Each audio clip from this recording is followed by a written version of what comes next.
Ugh. Okay, well, that's something. Oh. There's the sound. And you can hear... You hear DI guitar. What the fuck just happened?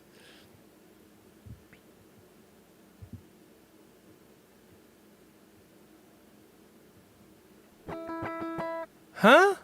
Huh? You know,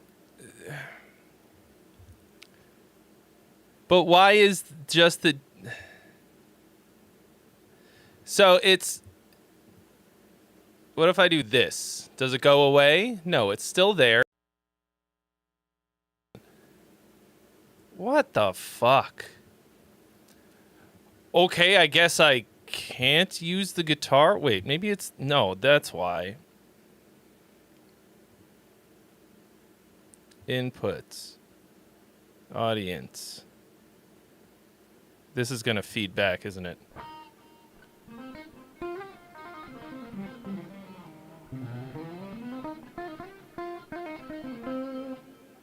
Okay.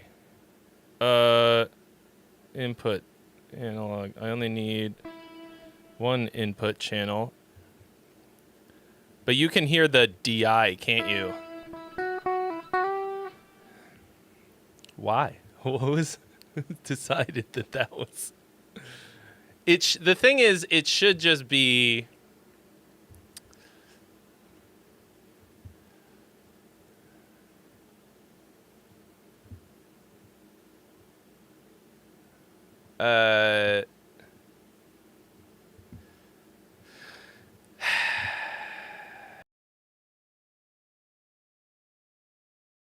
It's a nation. Hey! I'm ever so hungry. How about now? Is it working now? Okay. There we go. I fixed it. I fixed it. I fixed it.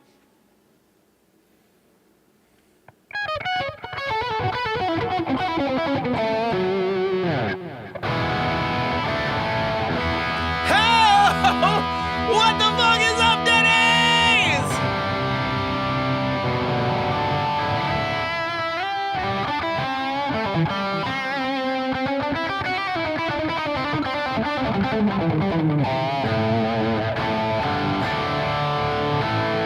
Music is going on today.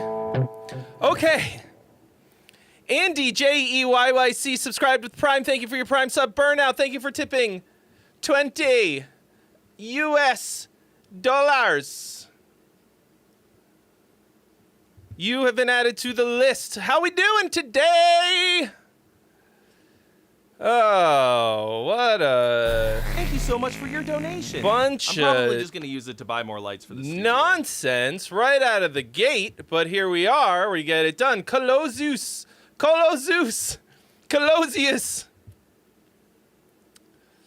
Thank you for your donation. You have been added to the list as well. All right.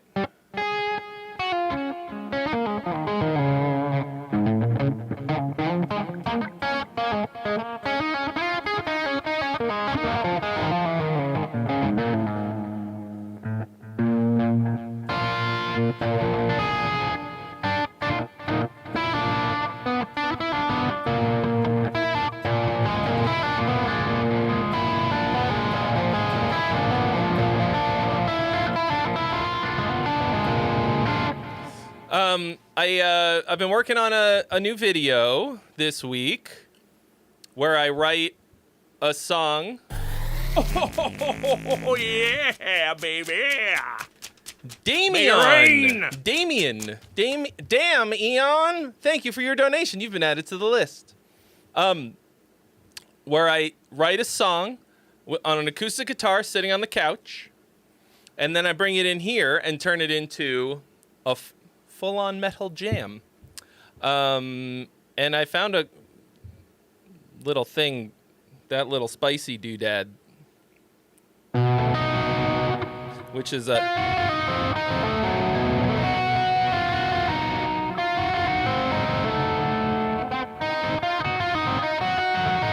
I think it's a dominant 7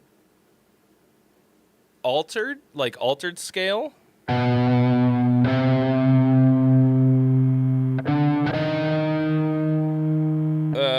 Or no, it has all altered tensions, so like a sharp 11, flat 9. Might be like... Here, have some money, jackass. shit.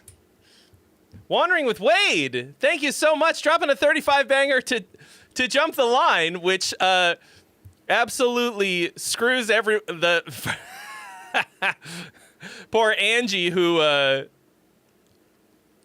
sent in his song right away because I didn't just start and I was yapping about my own bullshit. Anyway, it's fine. That's what it's there for, really. Anyway, it's fine. Angie will be next. After, well, depending on how fast Wade gets his track in. Whatever, we're all here for the duration, all right? Don't act like you got something better to do on a Friday night.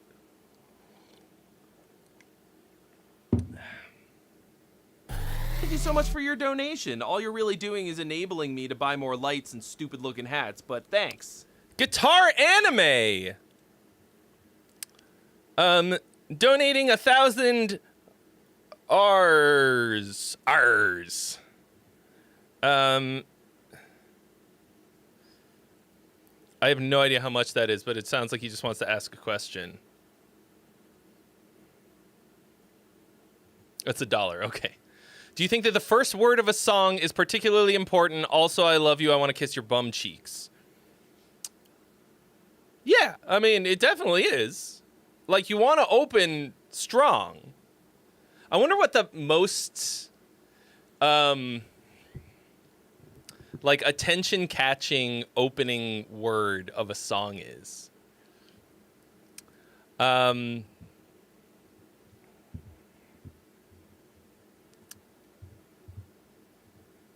Curious.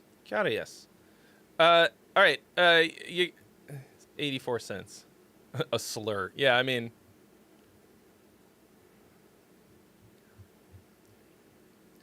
But I mean, one that's already been recorded and like. There's Wade. Oh.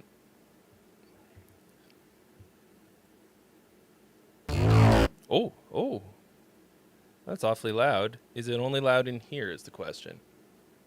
All right, and then we got Damien. All right, so apparently I've already given some feedback on this one.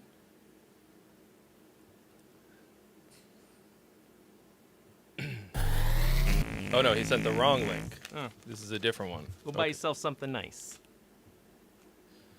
Jules the Bard also jumping the line today with a 35 banger.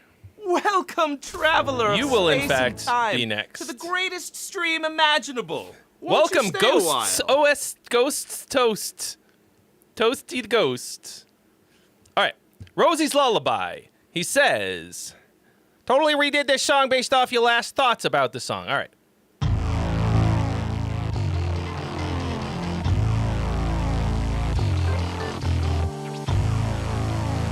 Thank you all so much.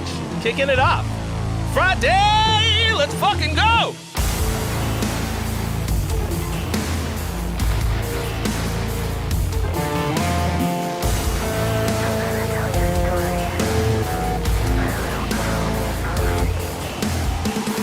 That's a fat fucking bass. 95, only Rosie would survive. Sang herself to sleep at night. Nothing but a lullaby. Whispers crawling through the trees, breathing in the devil's knees. Rosie's laughter cracked the sky, echoed like a battle cry. Hush now, baby, don't you cry. Close your eyes and you won't die. Hush now, baby, don't you cry. Close your eyes and you won't die. Every tale ends just the same. No one dares to speak her name. If you hear it, hold your breath. Oh, yeah. She's the lullaby of death. Shadows played along her trail, writing stories doomed to Yeah, like, fail. obviously it's meant to be like a lullaby type of phrasing, but it's basically the same thing the whole time. All right, the poll is live. Yeah, the production is killing though. Lots of super cool.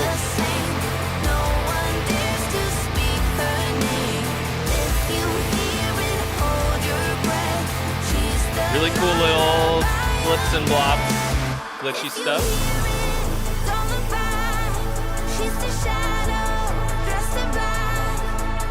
If you hear it, if you hear it, if you hear it, little Rosie, little Rosie, little Rosie.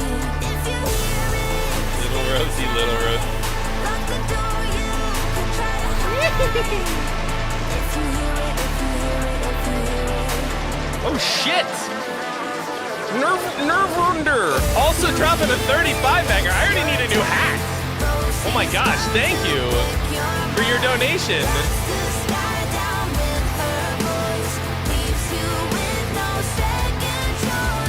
To jump the line, there are already 2 people that have jumped the line. So you'll be first in line behind them. But thank you for your donation.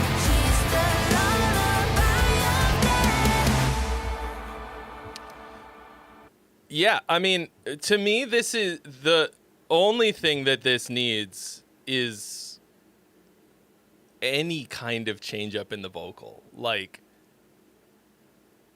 you got a little bit in the bridge, but the whole thing is the same exact almost. Like the.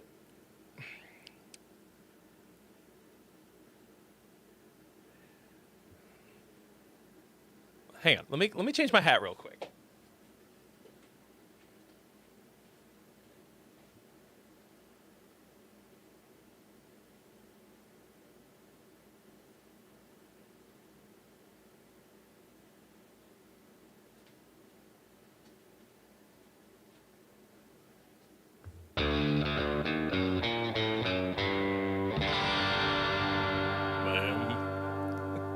So it's. To me, I'm like, oh. At first, I'm like, oh, okay. It's the idea is that it's a lullaby. Of course, it's supposed to like. We need that lullaby type of inflection. But I get it real quick, and then it's like, okay.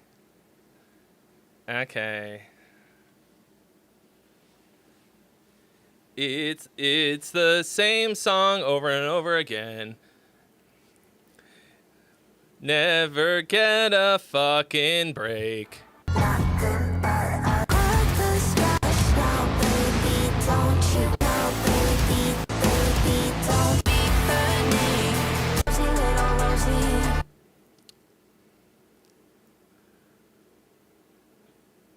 I mean, to me, that's prohibitive and that sucks because everything else about this is awesome.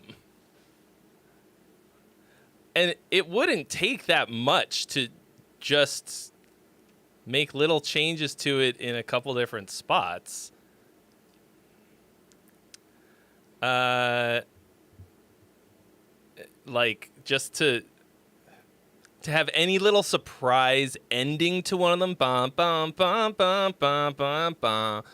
Bum ba bum ba bum bum bum bum bum bum bum bum. Bum bum bum bum bum bum like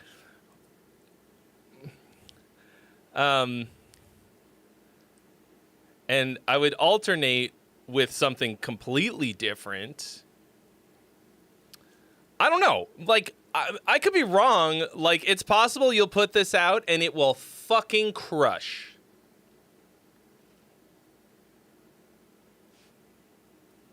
You know what I mean? Like maybe people will absolutely love it, and they'll be like, I love the hypnotic, repetitive quality of it.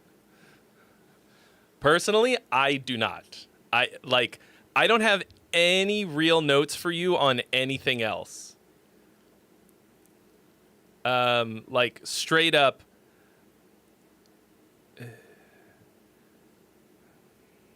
I think that I think unless you change that, to me personally, like I wouldn't listen to it again. You could, like, people are saying that this would fit in a movie. You could get a fucking placement with this kind of thing. You could get some kind of sync thing with it. But that's the thing about having something in a movie or a show. It's only going to be 10 seconds of it. But they could pick any 10 seconds of this because it's like almost all the same. And depending on the dynamic that they need, they just slip one out. So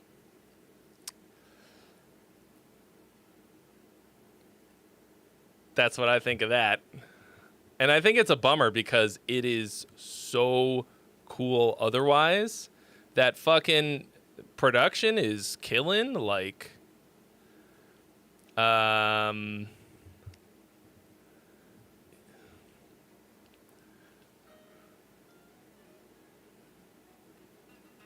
but like, I think, yeah. To me, it's a bummer. All right, let me just make sure I get this in the right order over here. Wade, then Jules the Bard, then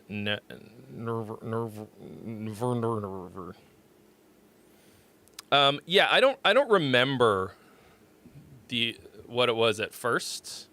So like, I mean, I remember elements of it. I mean, if it's improved, then great. Okay, Physanthropist Jules the Bard. 5 years ago, I wrote a concept album about pirates, Cthulhu, and a father-son drama llama working on finishing the songs. As always, super happy for your precious feedback.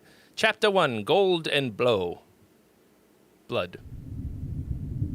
I know, I want to say Never Ender. Is that what it is? Isn't that a band? I wanted to not say it because I didn't want to confuse you with the band Never Ender.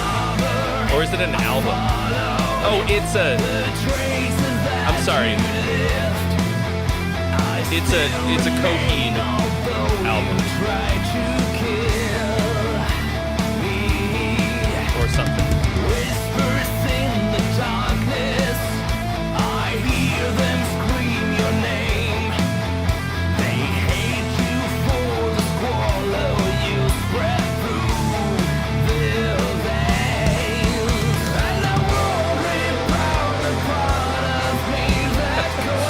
There's no list, you guys. I'm sorry. I can tell you what the list is. It's this one, and then Blindsided, Angie,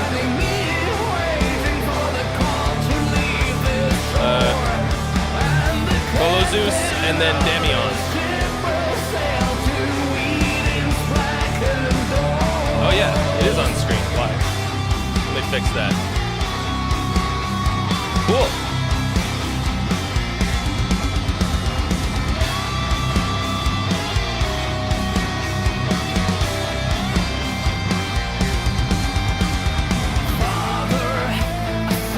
Thank you. Sorry.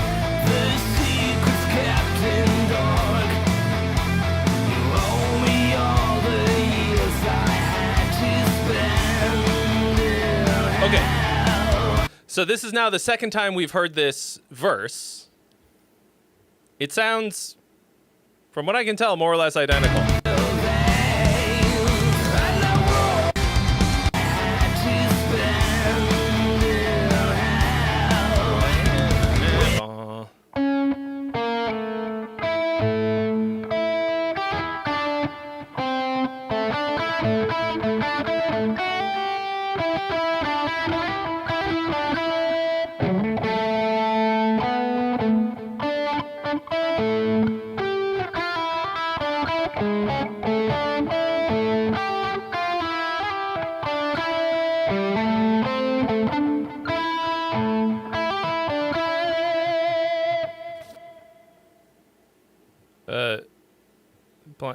Wait, M. Karras.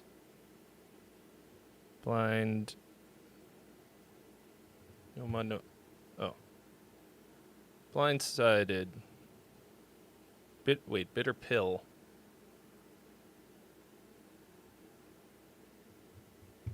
Oh. Did it? Where did I... Did I not click it? Okay. Thank you for pointing that out. I don't... yeah. Wait, let me just make sure I got all these in the right order here. Because, so... Wade? Jules the Bard? Yeah. Wait, so where did Blindsided come in? Oh, Neverender.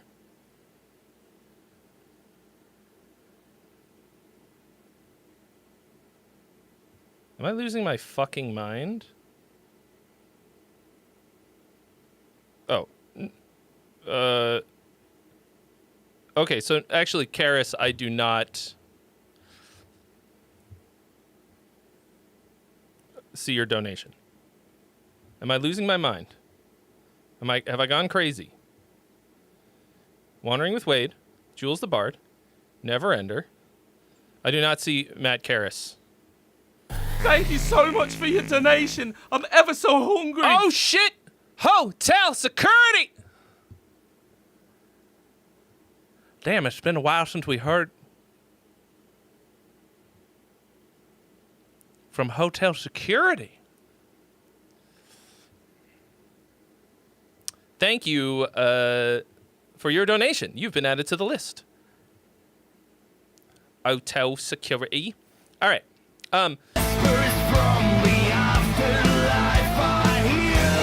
So.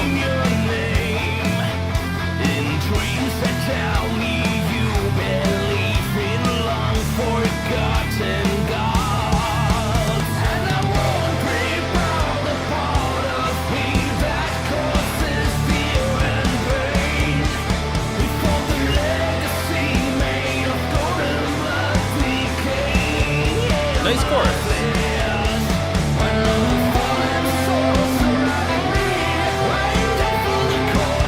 Start the ball. Andrew Jackson is absent.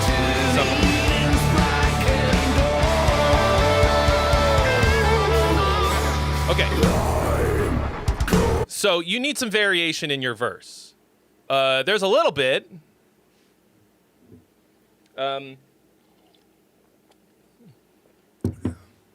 Know what I'm saying? But it feels real copy-paste with different lyrics. So make it grow. So maybe save that lead for the second verse. Either yeet it from the first verse or double it an octave higher in the second verse. Change up the pattern on the rhythm guitar a bit. You know, like something with a little bit more, just anything really. You know, I give a lot of like suggestions for this kind of thing. There's a million different things you can do. It almost doesn't matter. Like it does, but like it has to sound good, but like it needs to be anything more than nothing. You know what I mean?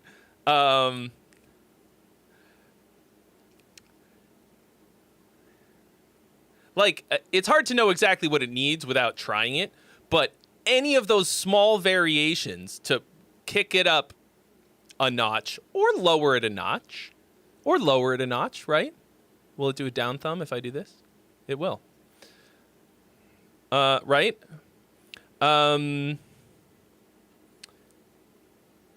Yeah, but you didn't leave yourself anywhere to go.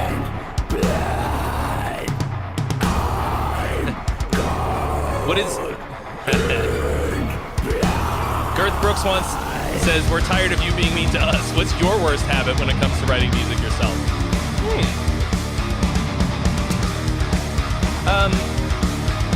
I tend to use a very specific style of chord changes.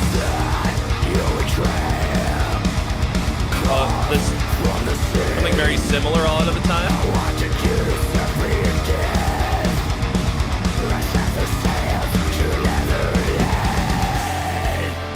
I tend to not leave enough space in my songs.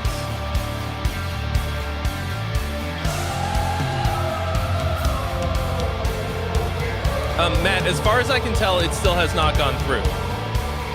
Let me just...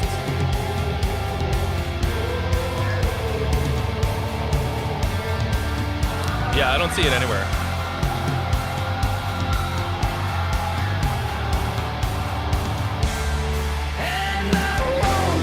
Thanks, Gert.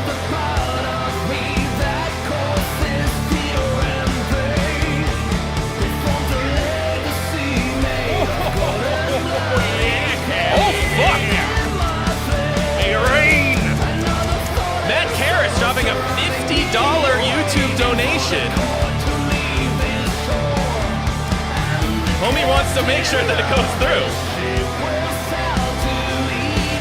All right. You got it.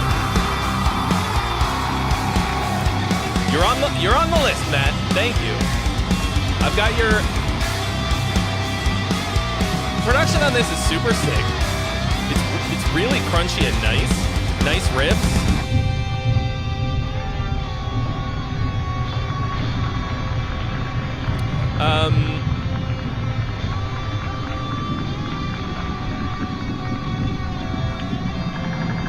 I am feeling like there's not much of a climax in this song. It grooves. All the parts of it sound really good. I do not think it's too compressed. I don't feel, from what I can tell on my system, I don't hear too much compression at all. I don't have any problems with the production at all. Like, it sounds clean, fat, crunchy guitars,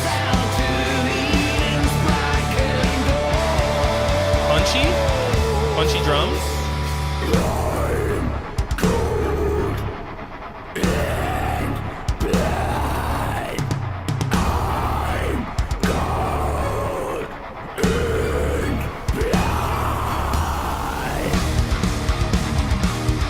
I think it could use a little bit more low end. I'm not really getting like... I don't know. There's a certain... that I look for.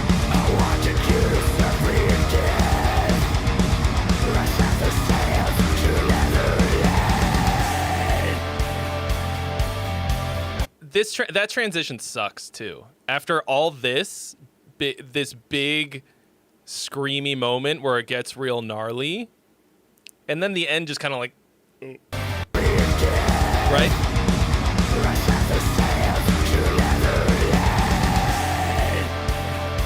Like, it doesn't even end on the one. It just feels like we're just spilled over into this random bit.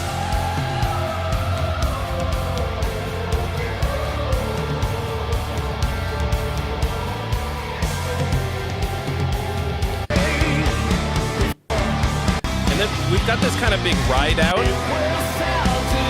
But yeah, so that felt like a rug pull in a bad way. And this whole ending bit is cool. But I think you could go even bigger somehow. Like...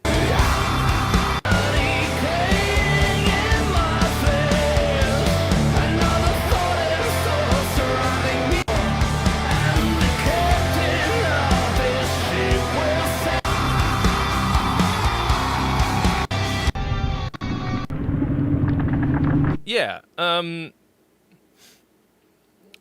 I think in this ending bit, you gotta go bigger. Is that a chorus again?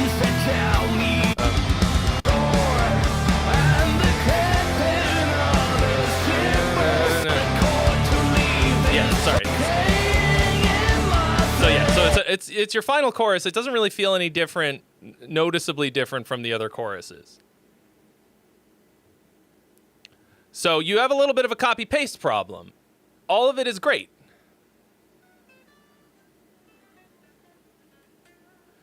Damn, Enjoy the Silence 169 coming in with the best possible segue for me. He says, hello, I have a bunch of guitar riffs, but I just don't know how to make them into songs. Okay, let me see if I can straight up.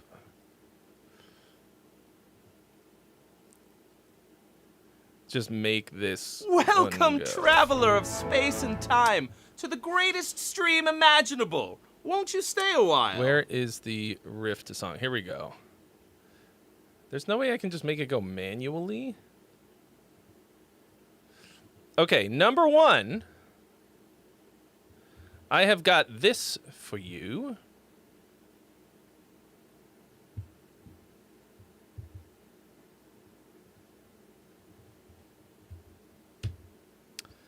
So this is free. It's called, okay.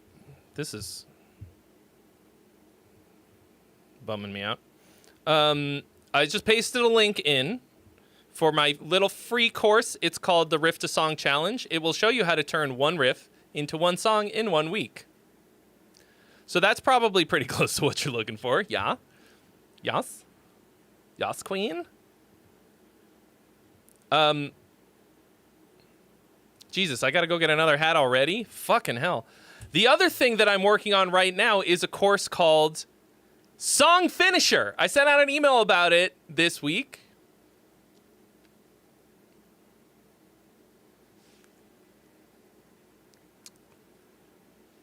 I actually have two courses in the works. Don't hold me to this, but I think it's going to be Song Finisher and Song Polisher. One where you just finish the song, and the other one where you produce it proper. BRB.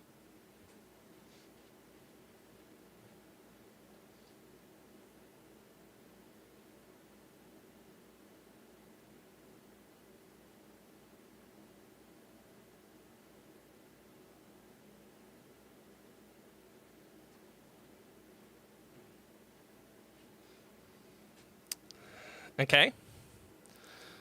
So that shit's coming soon. If you're not on my email list, then you probably didn't see the thing that I sent.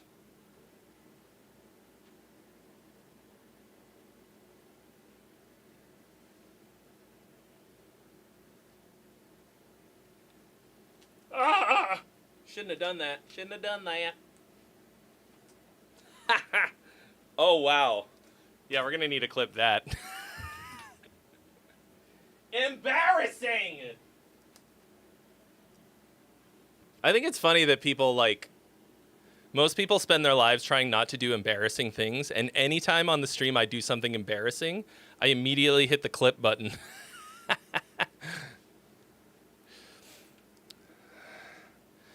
Yar, 'tis Captain Riffbeard. Livio Fraschetti, buongiorno. Benvenuto. Spaghetti. Anyway, so if you're not on my email list, then you didn't see the email where I'm trying to get, where I need people to send me songs that they can't finish.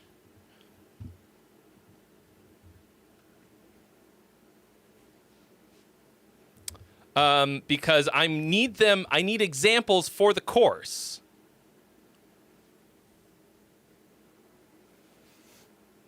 So, you can, if you did not get that email, then you should hit me up on the Discord or whatever, if you think that it might make a good example for that. All right, here we go. Yeah, so, Jules, I think what you've got is super sick. But you've only done the first step of copy, paste, and variate. Now you have to variate. Copy, paste, and then you just stopped. But I think that will be super sick. All right, here we go. No mud, no lotus, blindsided. First time sending here. Let's see if it works. Never ender.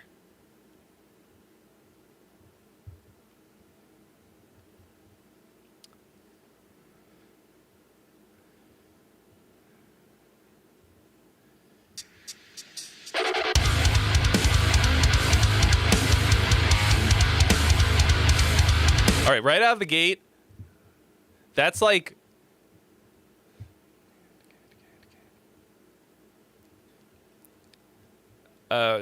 ultra typical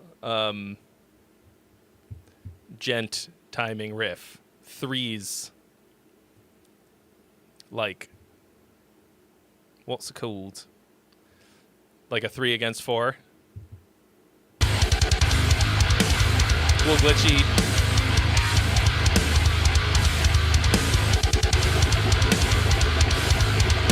Ghosts.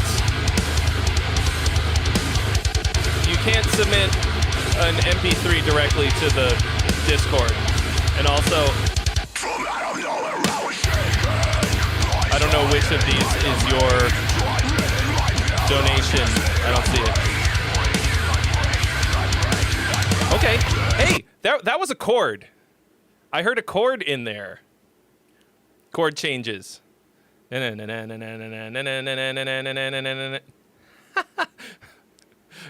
God damn it, Bandito. God damn it. A pirate's favorite rhythmic pattern, arpeggio. That's pretty good. Because drop A flat.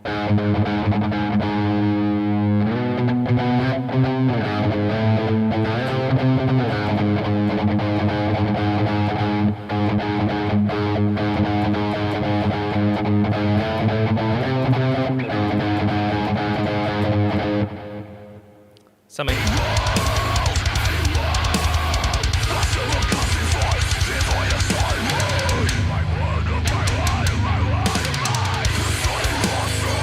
Very heavy.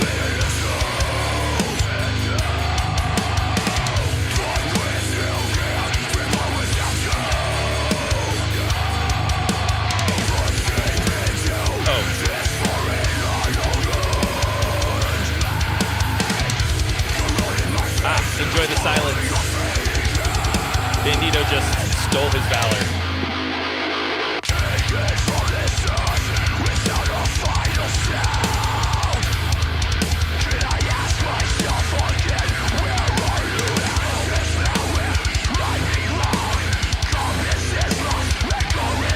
So this has cool grooves, cool vocal phrasing, and the vocals are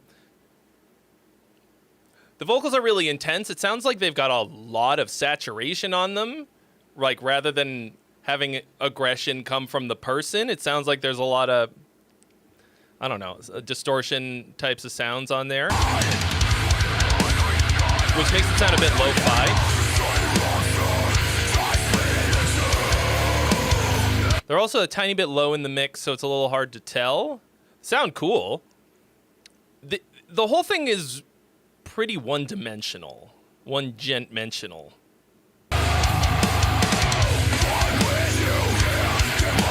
Yeah, no part of this so far is memorable at all. There's no hooks or anything.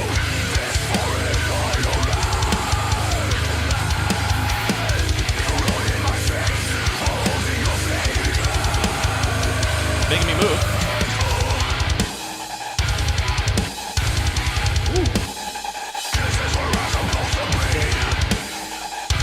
I could use more of that.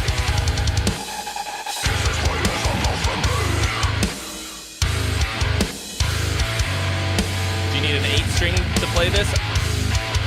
No. We've got...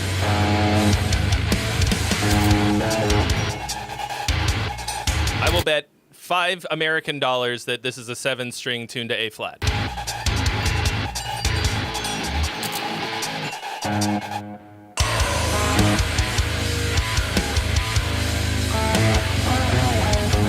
Drop A flat, I would say.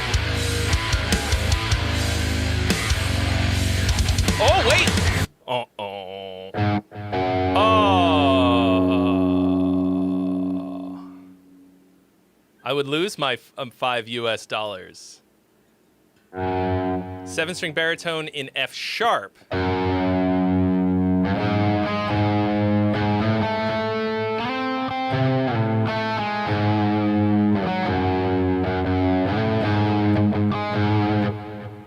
Well, do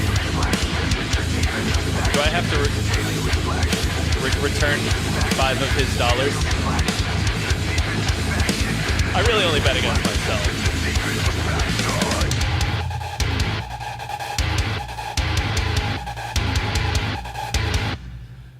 Yeah, so this is cool. It's aggressive. I like that it's like a lot of this kind of gent stuff from the 2010s.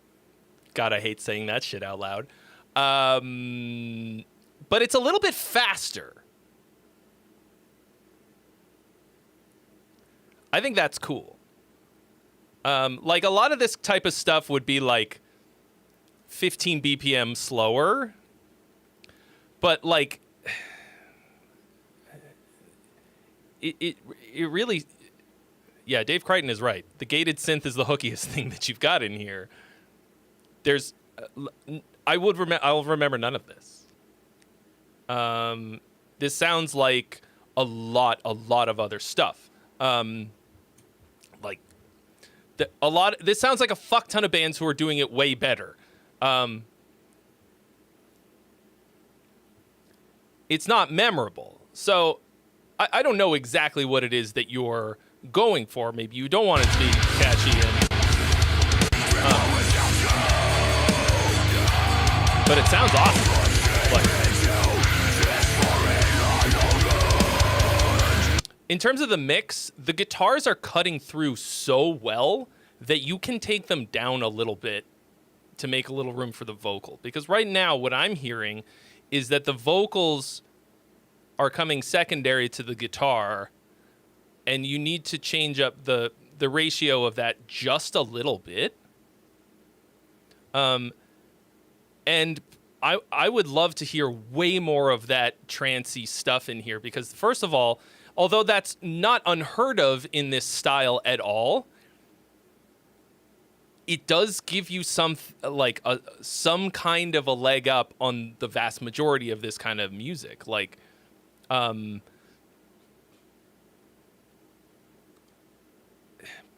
I mean, I think this is.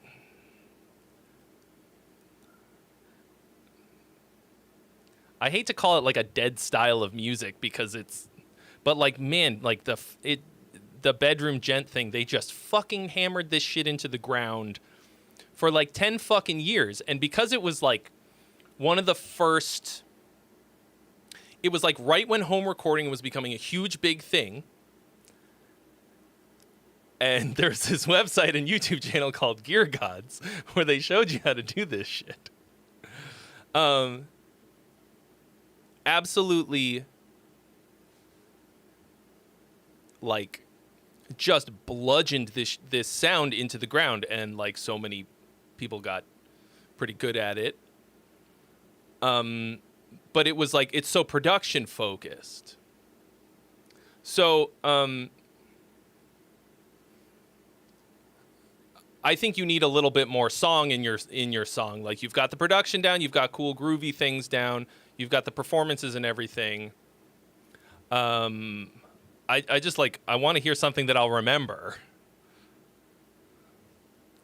But you've clearly got the skills. Does that make sense? Like, how you gonna make it? How you gonna stick out? All right, see you later, Jay Gillum. What have I done? What have I done? Huh. All right. Can you, Void wants to know if they can send a link from YouTube. Yeah, if you check the rules, a YouTube link works great, but you got to follow the other rules.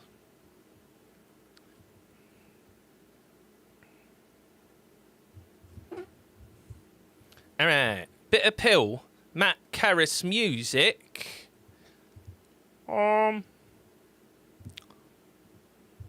What's he said about it? No big. Okay, words, Trey. No big preamble to this song, Bitter Pill. Just wondering if Trey will christen thee Gong Free.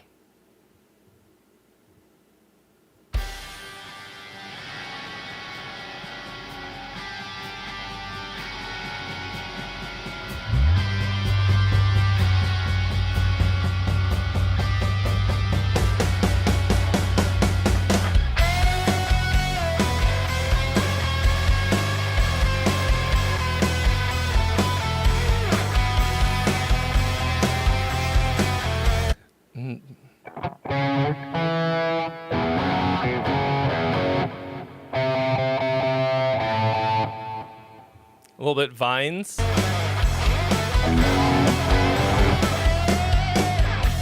Somewhere down here is where I take Cool though. my heart back. Somewhere down here, somewhere low. Falling forward, I feel Very nice and the groovy. painful contact. There's no Twitch chat. Oh fuck, you're right.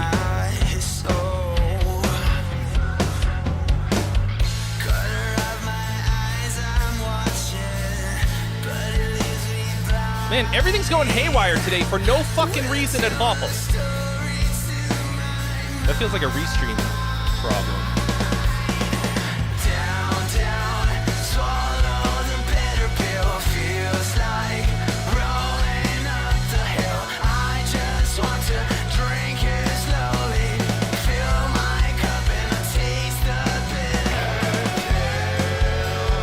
That's like the start of a great chorus, but it's not quite there yet. How do I... Man. Nice vocals. Little crammy and awkward. So you've done a good job of changing up your verse, I think. I'd have to go back and check the first one. But so you took it way down, but then it doesn't build at all. King Jade X says, I want the bass to go away for part of the second verse. Might be cool to have no bass for the first half of it and then add the bass back in. That's a way of building it, and then add something else.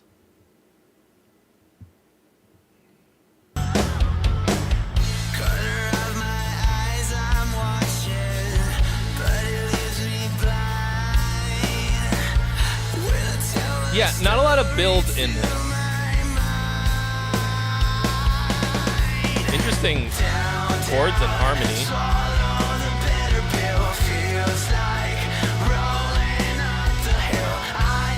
Feels like rolling up the hill.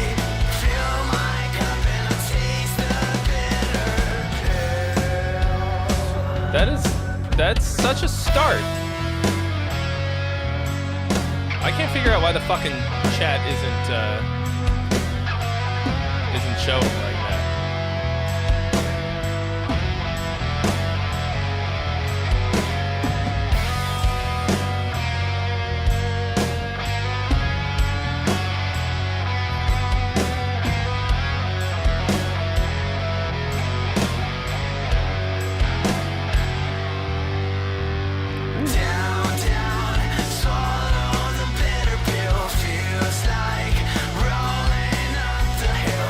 That's a cool.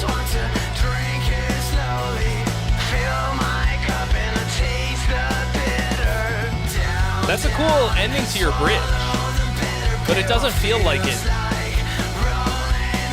Like your final chorus really explodes out of it.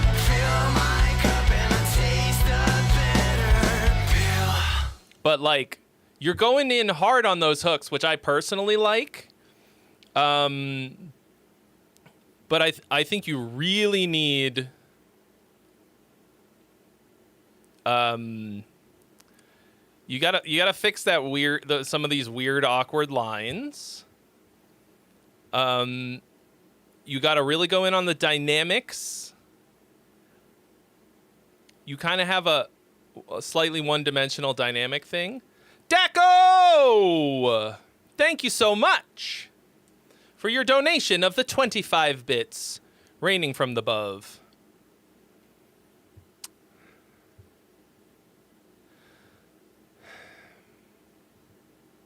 Let me...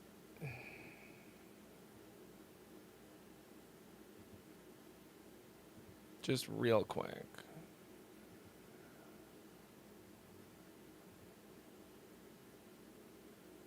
Yeah, I don't know. I don't know. I don't know what the fuck is going on with the chat. That's a bummer. It doesn't seem to want to... Wait, I see Daco's chat. Daco chatted and he's on Twitch. Man, y'all sending me down some fucking rabbit holes. I don't know what I did. If I did something, I don't know what it is. I don't think I did anything. Yeah, so to me, this is like overall perfectly fucking competent. Feels like good rock and roll. Needs some like bigger production. And you need your transitions and builds and drops and all of that to hit much harder, because right now it just feels like we're kind of there the whole time, somewhere in the middle. But this is a great start.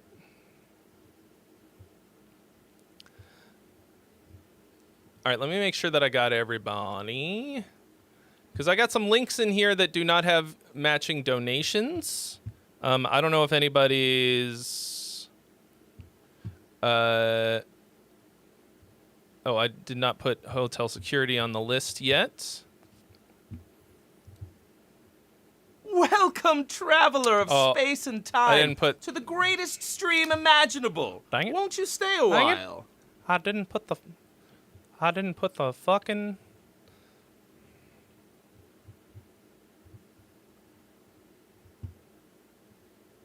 Oh, Andrew's sick, that's why. Hey, money for me! Oh!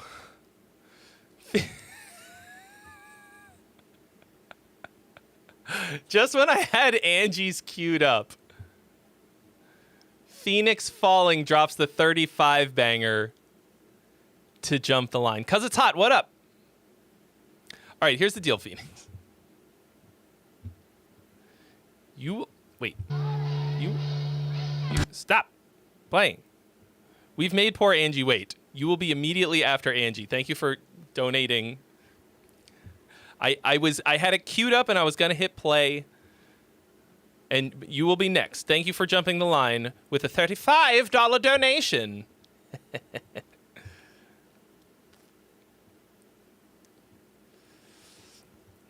And 'Cause It's Hot, thank you for subscribing at tier 1 for 11 months in a row. It's almost a year. All right, Angie, are you here? Or are you playing video games and listening? Because now we're going to play your song now.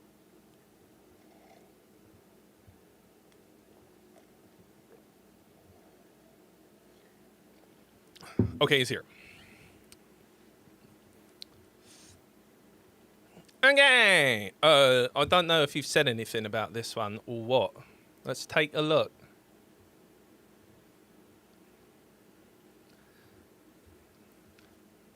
Wanted to keep the vocals a little raw in this, as I felt it fit the overall message and vibe, and I wanted to experiment with a progressively evolving chorus in each iteration, just trying to move out of my comfort zone. I wrote it a year ago but wasn't happy how it sounded, so I revisited now with much, much better production and much better vocals in performance and intention/songwriting. Hell and high water.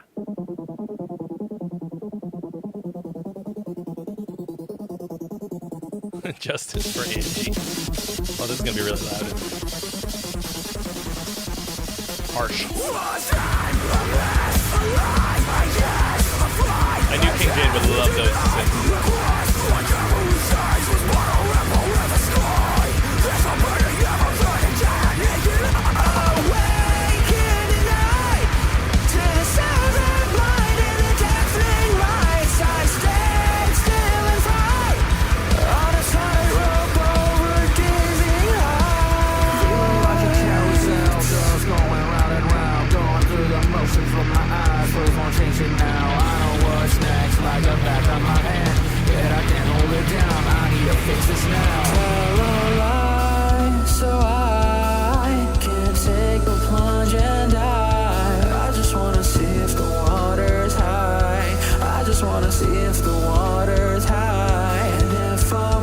I feel like for this section, that kick drum sound is totally wrong. You're still using the same like metal kick drum sound from before. I say just like roll off a ton of the clicky high end, or use just like a kind of an 808 type of thing. It doesn't really feel groovy to me at this part. The thing is, like, without like a solid pulse against that kind of tricksy rhythm, it doesn't feel that groovy to me. Maybe cut out some of the notes. Like, you've still got this kind of like. So the Gent song from earlier, who was it? Neverender. Also used this thing, and this is like, to me, it's sort of like, it's almost Baby's first polymeter thing, because it feels like a 3 against 4. It's always these like 1 2 3 1 2 3 1 2 3 1 2 3 1 2 3 1 2 3 1 2 3, like, what is it? 1 2 3.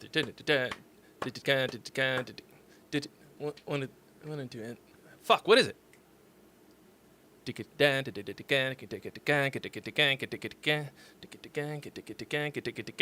that kind of thing.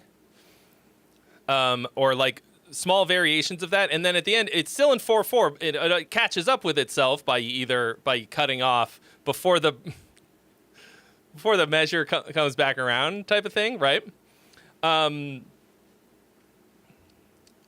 So, like, there's nothing inherently wrong with that. It's just that I hear it all the time in this kind of music. It like feels kind of tricky, but it actually is not. And so often it's exactly the same. Yeah, I don't hear a side stick. I just wanna see if the water's high, and if I'm right, then I won't run away this time. Hi-hat. Open hi-hat thing, kind of a weird.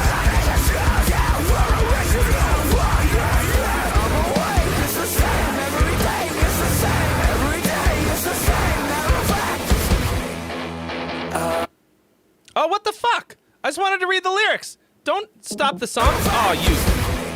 I can't read the lyrics and listen to the song at the same time? Whew.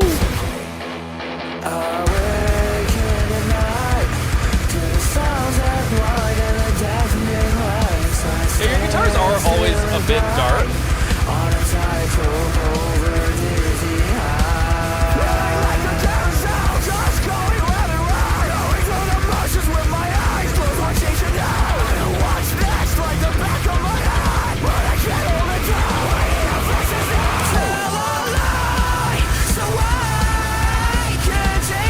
Really cool transition into the chorus here. But you also left yourself nowhere to go from that verse. Right? So really powerful production rise into it, but then it feels like we land at basically the same place that we were. dynamically.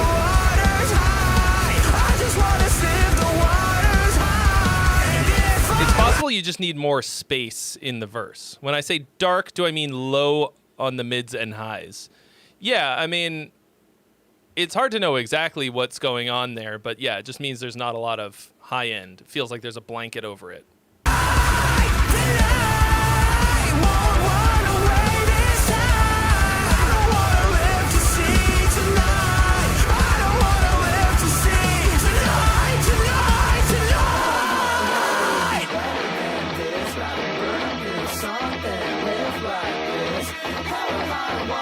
It's only in drop E. That's a coward's tuning.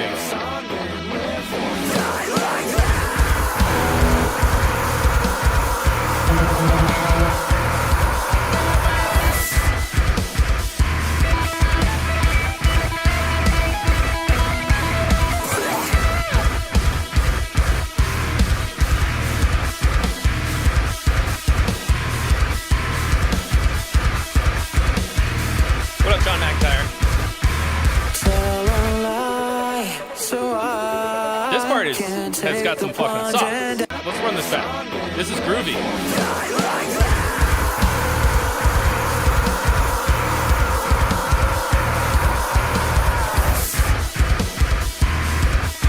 So this has some space in it, right? We've also got this.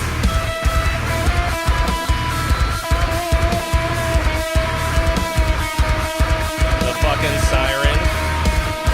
Boring. I think the...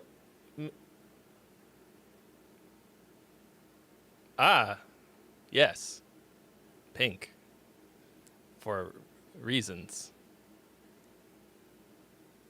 Because of the reason that we have pink is because of why.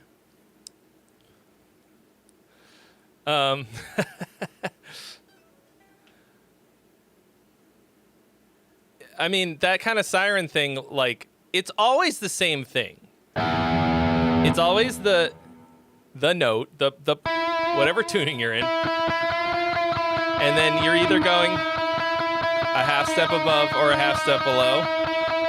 Or both.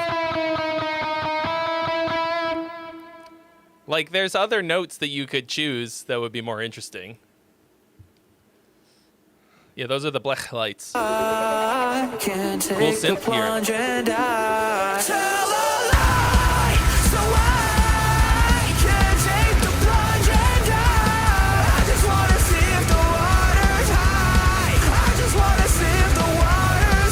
I like your chorus a lot. That was a sick vocal. Like the pitch into the scream.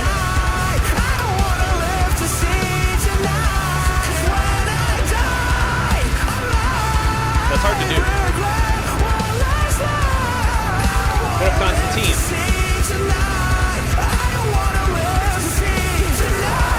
Hookie.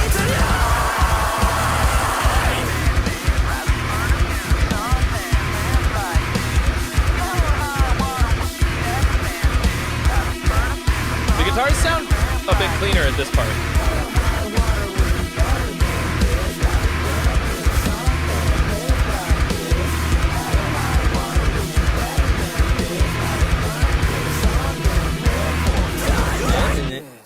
Okay. I mean, this is a solid start. Pretty groovy. You know, like, it's a lot of...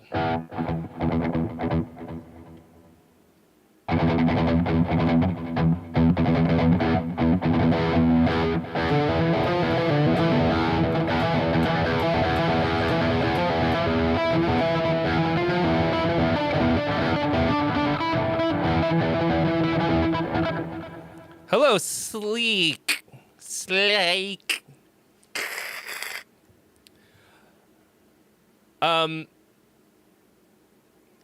It's really hard with this kind of production and how low tuned your guitar is, like, to tell if there's even like a lot of other stuff going on in the guitar parts. Like, it sounds good with that kind of low ass tuning, even though it's not even as low as a lot of the things you've sent in. But the problem is, like, harmony? Like, are there chords? Are we hearing cool? We got chords going on, or what's the deal? You've also got a lot of stops in here, full stops. No, you don't want everything to be a technical nerd guitar fest. But you like it's not a spectrum from having harmony to nothing, to O's and ones, right? Like there's all this other stuff. It's not linear, you know. It doesn't have to be technical or wanky. It's just that usually with these kinds of one note genty things that it just doesn't really have anything, right? And you've got chords in the chorus, but then you wind up with this, once again, this sort of typical, like,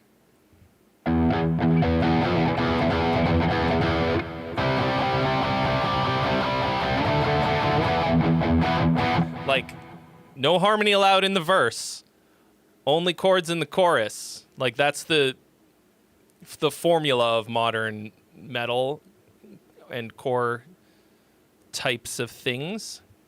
You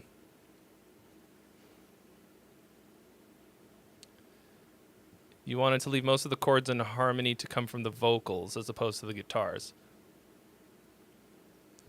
I mean, I don't think you really hit that. Like, I didn't get that from it.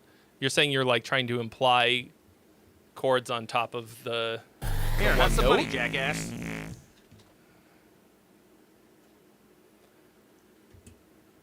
Thank you, Varlin. Hello. Thank you for your donation. 35 Bangarino once again. Jump in the line.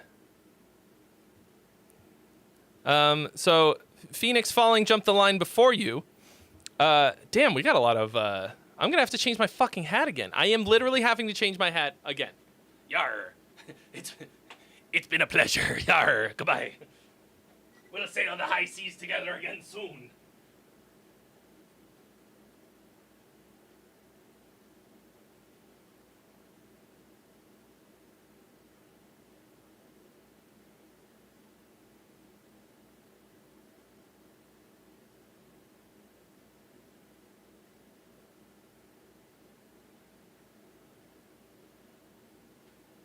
All right, chat. All right. All right, chat. Y'all are popping the fuck off today, and as a reward, I'm putting on the stupidest wig. The best wig that everybody loves so much.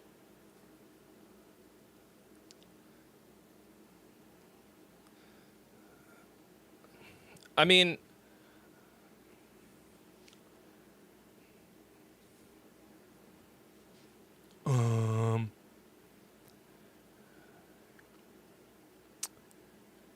It's not that it's too simplistic. That's an oversimplification of what I would say.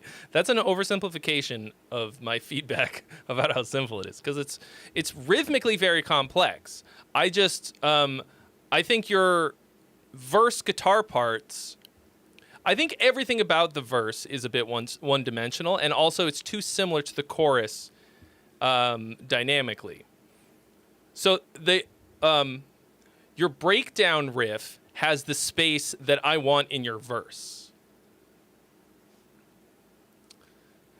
Yeah.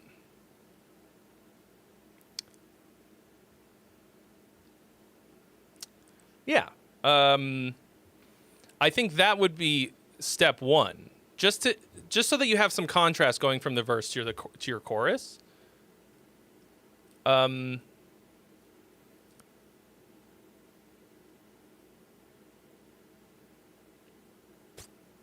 Yeah, I'm trying. That's going to be a big one, because then dynamically you'll have a big shift. I think you should introduce some kind of harmonic change in your verse as well. It doesn't have to be, you don't need fucking jazz.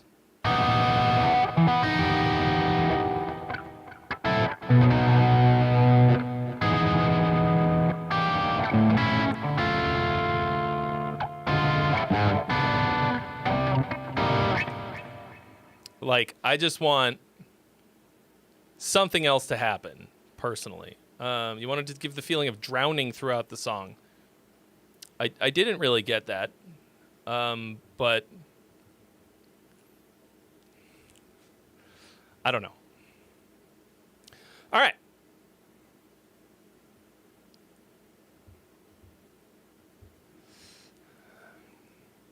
Am I auditioning for Electric Callboy? No.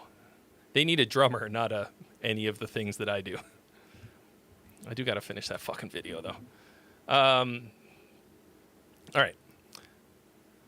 So here we've got Phoenix Falling. Oh, Phoenix Falling.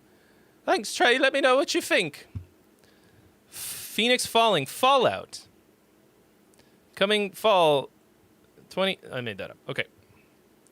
Fallout, official music video.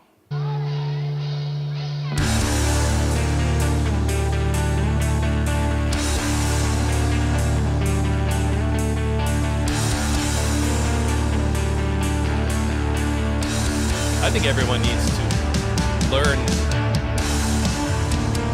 jazz so that they can become a fucking insufferable prick like me.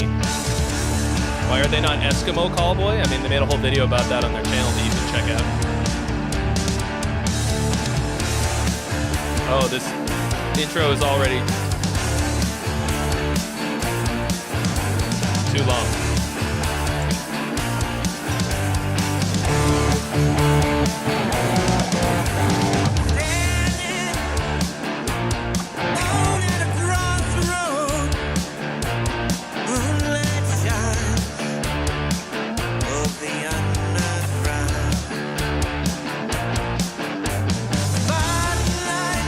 Video's a bit of a mess.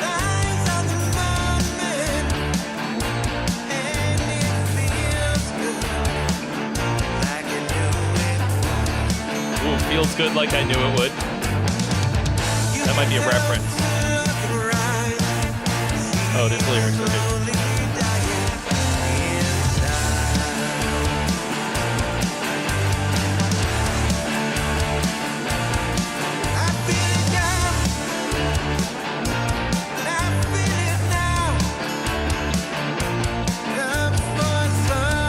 Why aren't callboys offended? I actually made that same joke. I was like, oh, sure.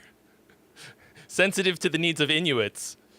But not to fucking male prostitutes? Come on! So actually, this has a lot going for it.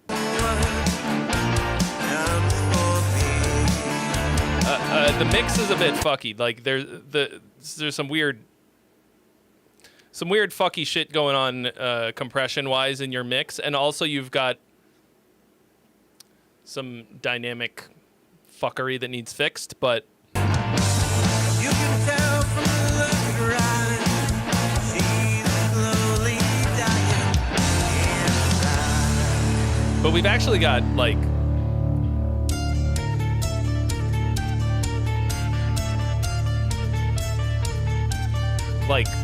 this feels more like a song than 90 fucking % of shit that gets sent in here. Oh, that was awkward. What is this music video, guys? Come on. Don't...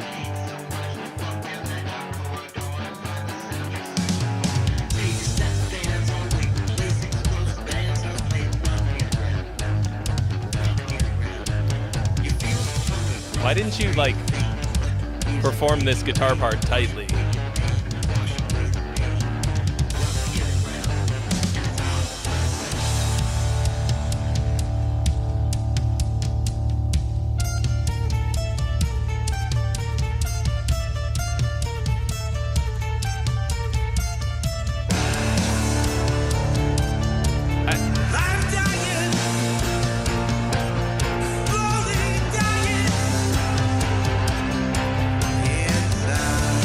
There's a whole story? Standing all alone at a crossroads.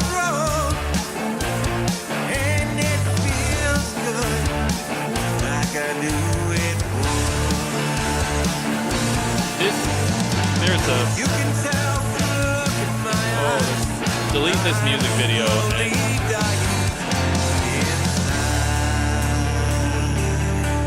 But I mean, this is weird because like parts of it are really good. All right, this is what I think about your music video, though. Like, don't let this be the image of you on the internet, you know?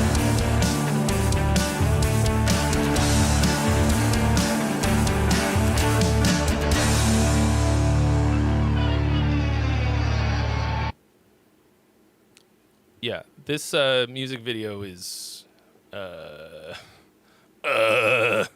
I get but yeah, all of the many of the performances are a bit sloppy.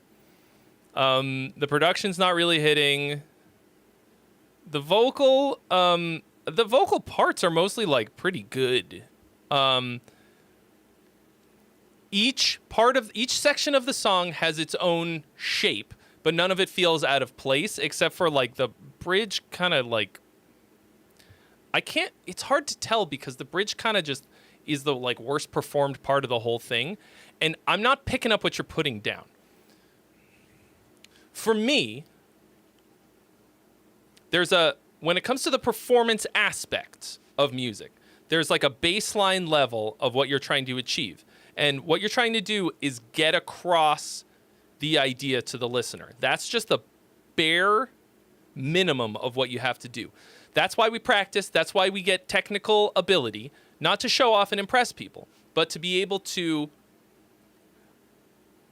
actually get your intention to the listener's ears and for them to understand it. Then above and beyond that, you can elevate the part to this other level of expressiveness and the next level of that is mastery. Right now, you haven't quite gotten it there yet. You haven't hit the bare minimum yet for some of this.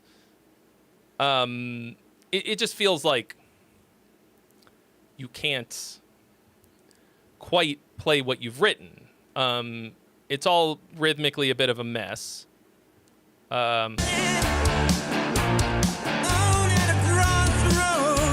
Is that the same person with a better haircut?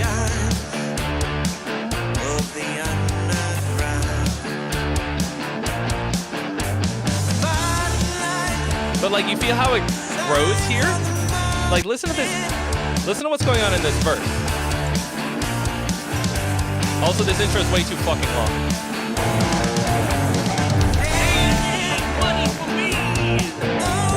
Girth Brooks, thank you so much for your donation. You've been added to the list.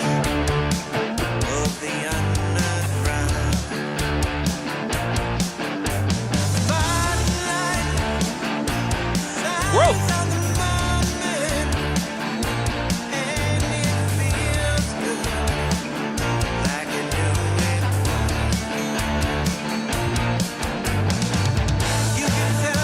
And then like pre-chorus, contrast.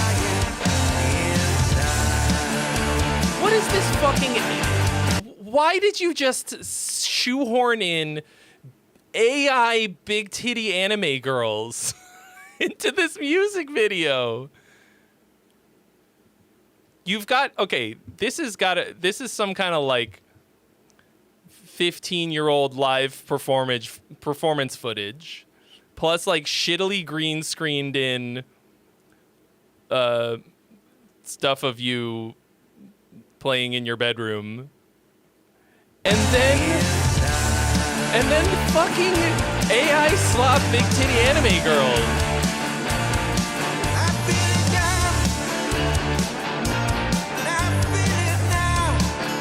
Like, what is going on? I was like trying not to watch it because it was really distracting. And then you've got these like random backgrounds. This kind of like shitty filters. This is such a disaster. So the song is like... This song is like overall actually in so many ways pretty fucking decent. But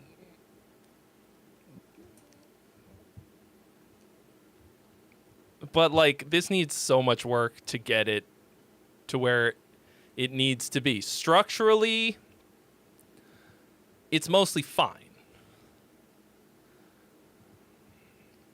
But yeah, don't fucking delete that. the music video.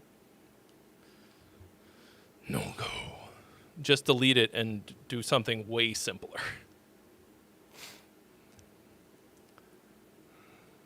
Snatched failure from the jaws of success. Anime is a hell of a drug.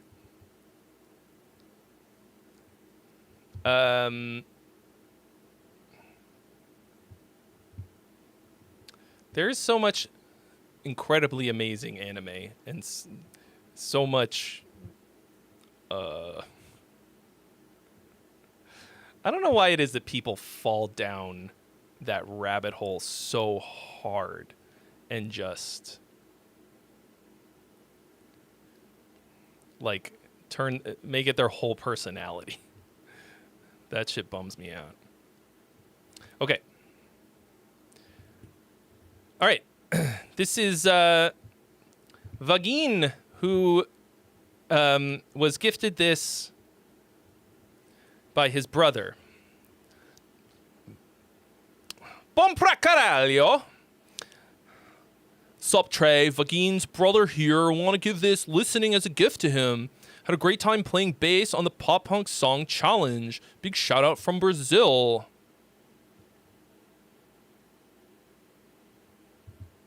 So it's not just you anymore, but in this video it was just you. Okay.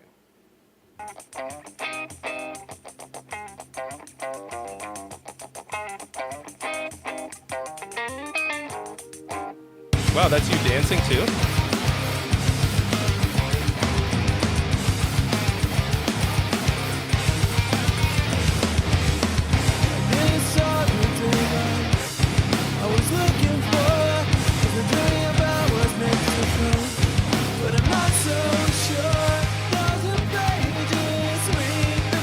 This is weirdly both too loud and not loud enough.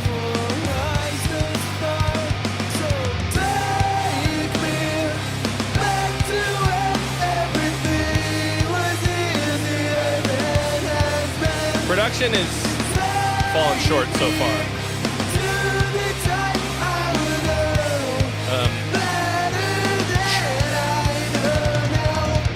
Don't you play just yet. All right, Girth, I got you on the list.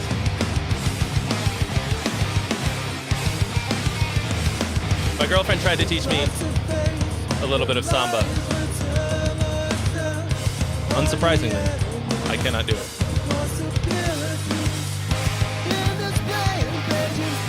Yeah, I feel like your vocal performance is not up to your writing just yet.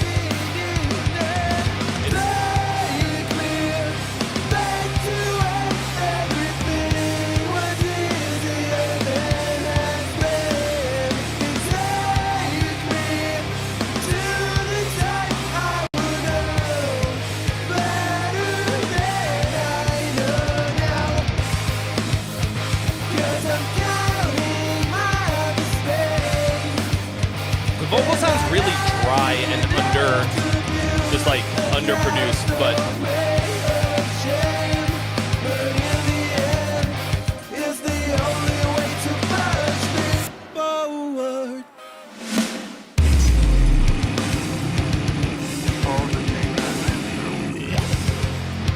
is that like a Talking Head sample?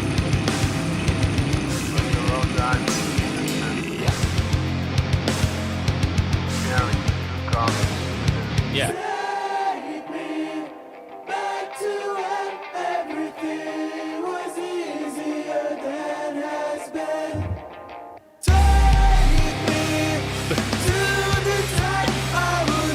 You just loosened my bowels with that drop.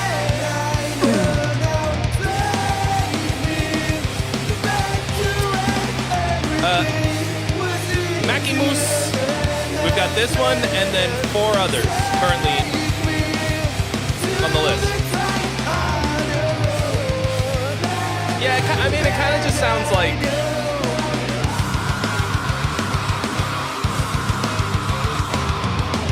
Like, that's a good scream. Your vocals just sound like... I don't know. Yeah, I mean, okay, this is exactly what I was just talking about. The reason that we have to practice all of these different skills for performance. This is underwhelming because of the performance, not because of the writing. Yeah, Melodyne will help, but the power is also not there. I was thinking about this the other day because somebody commented on one of my Sleep Token reactions. He's like, and the singer uses auto-tune, so I don't know, some fucking dumb shit. And I don't really know what to do with this thought, but it would probably make a very shared tweet. Auto-tune and pitch correction is only a problem for the world if you think that pitch is the only thing that matters in singing. Like, it's obviously not. There's fucking layers and layers and layers of other things. Intention, power, intensity, feeling, tone. Like, I can't just go like, and then like apply auto-tune and like, yeah, it sounds good now. I am getting feelings from this. I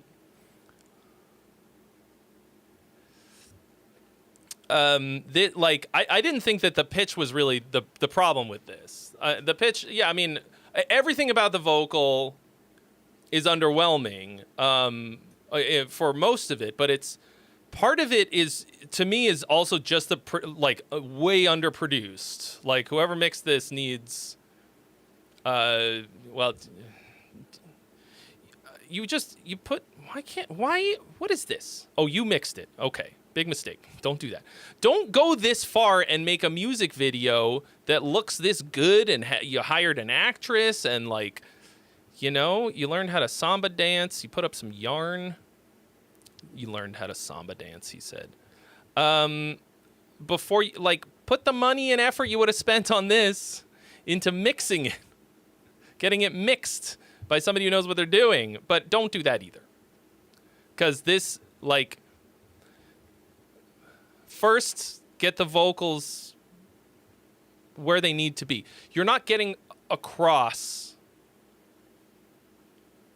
what's in here, you know? Like, I'm not picking up what you're putting down.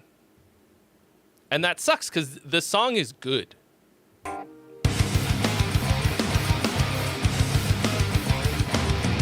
That's a cool riff.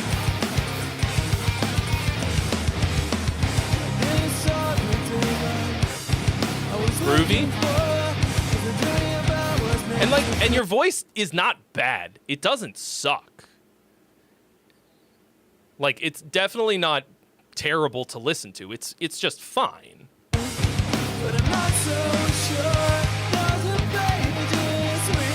just feels like mediocre karaoke.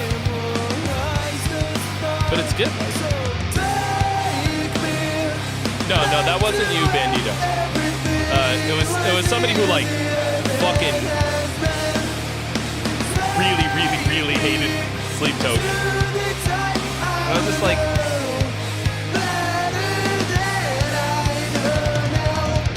dude, like that's a good chorus. Everything about this songwriting wise is awesome. Dude, every time, so I don't know why this pops up sometimes, fucking abiogenesis. Talk about a fucking failure to launch. They put out this one song and fucking nothing else. What could you do better in the mix? I mean, literally everything. Like, it's just every part of it needs improvement. Like, hand it off to somebody else is what you need to do. Like, that's all. That is a Well, there's not enough hours. Like, look, dude, like, do what Trey does, okay? You can't be good at everything, all right? You have to set limits for yourself. There's something on my, a clip on my Instagram from the stream of me talking about this, like, you want to be a nerd? You want to be an engineer? Or do you want to be a fucking rock star? If you want to learn how to mix at a level that's going to make it worth it, it's going to be 10 years of your life. Just hand it off to a pro.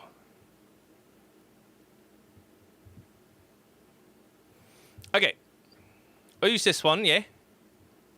But the song is really good. I mean, I personally, if what you want to be is the front man, the singer of a band, put that time into singing instead. Like, it's going to be way, way, way more worth your time and effort. Like, fucking worlds more. I am so glad I learned how to sing instead of learning how to mix. I mean, I also wish that I could mix. But, and I can a little bit. Get in touch with Zyme, or Girth Brooks is offering. We're gonna listen to Girth's song in 4 songs from now, and you can hear if it would be good to hand it off to him. All right. So this is Colossus. First try at writing something orchestral. Sorry, no vocals, but there is guitar leads. Looking for feedback on the structure of the song. This has not been properly mixed yet, just basic EQ. And leveling. Untitled orchestral thing.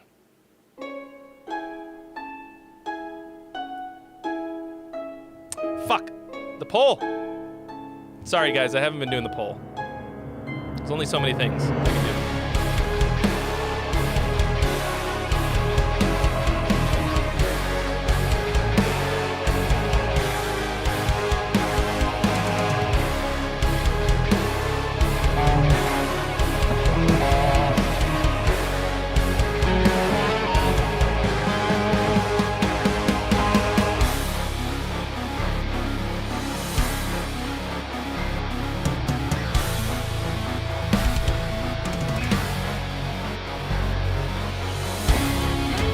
The poll is live, folks.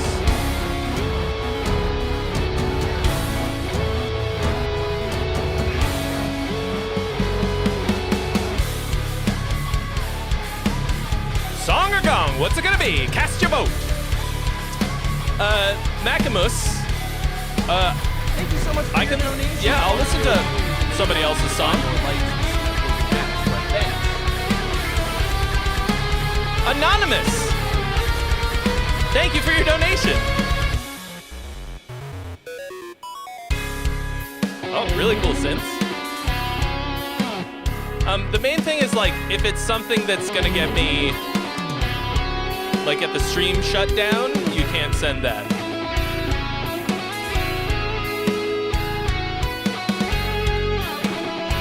This isn't very groovy.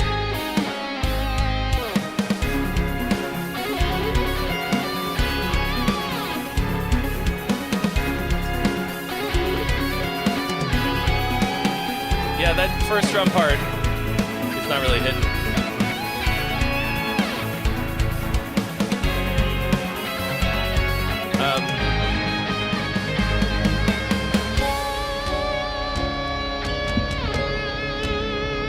See, big build to disappointment until this part hits. Go right into this. Don't dump the fucking. What is this? No. Go straight into this. Don't fucking goon me, bro. Okay, so but now we've come back to your primary idea. This is cool.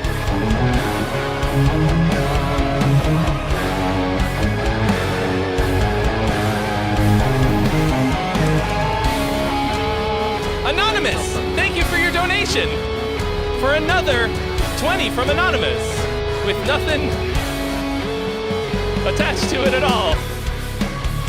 So I don't know who it is, but thank you.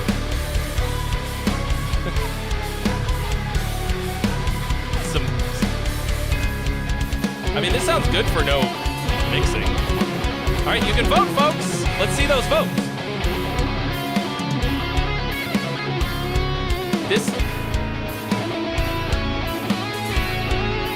Maximus, it's not about it being PG or whatever. It's whether the copyright bot is gonna fuck me. So if it's like your buddy's band or whatever, like I can't listen to like Britney Spears or fucking Taylor Swift or like, you know, big label shit.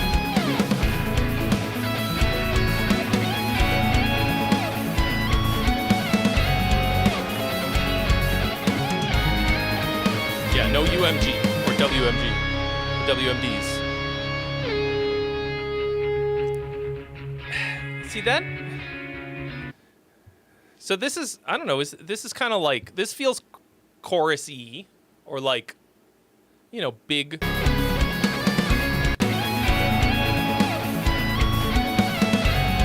I don't know. The thing is, aside... I take back the last thing that I said about this being chorus-y.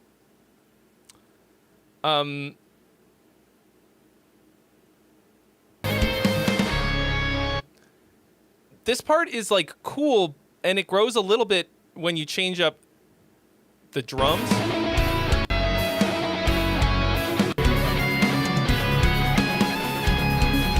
But it doesn't, then it just dumps at the end here. It doesn't feel,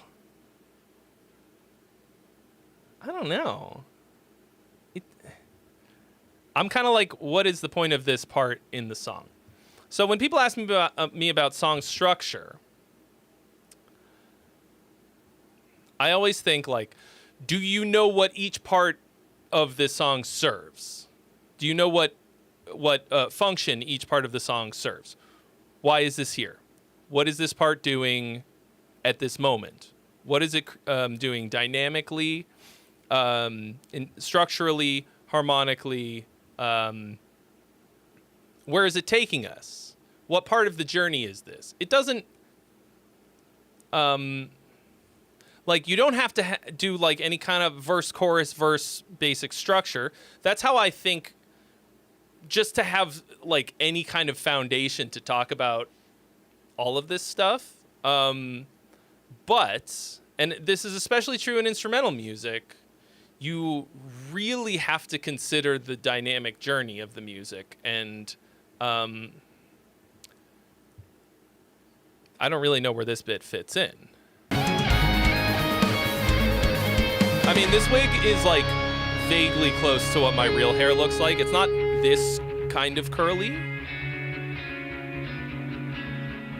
They're like bigger curls. But I do have very curly hair, and it's quasi close to this color. Yeah, that transition sucks, but like, it's like, why do you have a transition? What are you transitioning to and from?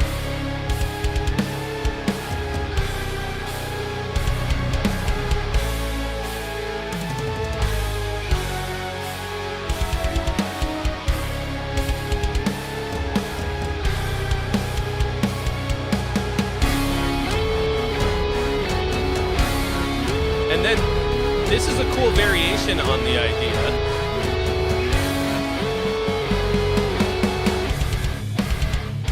But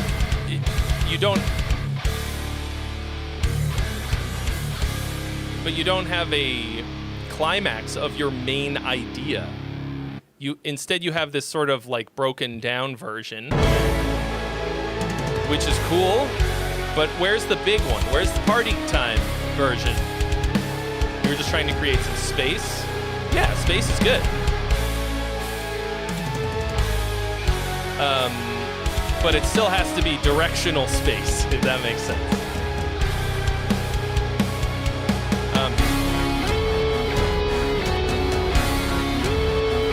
Yeah, like I want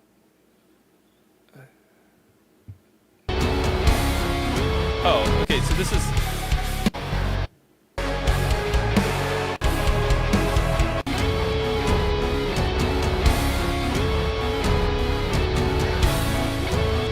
Okay.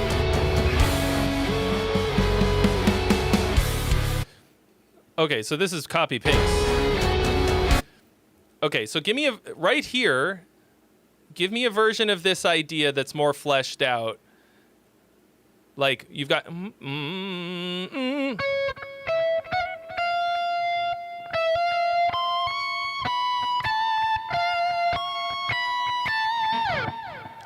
Like, give me a big, wide open drum part that's not these, like, toms like you had the first time.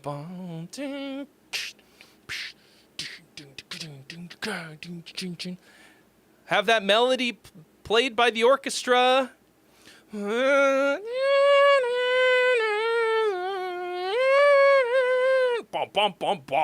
With big fucking horns, you know? Harmonies and like write proper ass orchestration for this bit, and make it longer and make it grow a bit as it goes, because you've got some super cool parts in here. The structure overall like is like okay, except that you keep fucking dumping the momentum and there's not a real climax.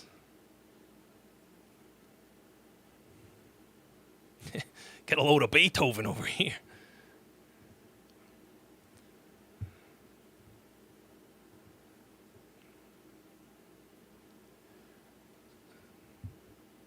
Yeah.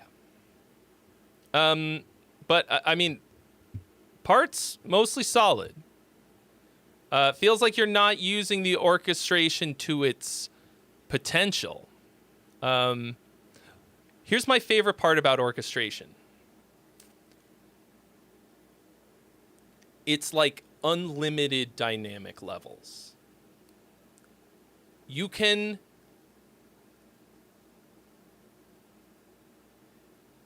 it is in every way the most dynamic possible arrangement. Coupled with metal and like and synths and stuff and big production. Like you can go from the tiniest to the biggest and so much in between, and you can always add something to kick it up a small notch and then another small notch. You can always be cranking the heat up and down.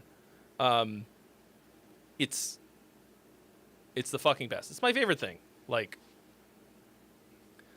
I use it for that reason mainly. Like the ability to just okay, like in a pop song, the quote unquote rule is that like basically every 2 to 4 measures you just add something, some small element to keep the party going, right? To like crank the heat up a little bit. Like just something has to happen every little bit. With the orchestra, you can do that on so many levels. Not just adding instruments, but like adding what I'm going to call velocity, because in the DAW, that's how you're thinking of it. But like, you know, just dynamic swelling like I have in my head right now from wearing this wig. Oh, God. Damien, this song is 13 minutes. Okay. Anyway, so you're getting there. You're getting there. Like that's a great start. If this is your first, Thank you so much for your donation. I really appreciate orchestral,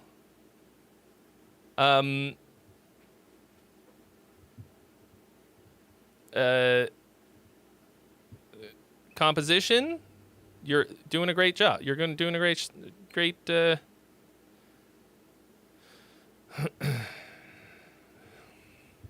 It's a great start. All right.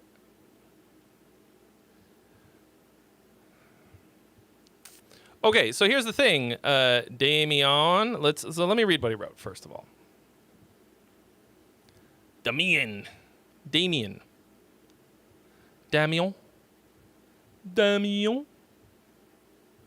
Where is it? Where's the fucking... Ah, here we go. Hi, Trey. We are Damien, a proud metal band from Maryland. Requesting if you can review our latest song, The Weathering of a Rose. We're looking for a thorough review of the song and would highly appreciate your feedback. So here's the thing. Cope! Dude, everybody jump in the fucking line today. Yo, anybody who's got... Oh, wait. This hasn't updated yet, has it? Did we just blast past it?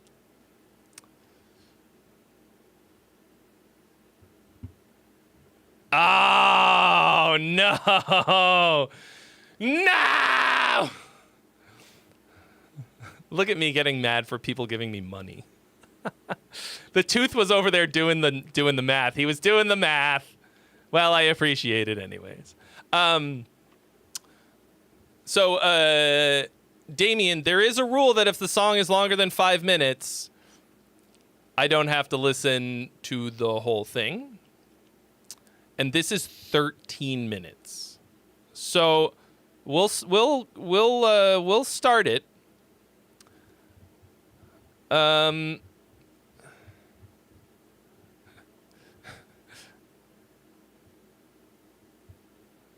Okay, so Unsteady Shrimp was the anonymous donor. Thank you, Shrimp. Cope, thank you for your donation. Jump in the line. Damien, fighter of the night, Mian.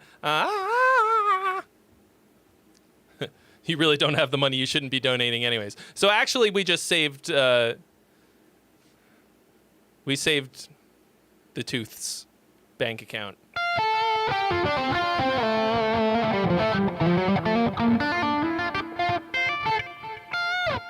Okay.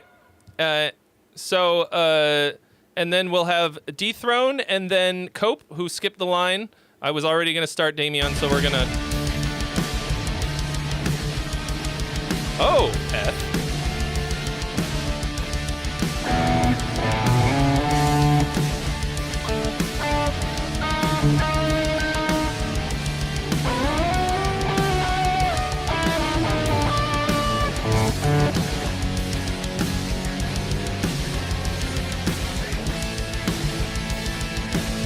Spaceman by Electric Callboy sounds like Charlie Day singing Dayman. Oh no.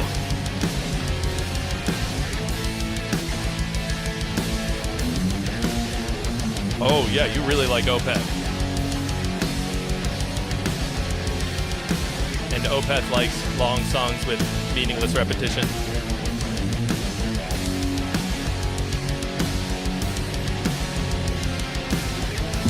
I mean...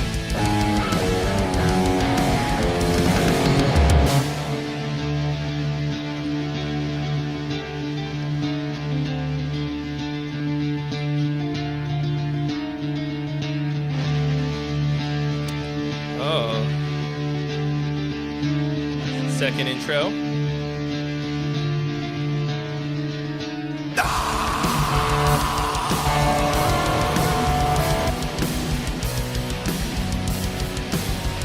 This is just Opeth with more steps.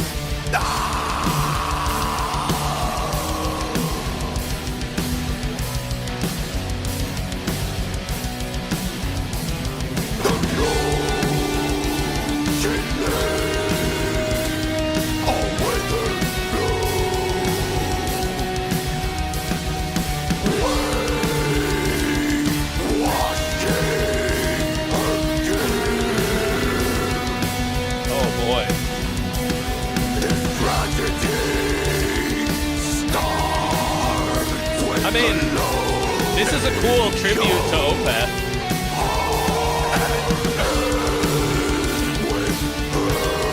Alright, see you later, Phoenix Falling. Everything sounds cool. Oh, what happened in the studio here?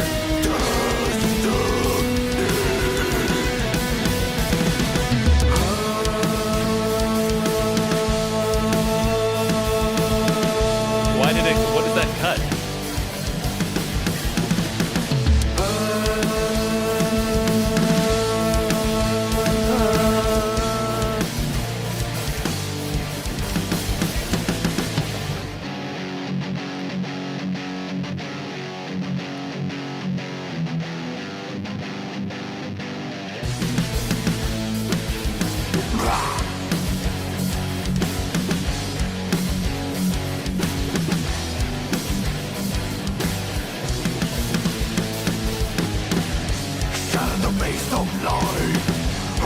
Oh, dude, this is...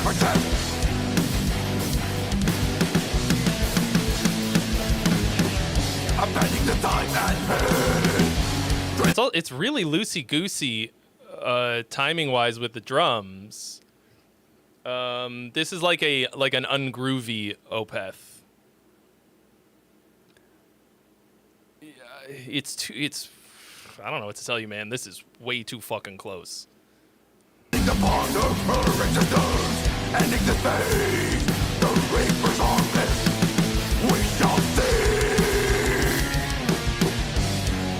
So remember I was talking about how I'm working on this video of turning an acoustic song into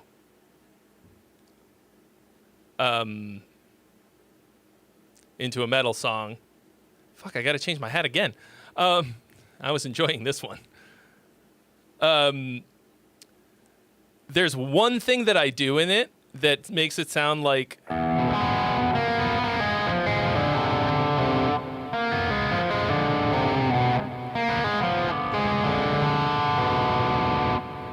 Opeth.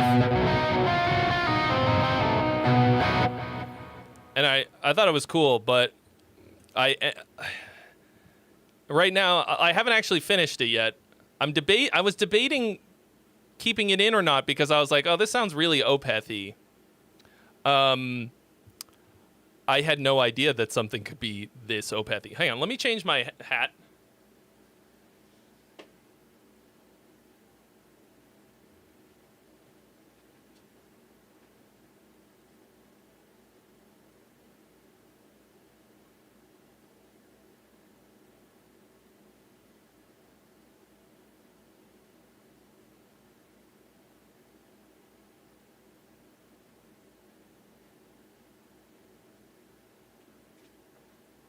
Hello, boys!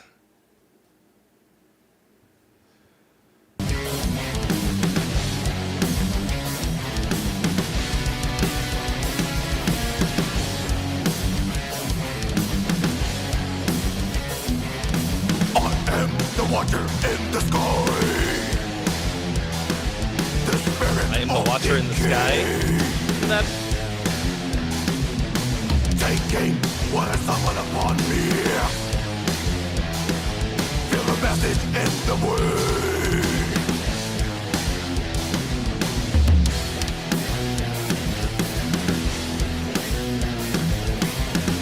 So, in case you didn't know this,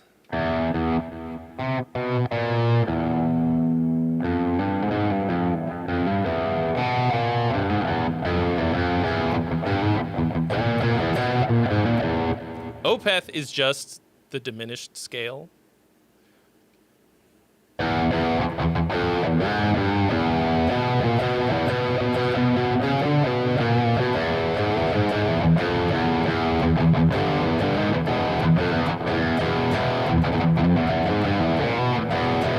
Like, you can just do endless, what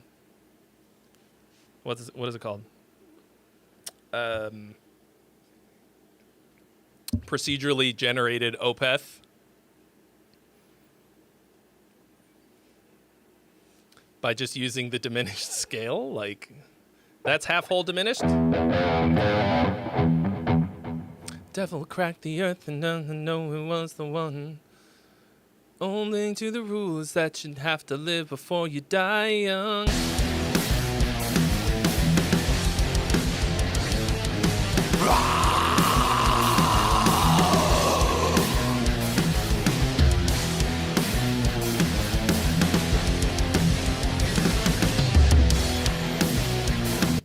Yeah, so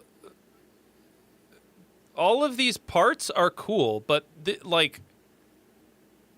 this is beyond derivative. That's what a frog does. Derivative. Like, this is...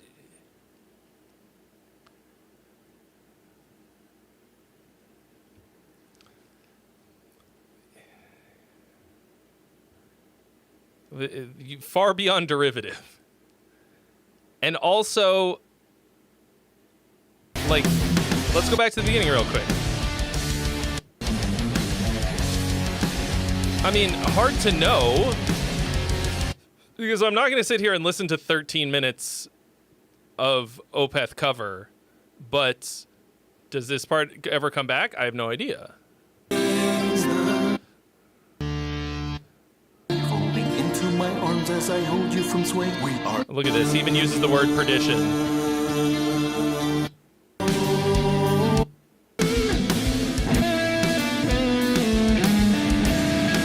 Jazz.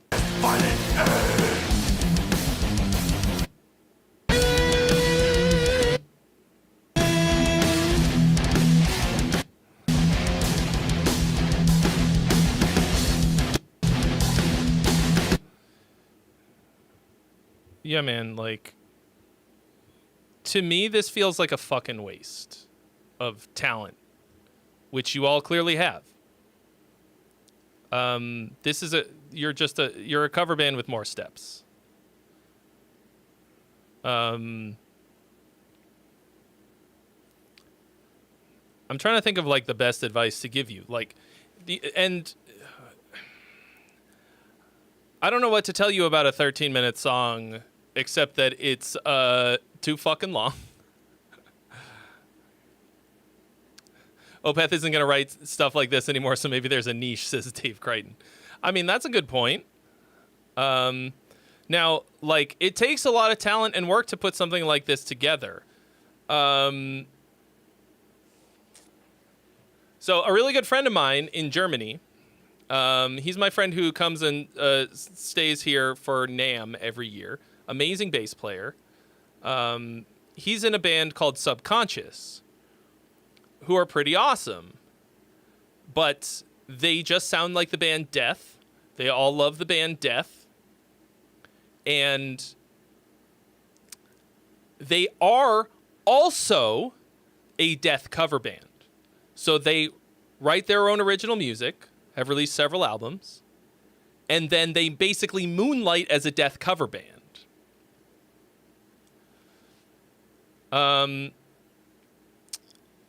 That feels like what this is. And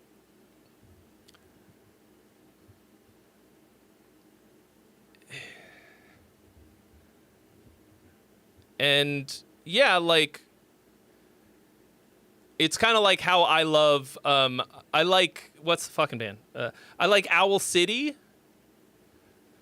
because the Postal Service is never going to put out another album, right? Or whatever. If they haven't in 20 years, maybe they will soon. But like, that's what this is good for. But well, what are you going to do with it? I really don't know. Like, I don't know what to tell you. You need to establish your own identity and make some art that isn't just basically a cover.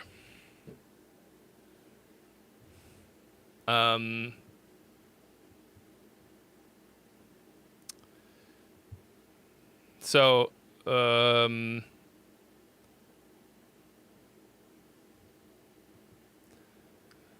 and like, instead of writing 13-minute songs that go nowhere, like, write something that goes somewhere in a shorter amount of time.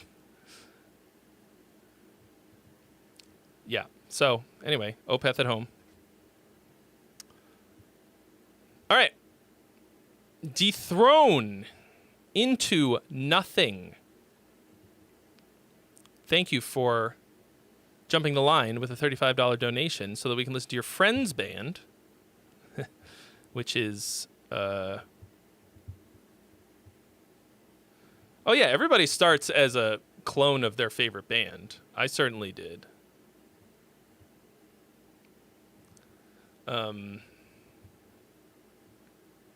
Let me see what they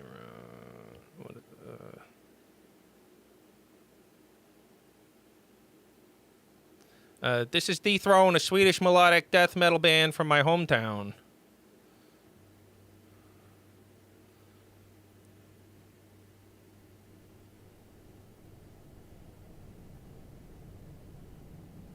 Into Nothing. There was a song in my metalcore band that I was a singer of called Descend Into Nothing.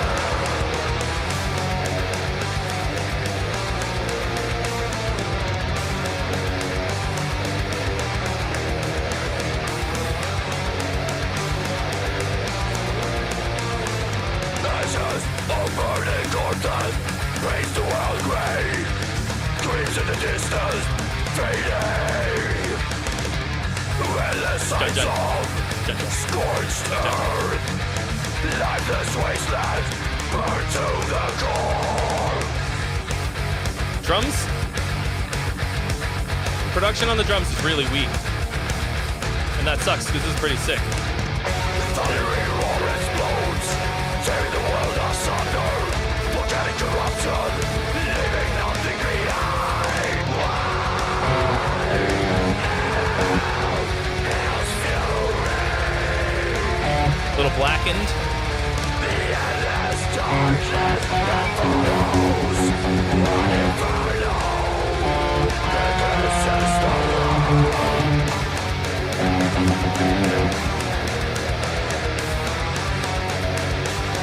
In case you didn't know, blackened just means every chord is a minor triad. This is their first album they produce and mix all by themselves. The silence break. This is why you don't do it. It mostly sounds good. The drums are just fucking typewriter though. Smell of boiling skin. Of the senses. Walking through the flames of hell. Like a burning Dun dun dun dun dun dun dun dun dun dun.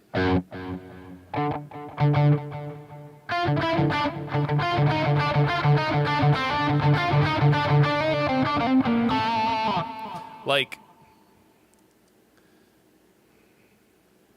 how do we have Swedish bands that are still doing At the Gates? Ooh, this is cool. thundering roar explodes. Tearing the world That's groovy. Volcanic eruption. This isn't. Nothing behind. This is another band that. Hell's fury. The endless dark. Like, I don't think of At the Gates as a melodic band.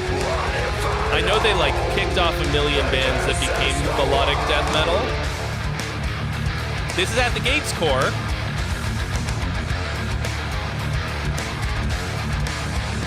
This is not melodic.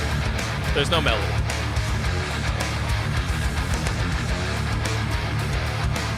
It's cool. Fucking, like, it's aggressive and cool. In Flames is, like, is melodic. Endless sights of scorched earth. Lifeless wasteland. Burned to the core.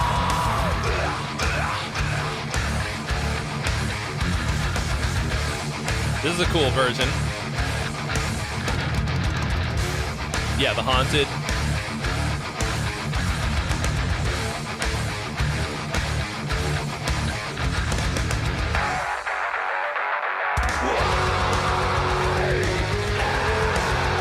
Hell's fury. The endless darkness that follows. One inferno. I mean, it's aggressive and hits hard. I mean, the production isn't, like, unlistenable. Very mosh-worthy.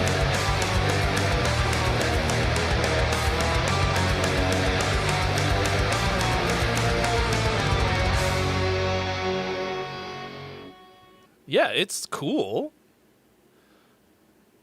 But sounds like a somewhat more blackened The Haunted.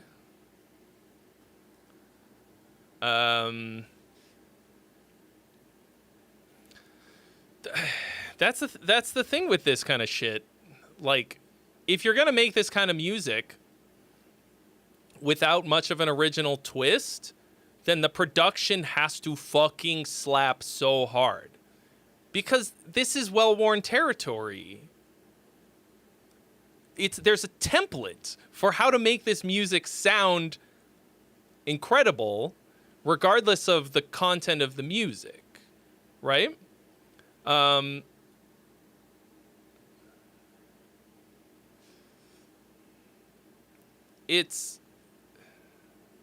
They have 2 albums out that are better produced, but wanted to promote their new stuff. I mean, okay, like, that makes sense, but, like, why? Why? Is this album already out? Oh, 9 months ago. Yeah. Okay, well.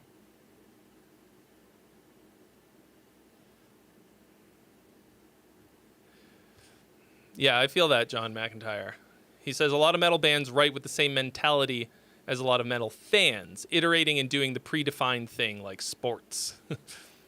Feel like even with Bring Me the Horizon, millennial fans follow like business or sports.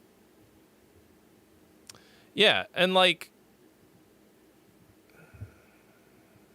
I think they need to do. I just think that. Yeah. Do they want to be we have the Haunted at Home?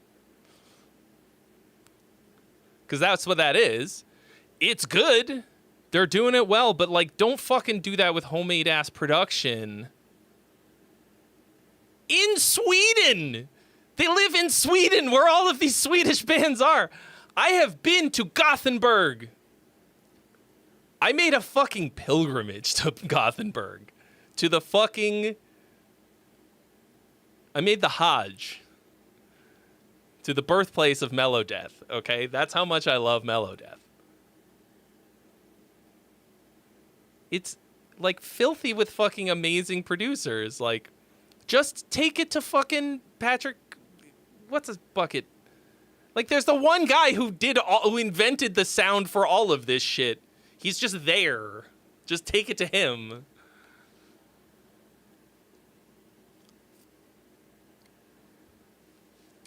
I don't know. Because that's, once again, talented, fucking cool. Yes, Studio Fredman. What's that guy's name? It's not Patrick. Patrick Uleas is the music video guy. We live in a small town way outside Gothenburg.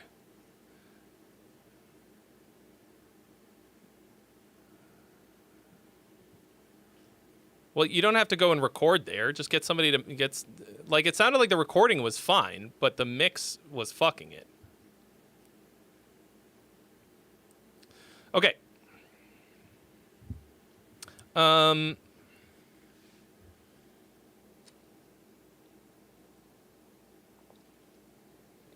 I need some water. Oh, there we go. Frederick Nordstrom, that's the guy. Thank you. All right. The Wait, Cope official. What's he said about it? Such this is an expanded version of The Wait. More interesting drums, vocals over the bridge, a drum solo-ish part, and a solo. Looking for feedback on the mix mainly. I'll take all forms of feedback regardless. Yes, you will. You will take my fucking feedback. I've seen everything. I'm cold and alone. Why my memory? It is time to grow. Could it be known? Stories untold. Stories that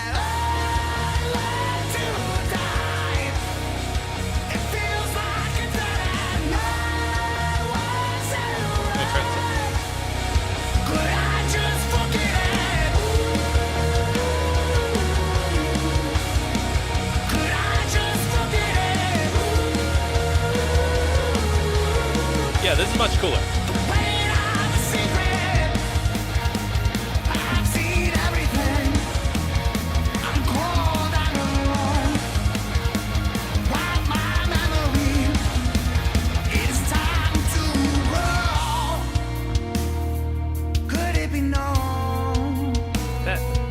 That feels like such a weird, stark transition, change up. Stories that I love to die. It feels like a dead end. Was it right? Could I just forget it? Could I just Yeah, nice little double time change. Nice, very nice. Oh. I've seen everything. Yes, we have listened to this song before.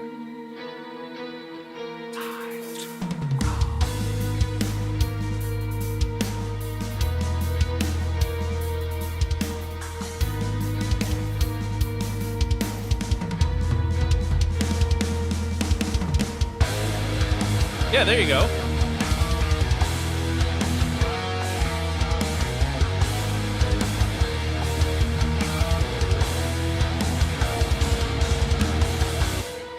All right, the poll is open, y'all.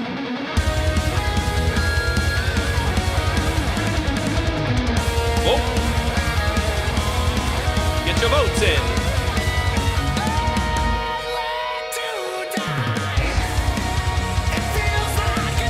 There we go.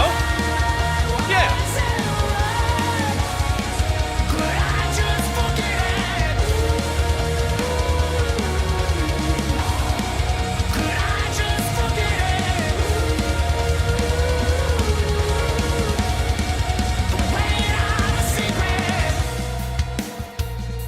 Don't, no, not this. That is fucking gooning blue balls bullshit. No, don't end on that. Where was this riff?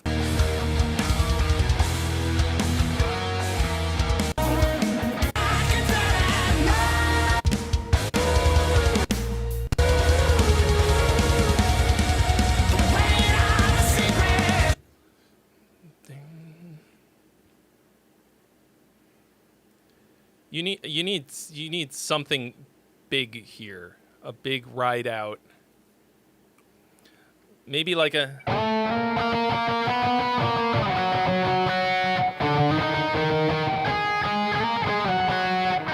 like an instrumental version of the vocal line on top of the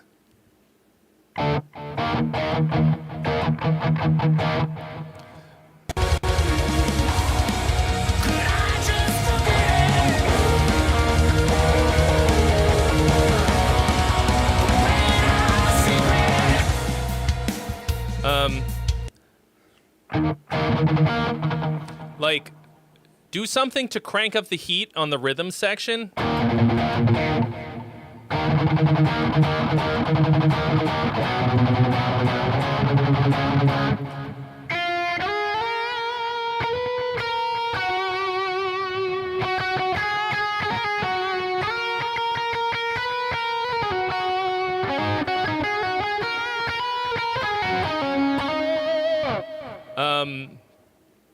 And then not this bullshit. This is nonsense. And the other time that you have it, it's also hugely blue balls.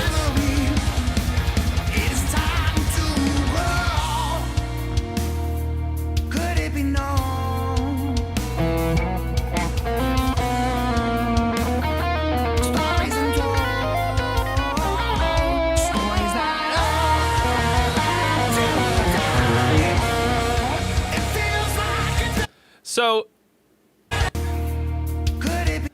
I don't know. I might have said something about this.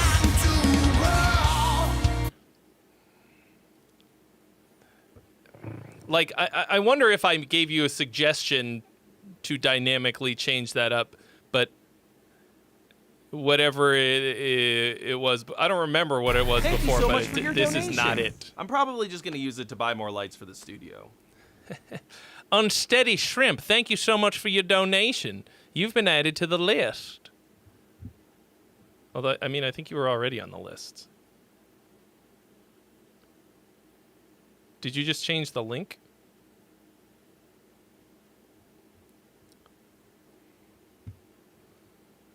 Either way, you are next.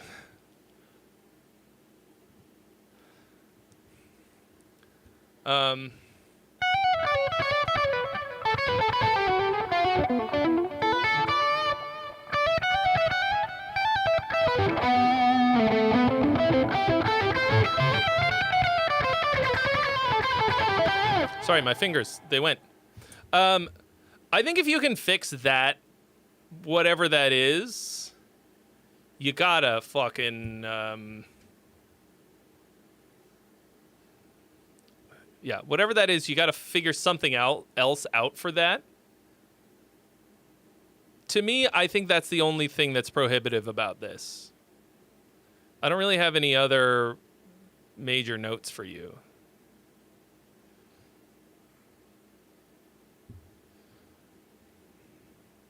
What is my opinion on following trends in metal? Is it better to follow and adapt or go your own path? I mean, take a look at Machine Head over the years. They're a great example of chasing trends in a really embarrassing way. I mean, there's like a certain type of, I think of it more as like a level of quality, like looking at what other people are doing and letting it push you to do something great. If you try and follow a trend, I mean, I think you could probably know what I'm going to say about that. Like, you wind up with the band that we listened to before. I mean, that's a trend from a long time ago, but that's what you're going to look like in 20 years, you know? You have to. Okay, for me, if I'm not making the type of music that I want to make, I don't see the point. Like,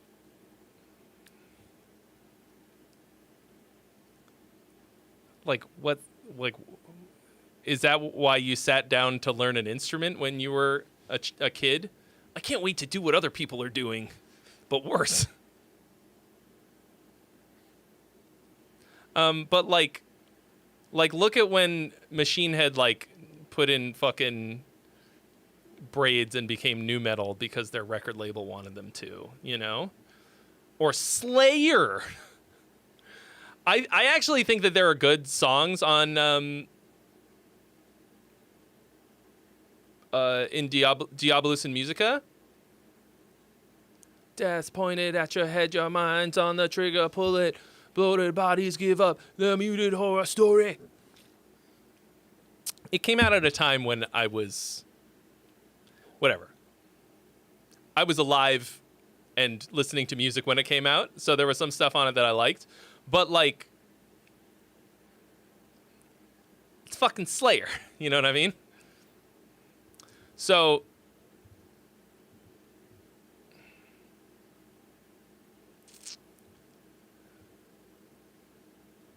it's about whether or not you authentically want to do something for artistic reasons or not.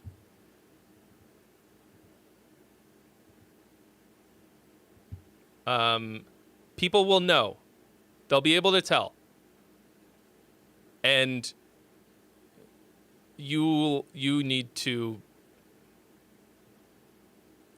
like, how can you get up on stage and play or sing something that you don't believe in? Like, we all got to make some kinds of compromises. Amy Lee says that she fucking hates the rap part in their biggest hit song. And they did it because the label wanted them to, because nu metal was big.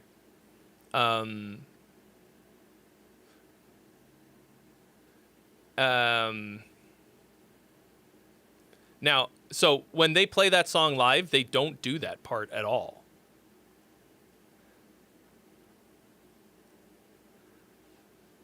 I'm like, all right.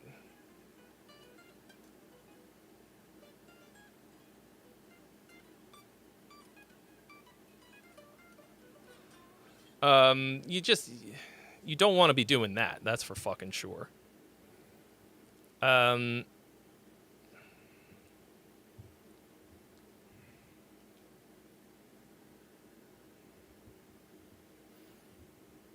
No, they do the Wake Me Up. They don't do all that this time. I can't believe I couldn't see. They're in the dark when you were there in front of me.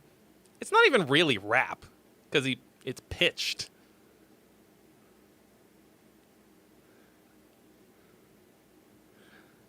Anyway. To me, that's just retconning.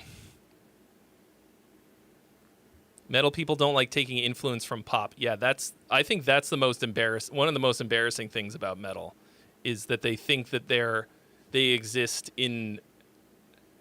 as an antithesis of pop. I think that is one of the biggest downfalls of metal.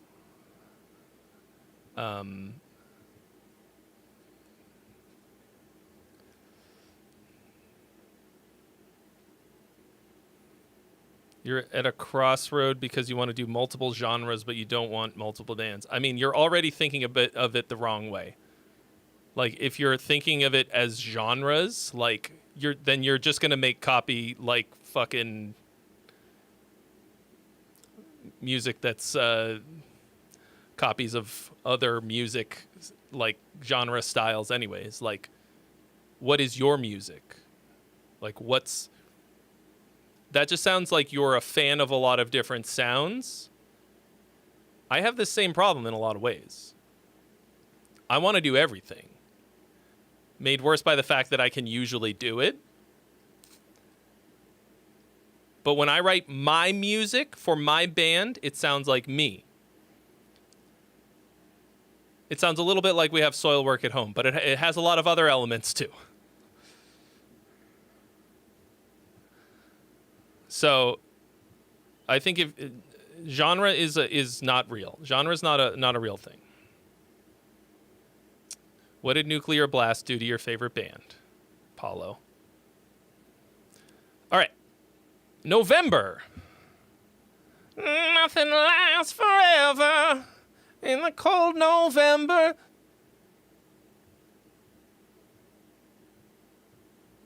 Even cold November song. Here we go. Unsteady shrimp. Oh, I'm a little shaky shrimp. A shrimp shaker. Woo! Hot Tray would appreciate any feedback on this instrumental song I wrote / produced. I used it to learn how to program drums and practice mixing. Very much a beginner. Appreciate your feedback on any aspect of the song, from the mix to the song structure, etc. Thanks.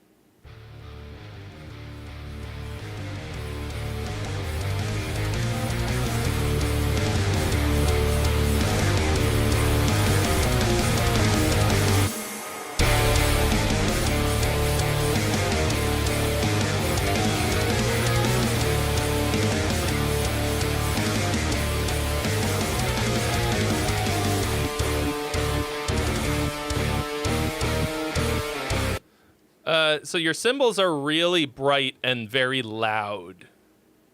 Really thin sounding. Unforeseen was the band? Never heard of them, but...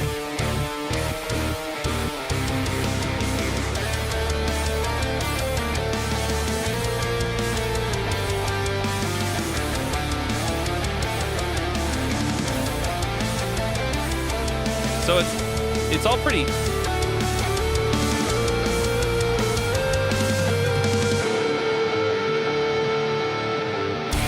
Oh, see, you had a thing going here, and then you just stopped. Like this was a good moment, and then it's just.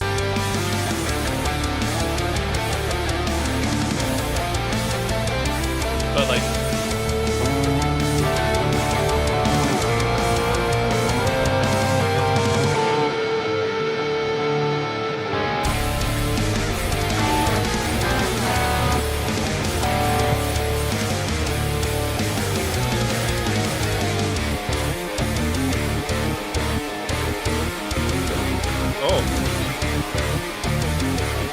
They do sound like MIDI guitars.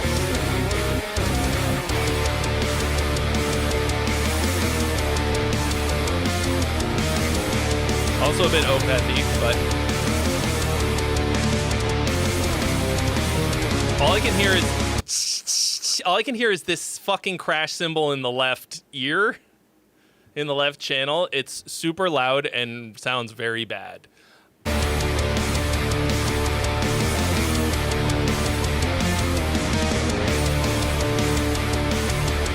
Like, does this drum kit not have a cymbal on the right?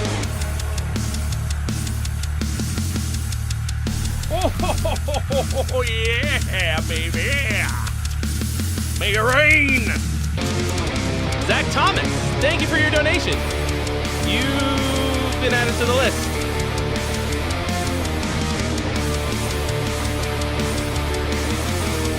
I do not see your donation.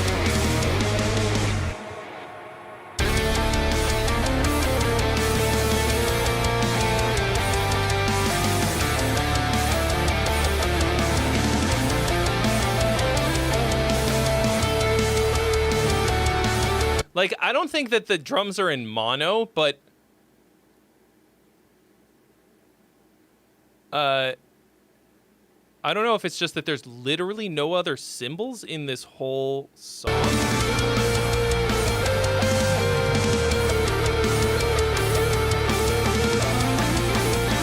Not a very creative drummer.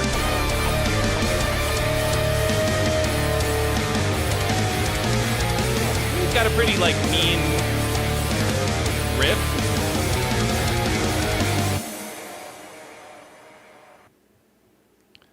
So you've got a riff that's sort of the center of this. This isn't really interesting enough to be instrumental for me. You've got some cool melodies.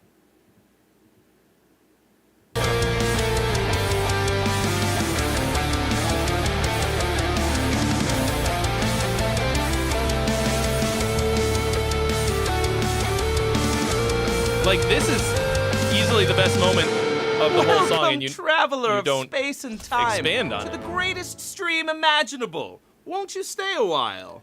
Probidime. Probidi me. Probidi me. Thank you for the follow.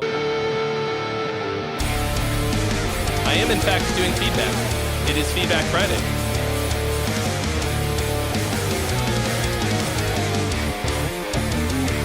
This is so Opethy.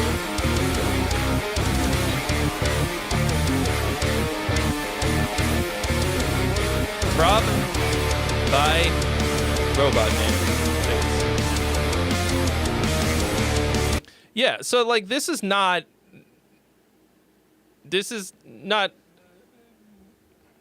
interesting enough to be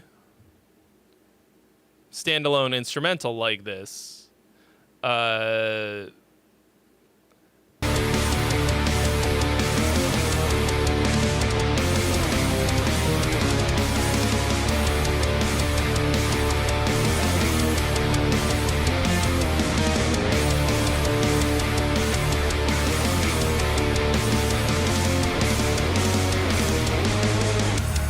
Pretty groovy and stuff though. Like this is a cool moment. I wasn't expecting this little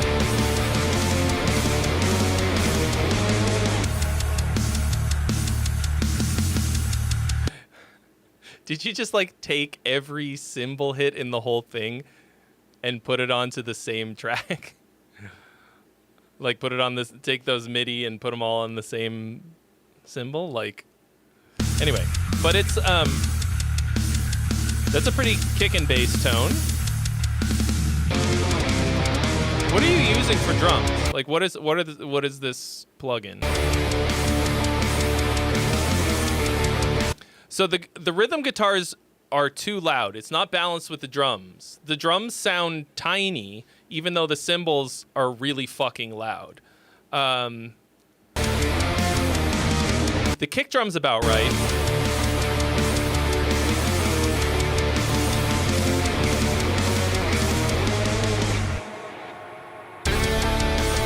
There's something fucked about the drums beyond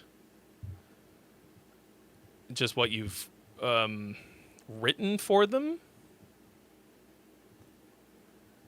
There's something like about what you're using in here and that kind of thing. There's a lot of yeah, I feel like you've really undervalued the best parts of this and overvalued this riff and stuff. Dime,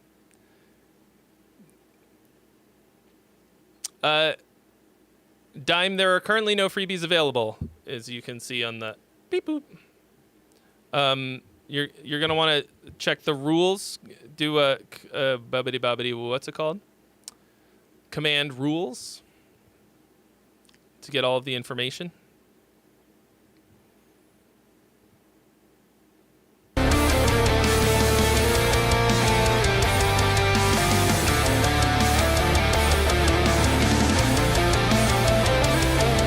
Like,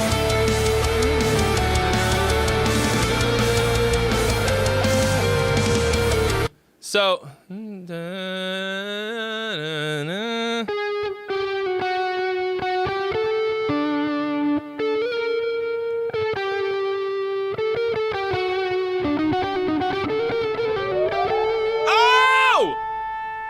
Yo! Ty! Welcome, traveler of space Again! and time, to the greatest stream Raiding ya imaginable. boy! Won't you stay a while? The new wave of nice metal buds in the house. Welcome, Raiders! Lords of the Trident. Let's shout these friends out. Welcome!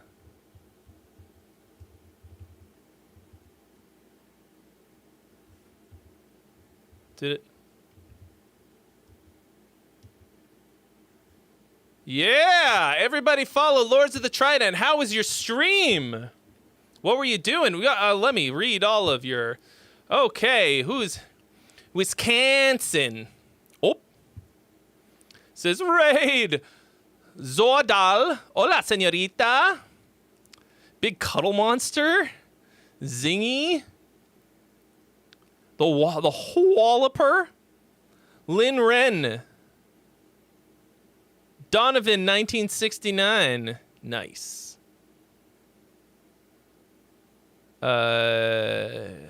Cashways Official. Hello. So you're going to want to hit rules to get all the information that you need. Did you have a nice time? Sang some high notes, sang some low notes. That's what you want to see. That's what you want to hear. Those are the ones. Then the in-between notes. Medium notes. Yeah, okay. So Unsteady Shrimp here. I think you got a good start, man. Like, this is a great start.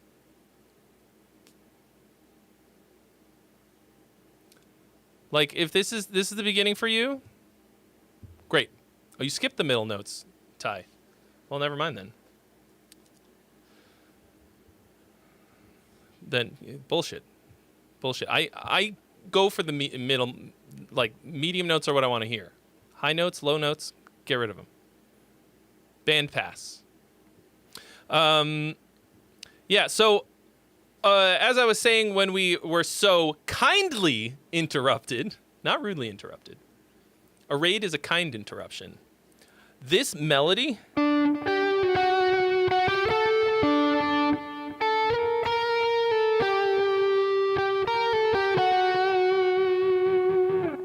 to me, should be the focal point of this whole song.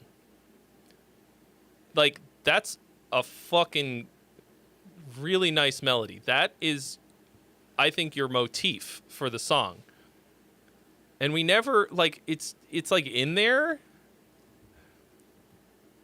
But I feel like that's the hidden gem in this song. Like, this feels noodly.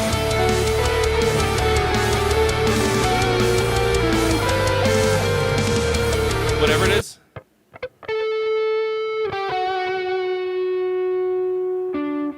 What? Sorry, I played it wrong. Did it?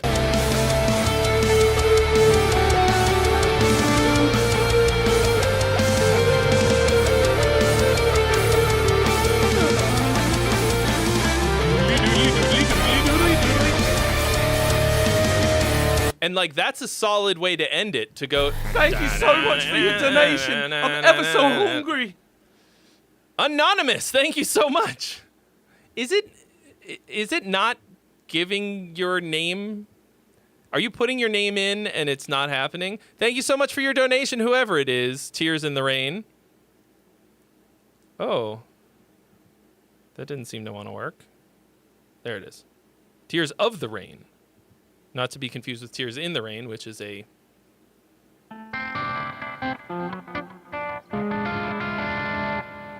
Joe Satriani song.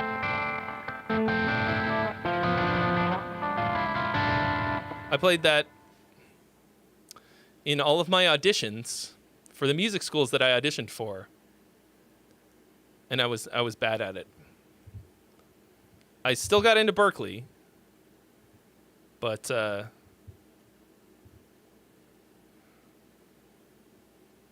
Not any of the hard ones. Thanks, the Whalloper. All right.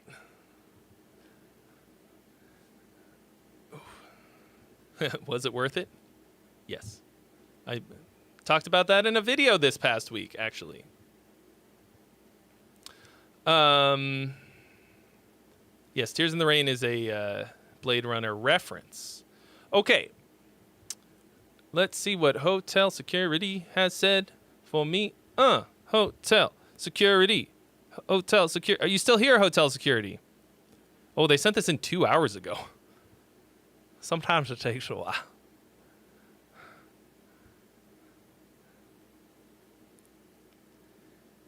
Hey Trey, hope you'll enjoy our latest single, Call Me Back in 1,000 Years. It's our first release since our original singer, Matt, left the band.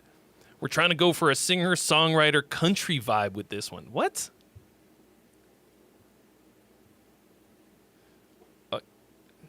Okay. Interesting. Oh, it's not. Okay, there it goes. It's going.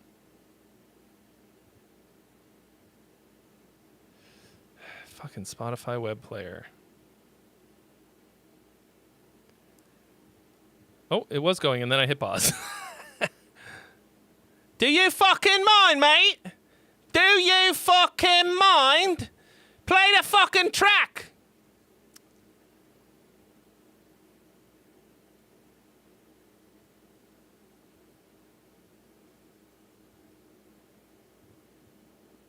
I gotta do this thing. All right, who asked, who fucking, you know what I'm saying? Like, who asked? Well, now it's working. But, okay. And then absolute trash. Oh no, we've already got that one.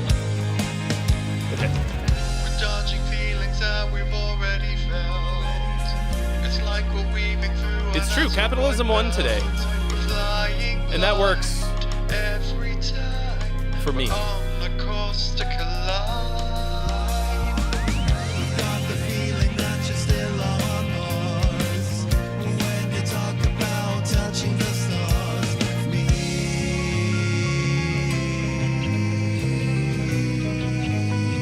That felt like a groove killer right there. Even though the...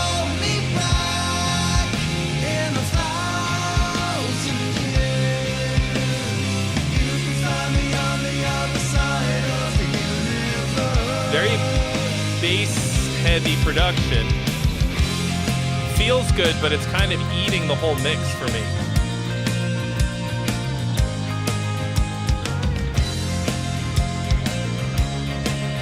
Considerably less progressive than the other things you've sent in, but more progressive than any country song.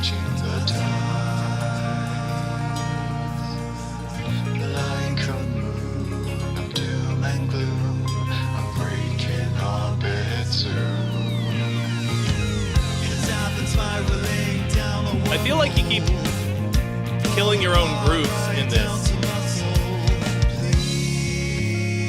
The production's not quite there for me. It's like okay.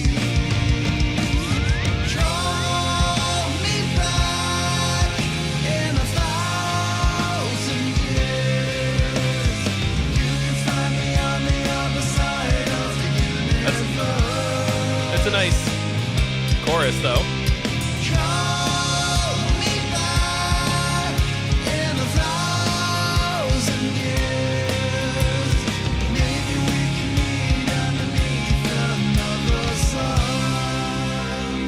Makes me think of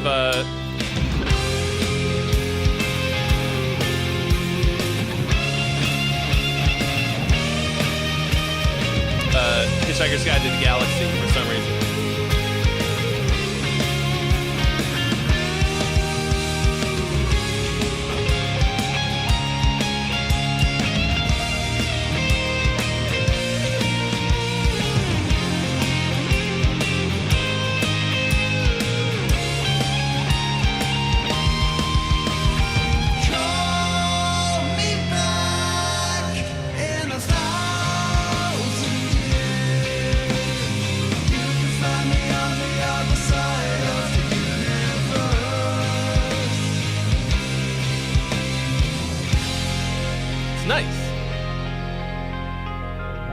actually want one more chorus here at the end, because the chorus is fucking good.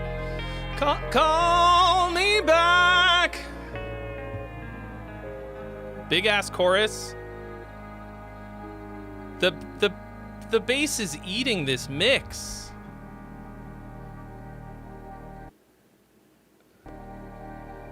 Why? Why?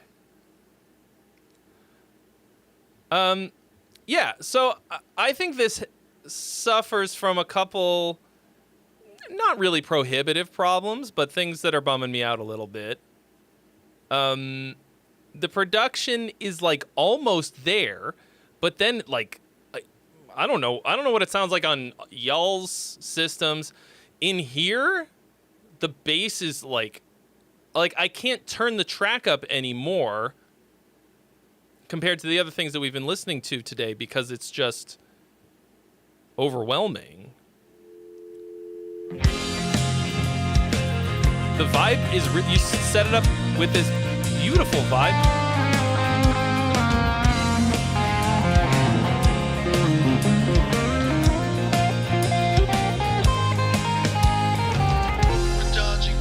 Like really nice. I wrecked the vibe by noodling. Every time we're on the course to collide. Like that tremolo guitar. It's very saturated without. It's dreamy. Saturated without feeling busy. All the parts are working together really well.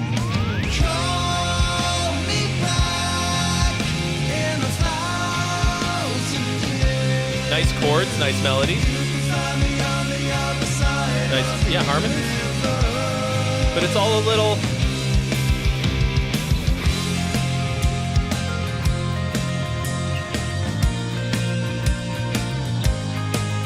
I mean, I'm listening to it again, and I'm enjoying it. Better the second time, actually.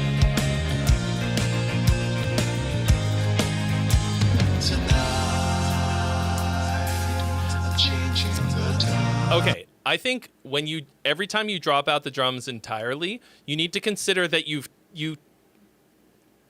have used one of your very limited number of full stops. You know what I mean? Like, I think that you like songwriters sort of spend them, and you got to figure out where you're going to spend your. I don't know, two maximum in a song. And like really probably just one. I guess it's not a full stop. Your drummer's doing the ding ding. Drummers fucking love doing that so much. They, when they hit the side of the cymbal, they're like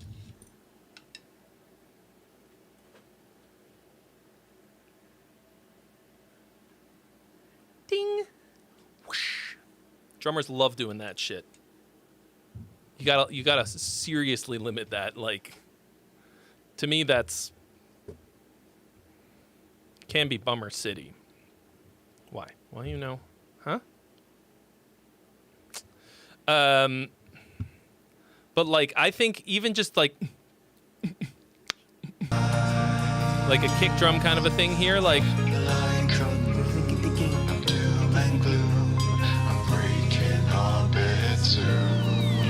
Like, I think maybe one measure of that would have been plenty.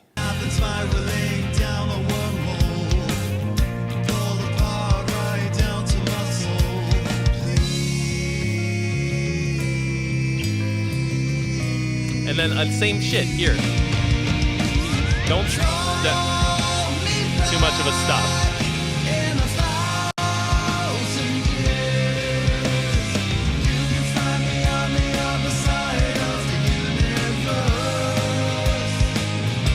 I don't know, Radiohead maybe?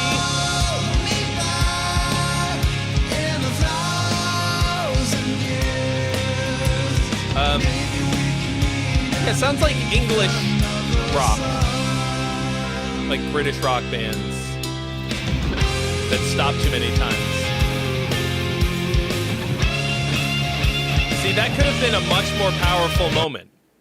Start the guitar solo.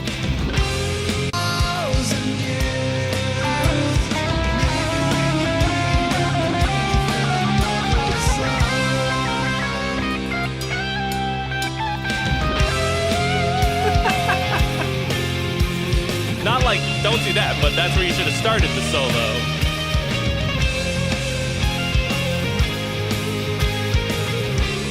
Did the YouTube stream like die or something? Why isn't anybody talking?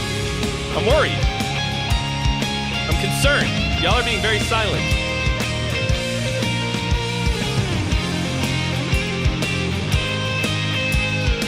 No, wait.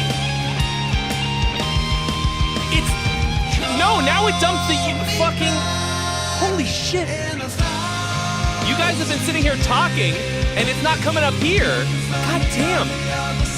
That's fucking hilarious. Restream is fucking up today. Straight up.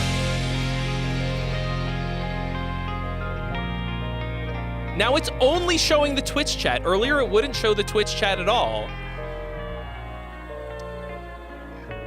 God damn.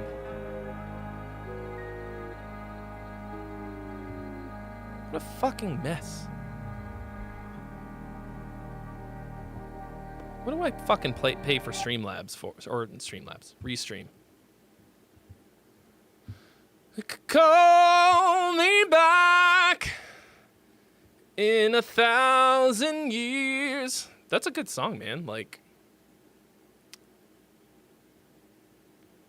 Alright, where's the fucking chat window?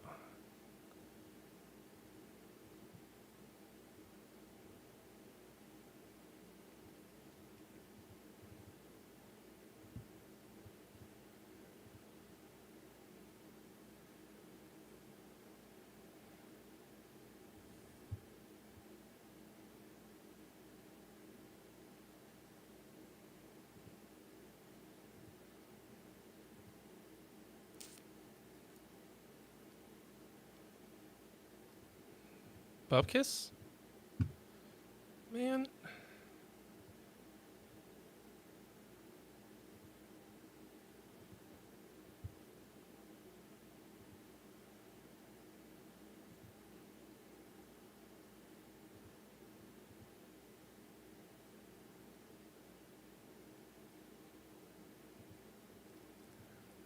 I hate it when it's something that I have no control over. Because it's like, I did my fucking part.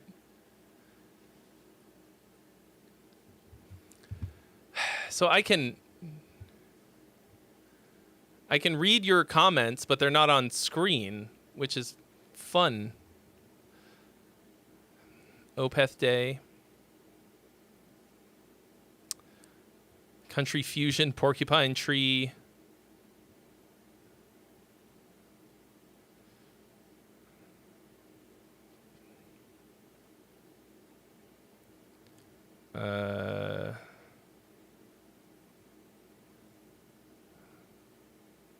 You hear no Radiohead nor British. Maybe I'm thinking of... I mean, I haven't listened to a ton of Radiohead. But there's something about it. I don't know what it is. Hello, Rosa. Reminiscent of Green Day Holiday chorus. Yeah, a little bit. Oh, fuck. I didn't set the...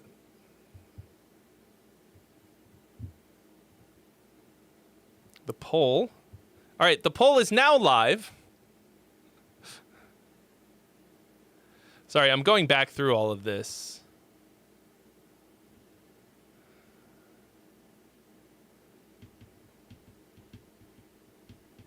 Yeah, it's got the swinginess of Holiday. Dunk, dunk, dunk, dunk. On a holiday. Yeah, that's really frustrating. Welcome, traveler of space and time, to the greatest stream imaginable. Won't you stay a while? Midgie bro, thank you for the follow.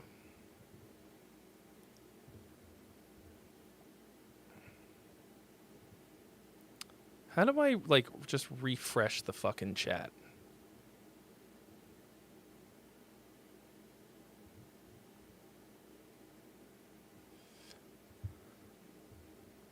Going to bed? All right. Thanks for coming.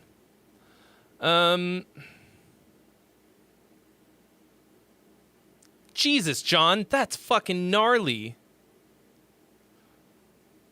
Holy hell. Whew. That is some nightmarish shit. I'm not sure if I mean, I guess it's satisfying to hear that it is now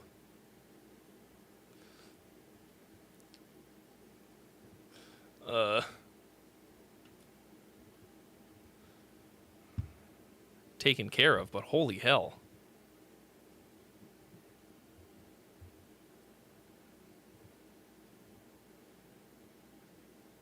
All right, let's see if that's going to fix it now. Oh, that's embed. Yeah. Yeah? Somebody say something. Say something, I'm giving up on poo. Okay. Somebody in YouTube say something.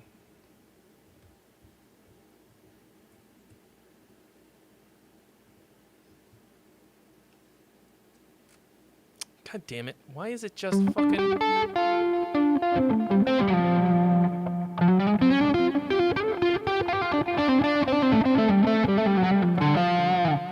Like, what the fuck, man? Huh? Huh? Huh? Do my fucking bidding.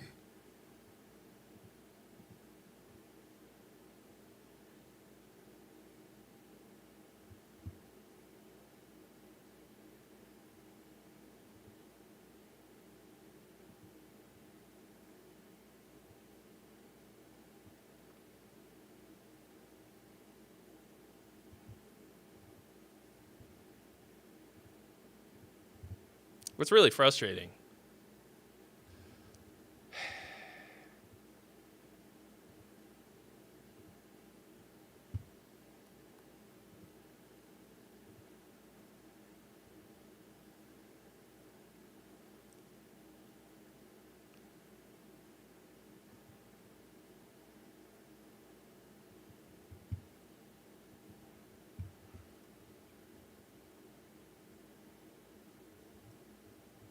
Why won't you show me?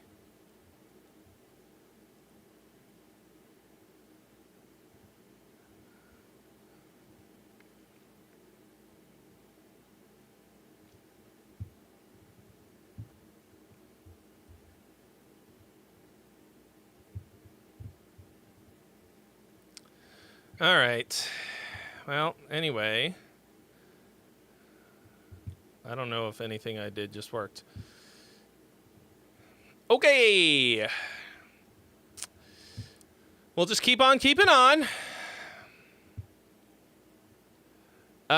Okay, so this is now...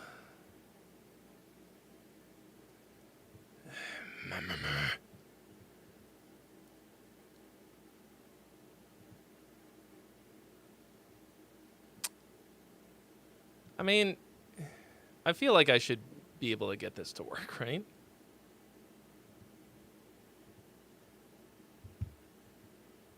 So I have to like fucking...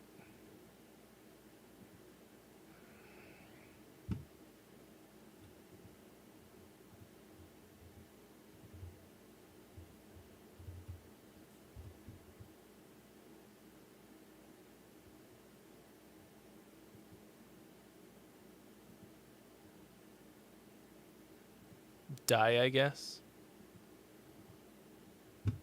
Guess I'll die.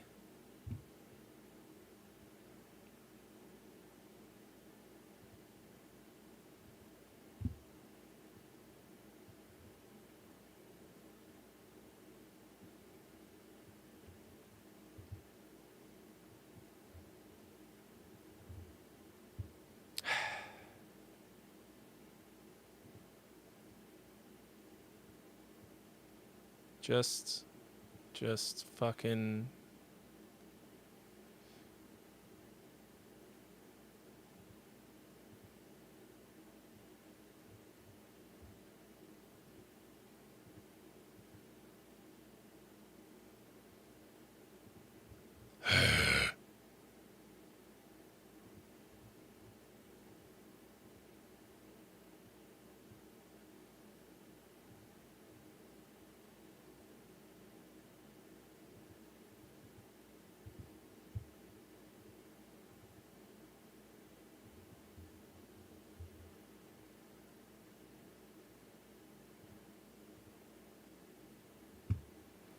Okay, we're just gonna listen to music now.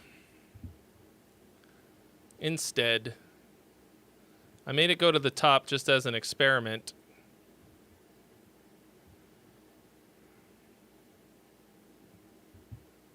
But just to see if that will kind of refresh or restart it. But okay, I'm gonna have to keep an eye on the YouTube chat window that I've got open. Okay. That's so much less fun, though, isn't it? Ugh.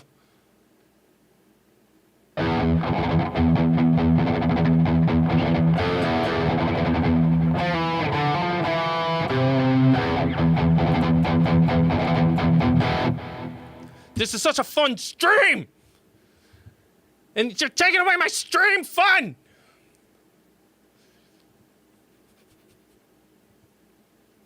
Okay, here we go. So, Girth Brooks. Girth Brooks.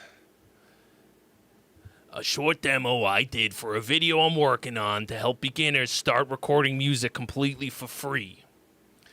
I used all freeware VSTs for MIDI bass, drums, good old Lapoo guitar VST, and all stock in-the-box Reaper plugins.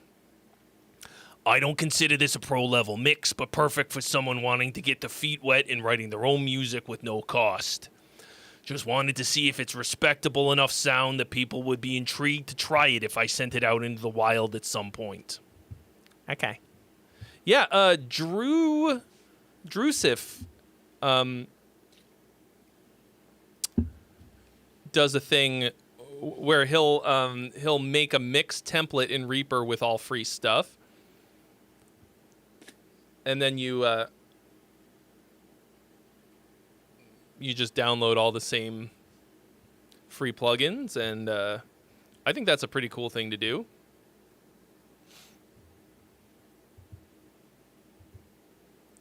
No, that was the guy from BioShock voice. I forget what his name is. Okay.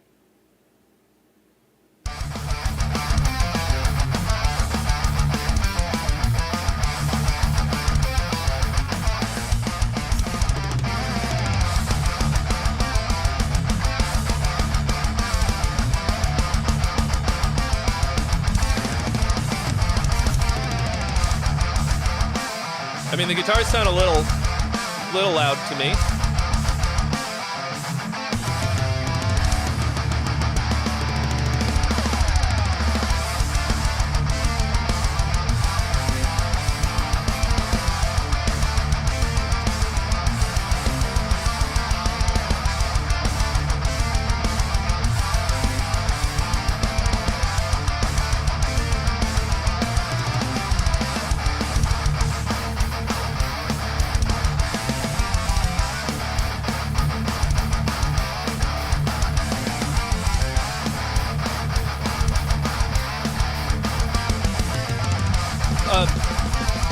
Ironically, I feel like the guitars are missing a bit of girth,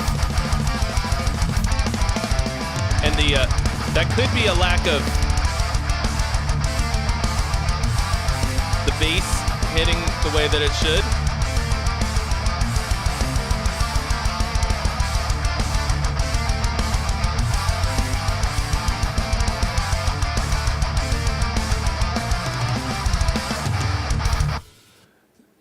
The drums are very, like, everything is very clear. This is a very, like, clear and bright mix. But I'm not, like, feeling it, you know what I mean?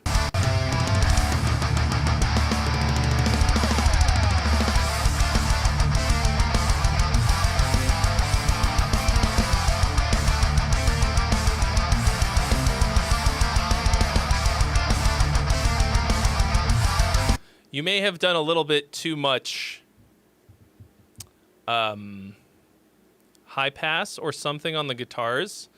When they chug, they kind of disappear. Like I'm missing out on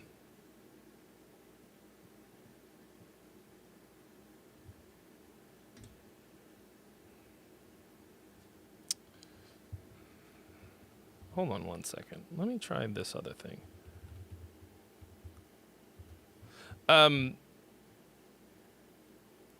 Yeah, I'm missing out on the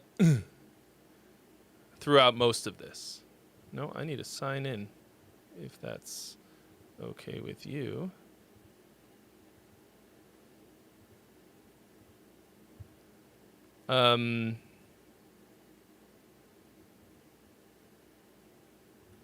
Fuck's sake, mate.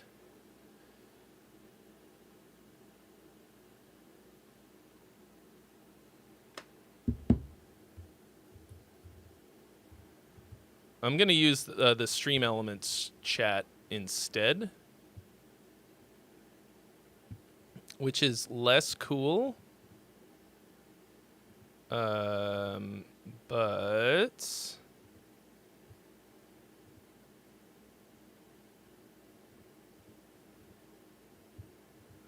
hopefully it'll just get us what we need. Because it's bumming me out. It's genuinely bumming me the fuck out.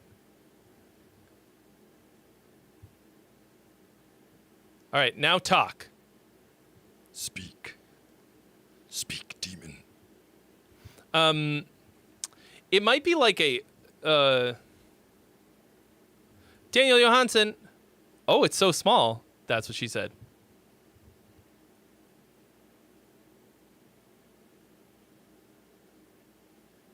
Is it still only... It's still only... What am I doing wrong?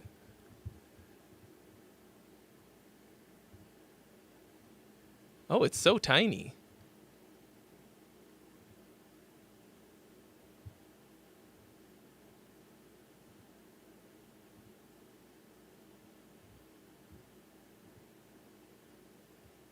Oh, that is just... truly abysmal. Where is it getting the feed from? Damn it.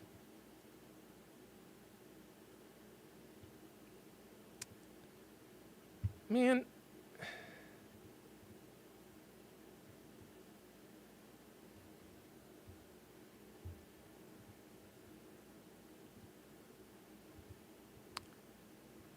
What a fucking botch. What an absolute miserable properties. What a miserable properties you are. Where else do I get? Where do people get their chat from?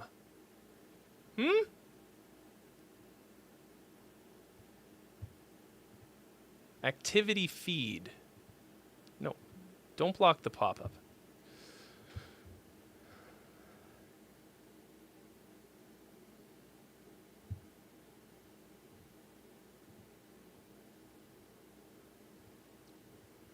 Hold on. We're gonna get this fucking... We are gonna get there. Why is there no option to add fucking the YouTube fucking thing? Ah! Okay. There's a... What's it called? There's a Streamlabs one. Streamlabs, we're counting on you now to not be a fucking shitbag.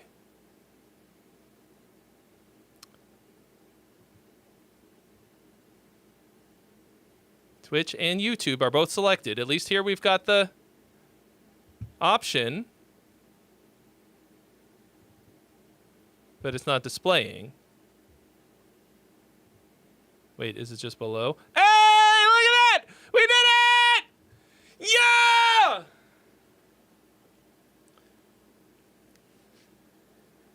Boom. Boom. Fuck Restream.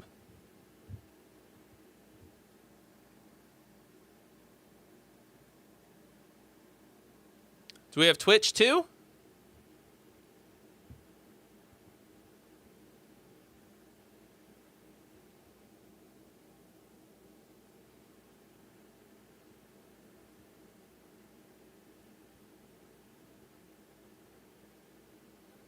Yes, we do. Okay, fuck yeah.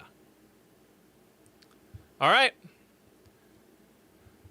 Let me see if I can do a little background thingy so that we can read it better. Thank you for being patient with me. Whoa. What was that?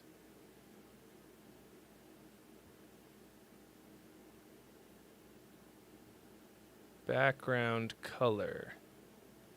Font size. Come on, let me just look at, you know?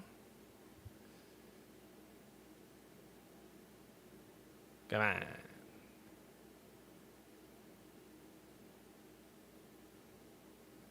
Whatever. It's fucking working. So we're just gonna go with it.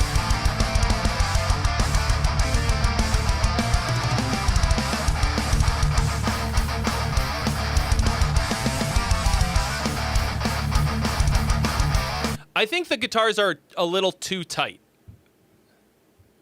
That might I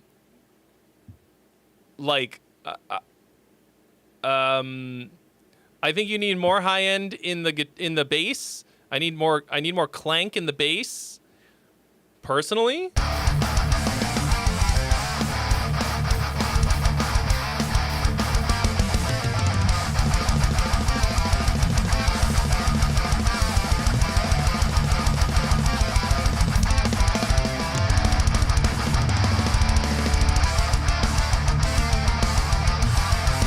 You could push up the bass on the amp a little bit, I think. It sounds like you used, some kind of overdrive, like a tube screamer type of thing, maybe a little bit much. They're really nasally and mid-rangey, so they're cutting. But that means you can turn them down a little bit, maybe. Yeah, so that's Lapoo. Lapoo is good. You like it better than Ignite Emissary?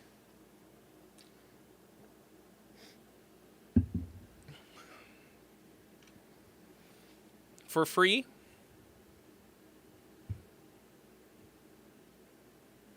That's cool though, dude. I think those types of things are a good move. Like making that kind of like like a all free everything. I mean, I did that for my free what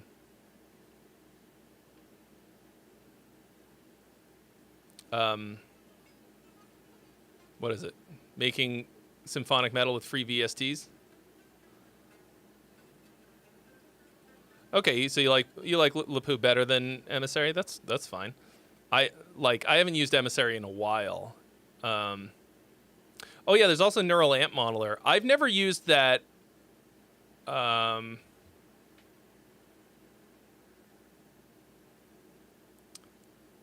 think I looked at it, but it was like too complicated or something. I don't know. This file is corrupted.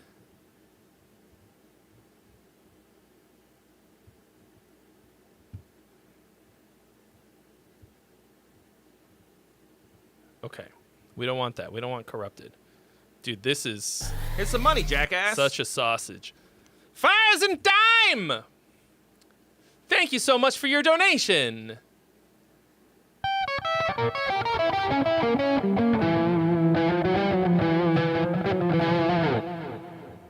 This is my second attempt at writing and playing a song all by myself. Cute. All right. This massive sausage vibes here. AM demo. Let's see. Okay. Hey Trey, it's been a while since I submitted. Used to be in a two-piece hardcore band called Wasichu. Now I am your typical solo act, and I've got like 20 plus songs to share. I'll start with one. Damn, dude. It's never a good thing when a band that's just two people splits up. Like that happened with, I've made this dumb joke on here before. LMFAO. It was just two guys, and they broke up, and their blood relation.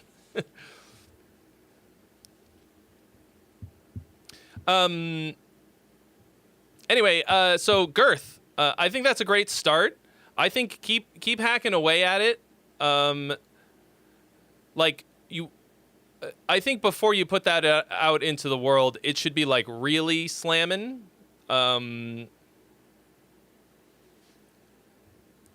At the moment, it's like pretty good. It's a start. All right, I gotta change my hat. I'll be right back.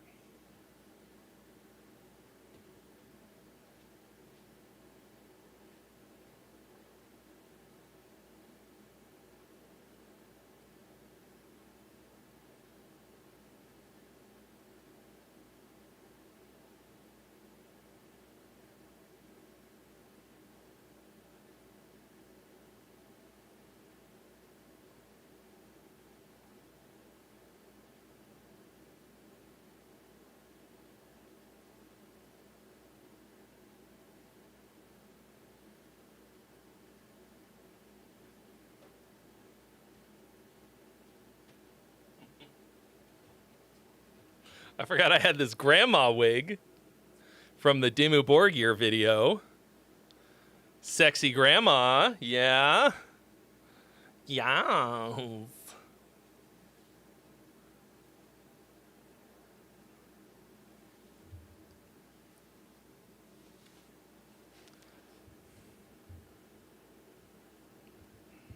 Hey there, Sonny.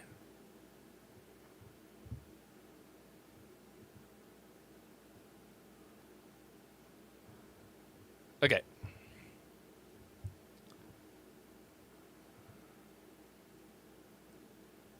Hey, money for me! The tooth! The tooth doing the math! Is it gonna be 520.69?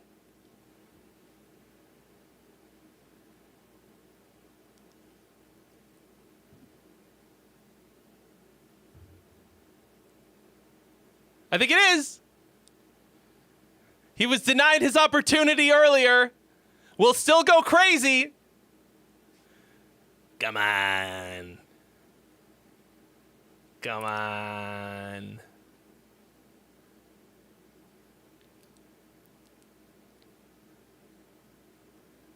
Come on.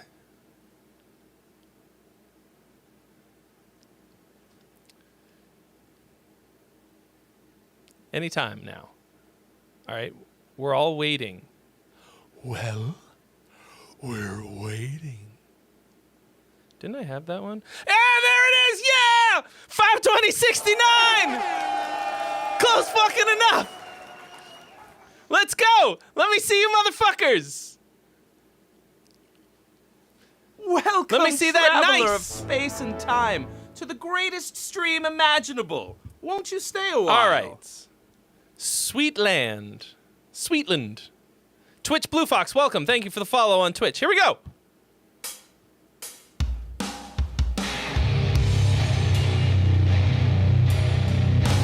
I'm gonna hit it again until everybody says nice.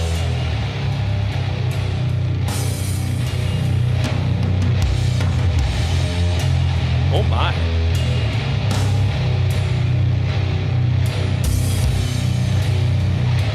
Oh, the pole.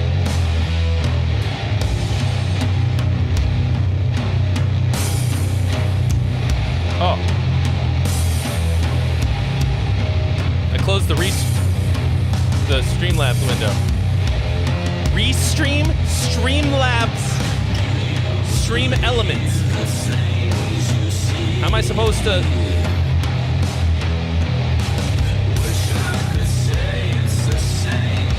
I mean, that is some gnarly low end on this one. All right, the poll is open, folks. Grandma Trey wants to know. Song a gong. What's it gonna be, young man?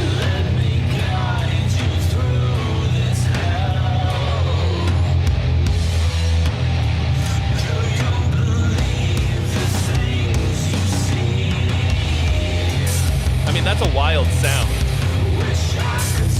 Oh my god, listen to that cymbal getting eaten.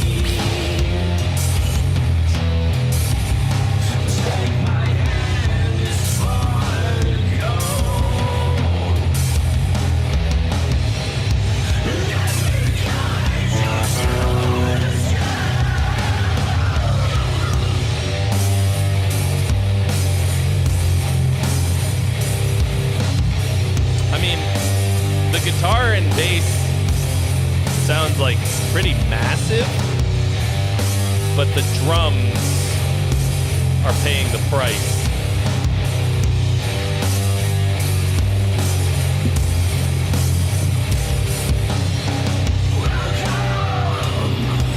Oh, that's a cool vocal. What up, Al?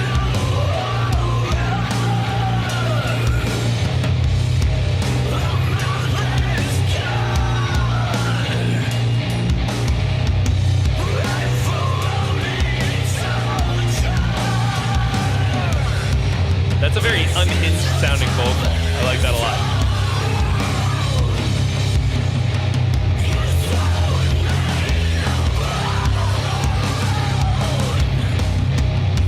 I like that Twitch Blue Fox's first chat was nice.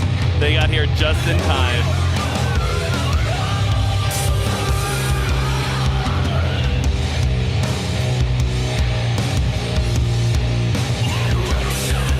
Yeah, weighty. That's a good word for this, Jim. That thing that I'm always talking about, that I want to feel the chest of the bass, Grandma's Oops. This has that in spades.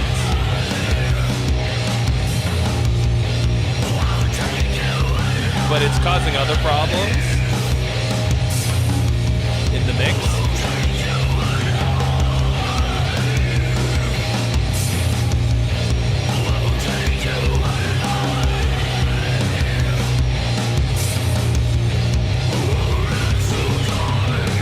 Some of these drum parts are a little wonky.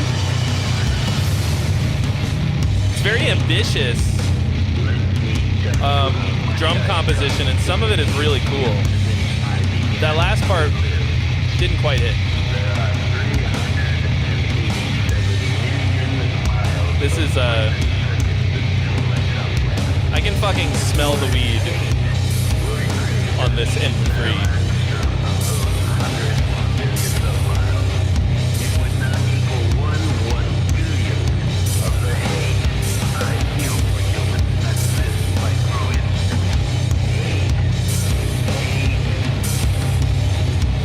Like, I need a black light to properly feel this. What a broom, mother?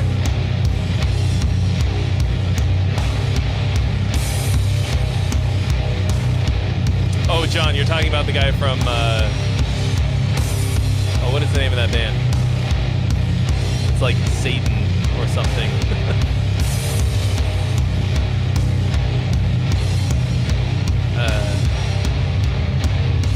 Pentagram.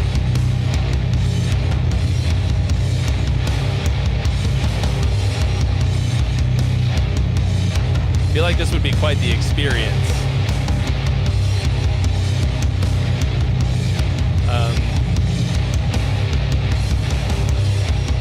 But it's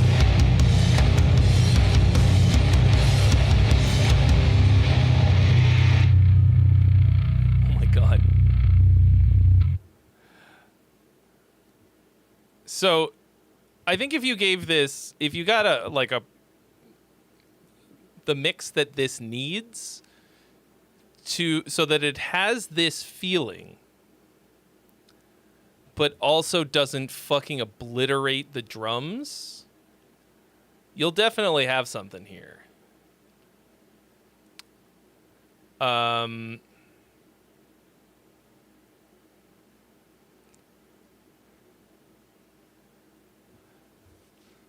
Like the guttural like nature of the guitar and bass combination of this, the sludginess of it is hitting super hard, but it is absolutely fucking consuming everything else. King Jade says, get whoever mixed Author and Punisher.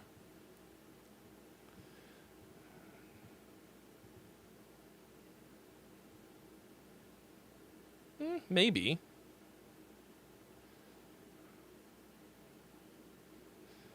There's no guitar, it's just a bass 6. I mean,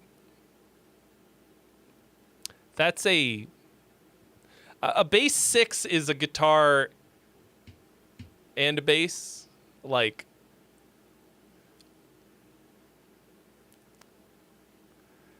that's like where you start to get that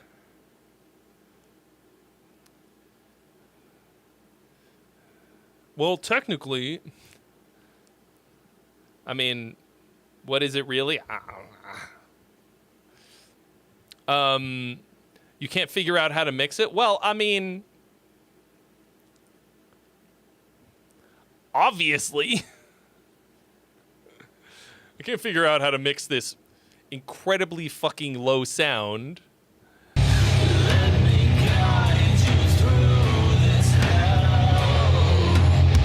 I mean, this somebody sent in. Oh yeah, I guess it was Angie who sent in a song last week or 2 weeks ago where it was just like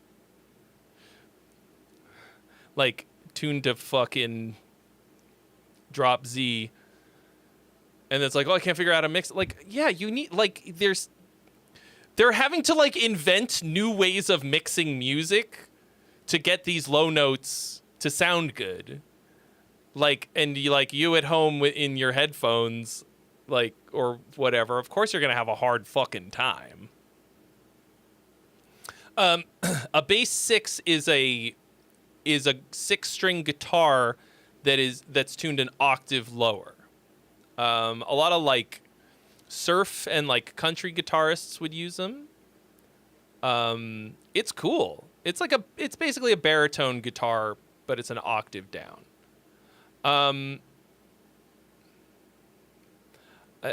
To me, the problem is what's happening to the drums in this mix.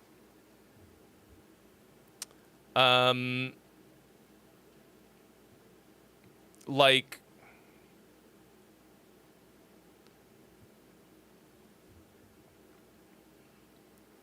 you got to figure out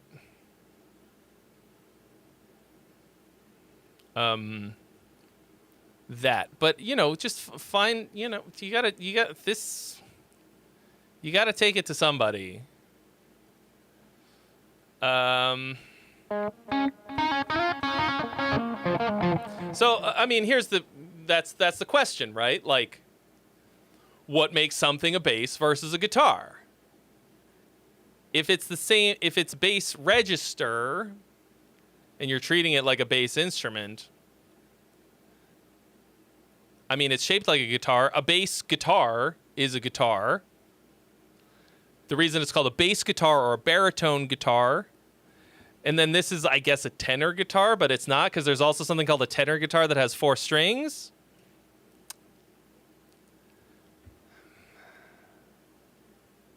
I mean, to me, bass, baritone, and tenor are registers. They're not very well defined, but nonetheless, it's about the register. Like, if somebody says it's a baritone guitar, that means it's in the baritone register. But, like, it's a guitar also spans a huge amount of space, like it's a huge number of octaves.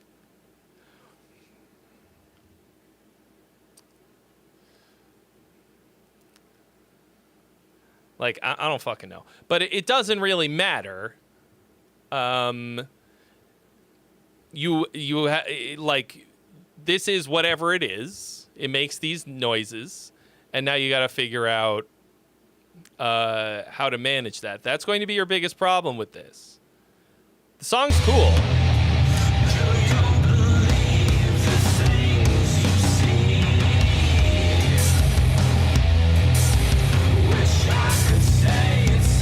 I mean, it's not going to be...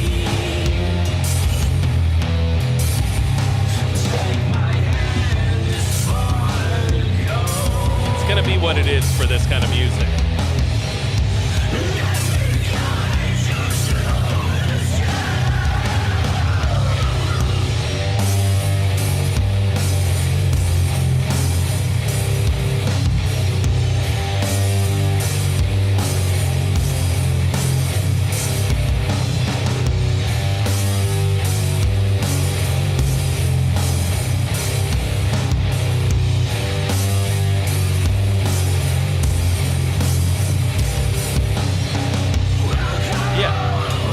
I think your vocals are fucking awesome. They suit this music a lot. I don't really listen. I don't listen to this style of music in general, but I think if you were to really get the balance that this needs, I would probably enjoy listening to this.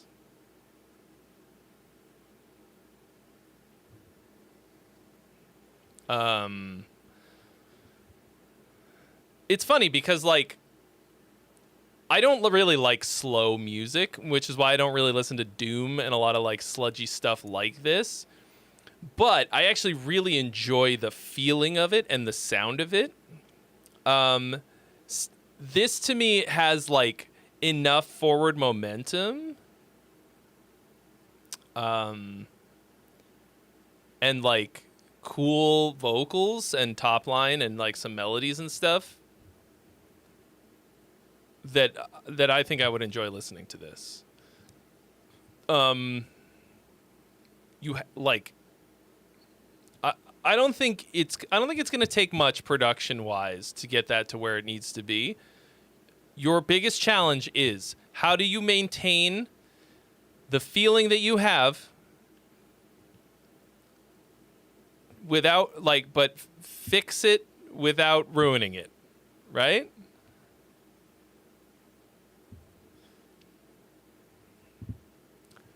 That is beyond my skill level. That's well above my pay grade. I don't know how to do that. Like, I couldn't do any better than what you've got here.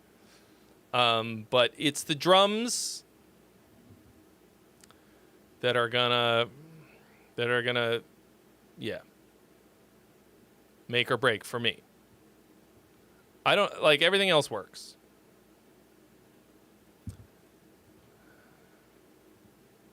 I say find somebody who does music like this that mixes it really well and just hire them, to be honest. All right. Kaushik. Sivasankaran. Ooh.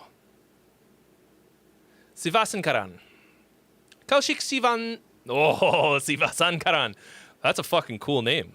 I am sure that I'm butchering it, and I'm so sorry. Yeah. I always want to be able to say people's names. You know? How they are.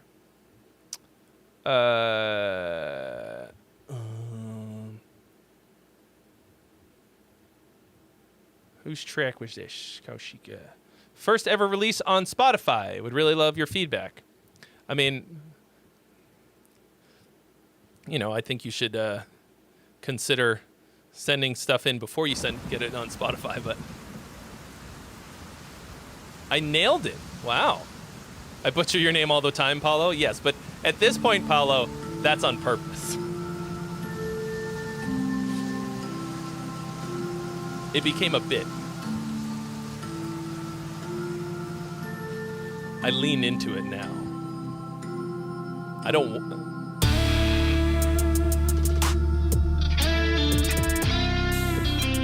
Ooh. Saucy guitar tone.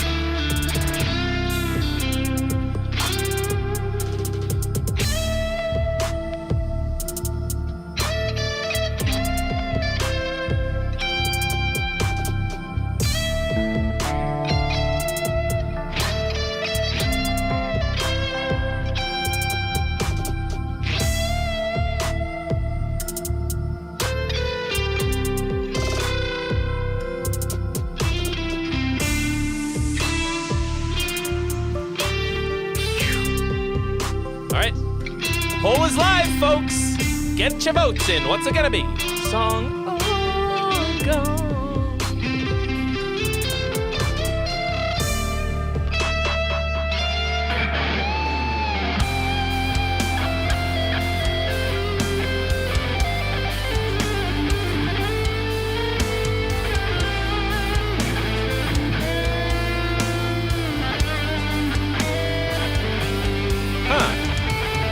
I was gonna say it sounded like a Strat, but last time I was sure it was a Strat, it was a Telly.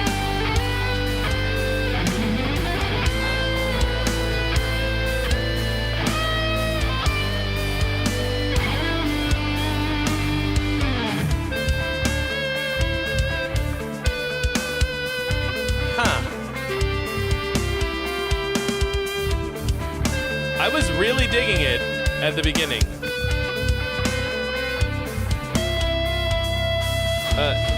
It went a weird direction for me.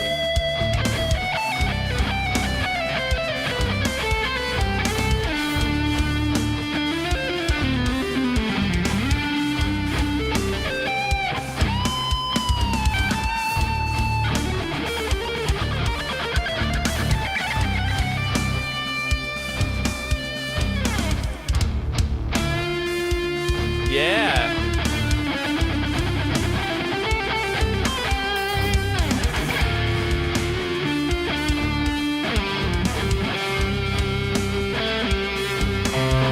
Okay, so this is the same thing as the beginning. Same two chords back and forth.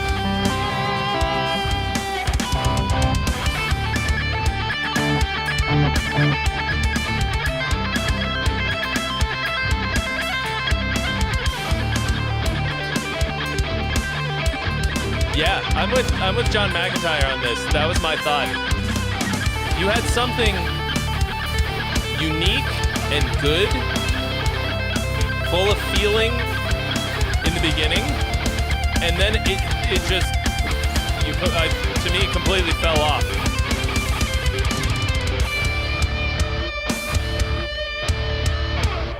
Yeah, this is backing track wankery now. Said a man in a grandma wig.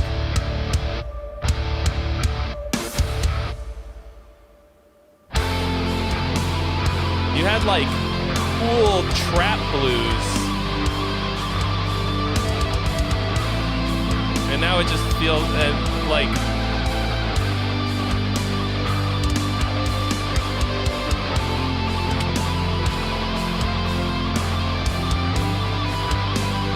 yeah, that's a bummer to me.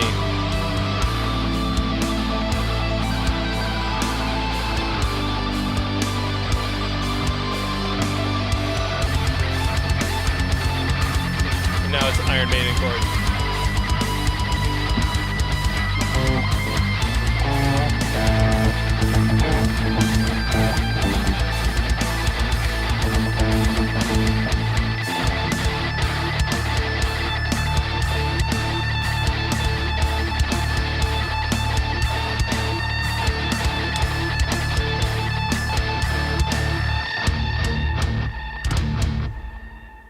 Yeah. Okay. For reference, we're going to go back to the beginning.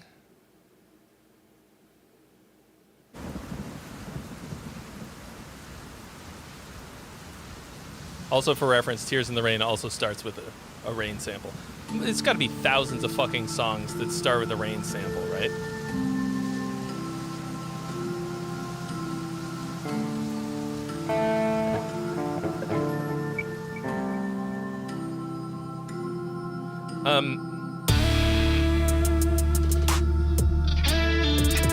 It's incredibly difficult for me to believe that this is the same person.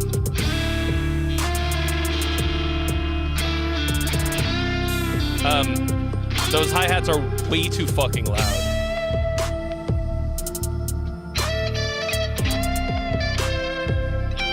Like, start yours with seagulls. Seagull.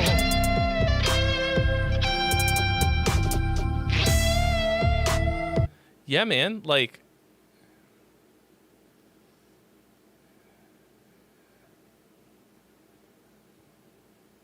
I would listen to way more of this. It does not feel like this is the same song, the same person, anything.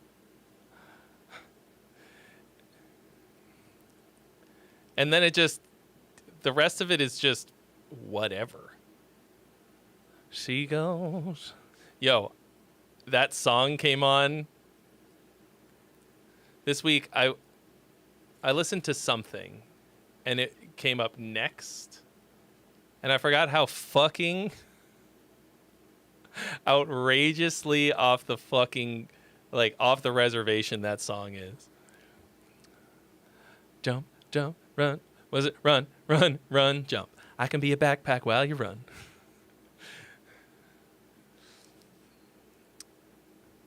I can't believe that fucking what is it? Bad lip reading made such an absolute banger.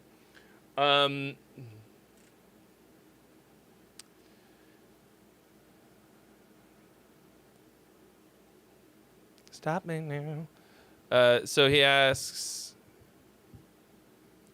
how do you keep the song interesting playing the same thing in the beginning? Well, you don't play the same thing. It's just that that's the vibe. You keep that basic vibe through the whole thing, and then you grow the song the same way you do with anything else. But every single part of this track is like, and now for something completely different. Now, you brought it back, kind of. But, I could tell you brought back the basic section, right, with those two chords, and I think the same melody. But there's nothing that you did in any of these other parts that is even remotely as well done as that beginning section. You know what I mean? Like, it's not even... It has less to do with the song structure, which I also think is weak, but much more to do with, for some reason, this beginning part is so well done, and the rest of it is like sloppy playing, weak production. The riffs are very whatever. You've clearly got the psychosocial rhythm for no reason. And like, I don't know, the beginning was the easiest to compose, he says. Well, I mean, it's also the most unique sound. You've got like a bluesy type of guitar tone and feeling on top of a trap type of a beat. And then but you just grow it from there. Instead of growing it, like, take that and use that as the seed to grow the whole song. You know what I mean? Like, because at this moment, it's just a bummer. Like, you're not good at doing the metal part yet. Okay? Like, it's okay. Like,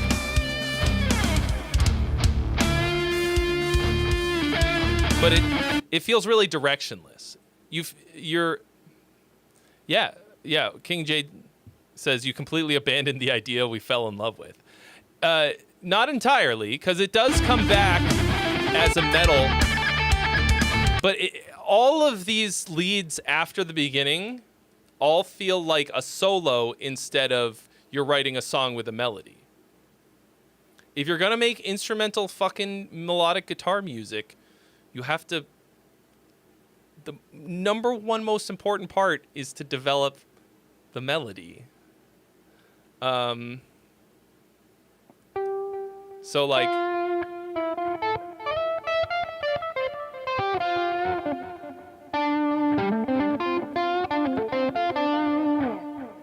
And it feels like you just took a hard left turn for the rest of it, and like,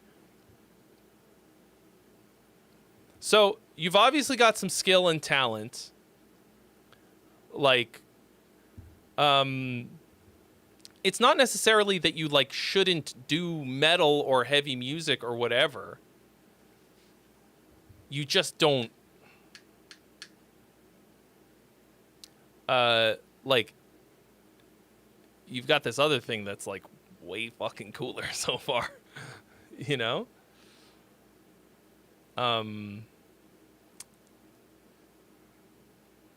Yeah, like, I think, so like there's parts where you're like trying to shred and you're not quite hitting it, but like, shredding is the least important part of basically fucking anything, of any music, even Steve Vai.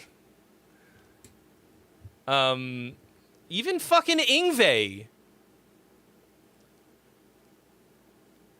Like, Yngwie writes fucking songs, and then he also shreds on them. But like every fucking like Yngwie's like the ultimate shreddy wanker in most people's minds, but he still writes these fucking songs, even the instrumental ones.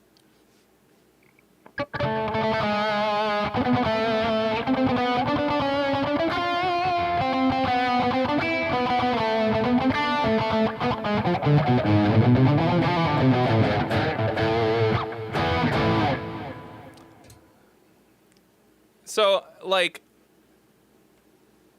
I don't know. It just feels like, yeah, it feels like you don't know what the best part of your music is yet. And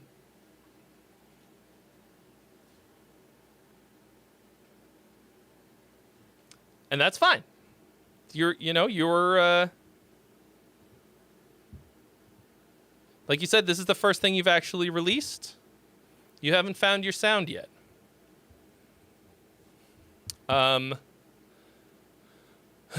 So I need to take a quick break. Your boy needs...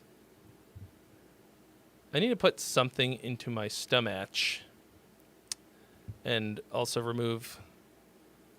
yeah, I want you to take it in the direction that it needs to go. Anyway, I'm going to take a quick break. I will be back. Currently, there's only one thing on the queue. So, if you're trying to get in, now's a great time. BRB. Please, friend, enjoy music.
All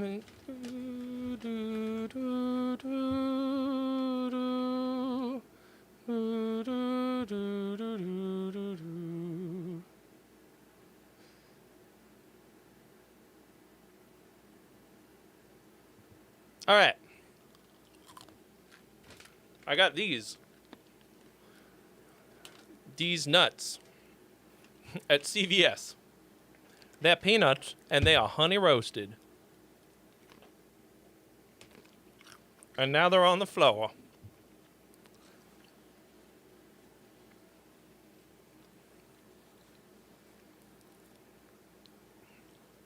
Okay.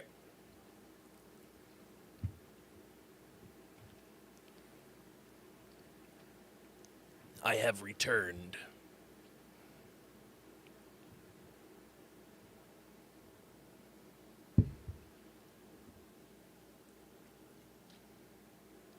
I should have refilled my water. Okay, so this is the Bandito.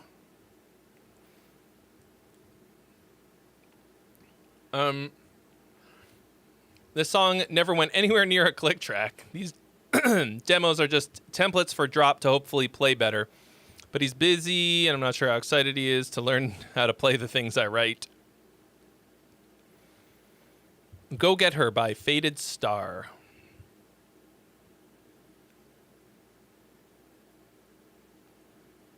Song type. Okay, I don't know what that means. Okay, here we go.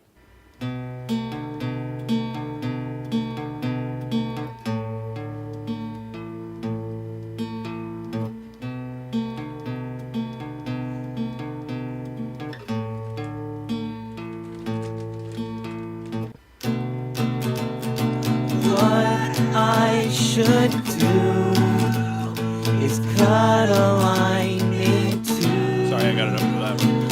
one for me and one for whoever should take it away from here.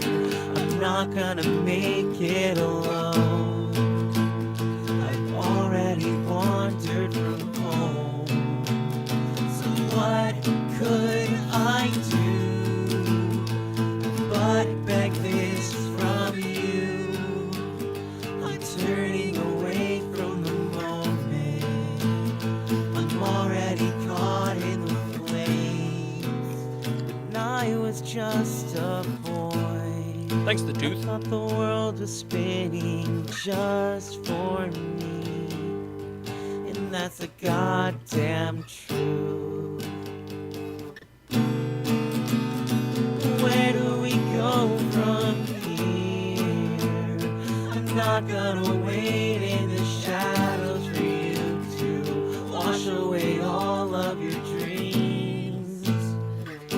And that's a goddamn truth. And that's a goddamn truth. And that's a goddamn truth.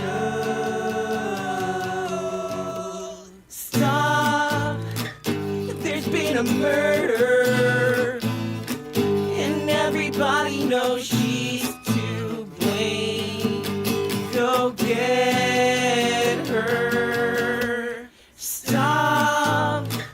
You're running over, little run away, girl. But you can't run forever.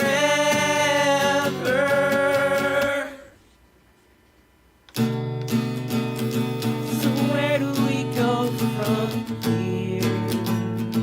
I'm not gonna wait in the shadows for you to wash away all of your dreams. I'm already caught in between a mountain and a mirror. There's something to bash all my teeth in. I'm already stepping on glass. Just so everybody's aware, Already choking on this is the Bad Bandito, right? Singer Fires in Time, who has said that he like barely plays the guitar and like pieces these together from. flames. Stop. There's been a murder, and everybody knows she's to blame. Go get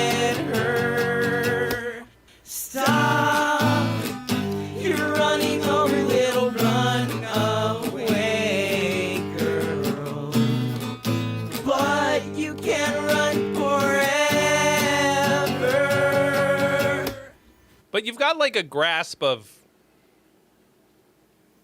the basic, like, you know, chord progressions and harmony and stuff. Like you know to put the put the 5 chord at the end to get the turnaround. I think like there's drop and reminding me to start the poll late.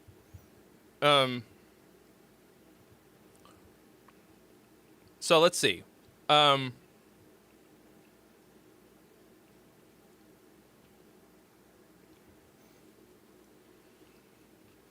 So you don't record these to a click, but so are you playing each part? Like, did you play this entire thing? Like just kind of like stopping and starting type of deal? Because anytime I do something like this, I mean, obviously, like I can play the guitar pretty well. I mean, but like, if I was you, I would like,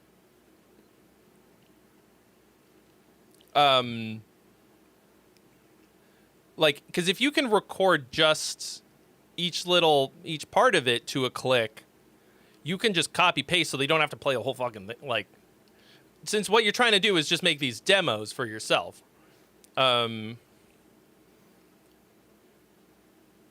Like these, you know, proof of concept songwriting demos. You could just, you're using a voice recorder app. Okay. Well, it doesn't really matter because you're just, you know. And the other thing is this. The struggle to do it like this is what's going to make you good at it. This is vastly improved from the last one. Like, people forget that the struggle to do things is why we improve. Like listen to this. This has a oh my gosh. Like, this has a little melody, like,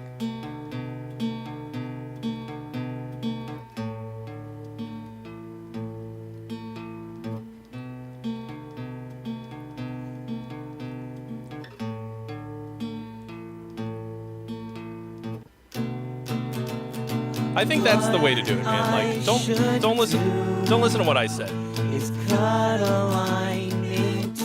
Thank you so much for your donation. All you're really doing is to buy more lights and stupid-looking hats. But thanks. Booby butt. Thank you so much for your donation. You have jumped the line all the way to the beginning. You will be next. This is you? But beg this from you. I'm turning away from the moment. I'm already caught in the flames. When I was just a boy, I thought the world was spinning just for me. And that's the goddamn truth. There's a hook. Where do we go from here? I'm not gonna wait in the shadows for you to wash away all of your dreams. And that's a goddamn truth. And that's a goddamn truth. I liked it better when you did it with the chords. God damn. Maybe do that as a backup vocal or something. Stop. There's been a murder, and everybody knows she's to blame. Go get her. Stop. You're running over, little, run away, girl. But you can't run forever.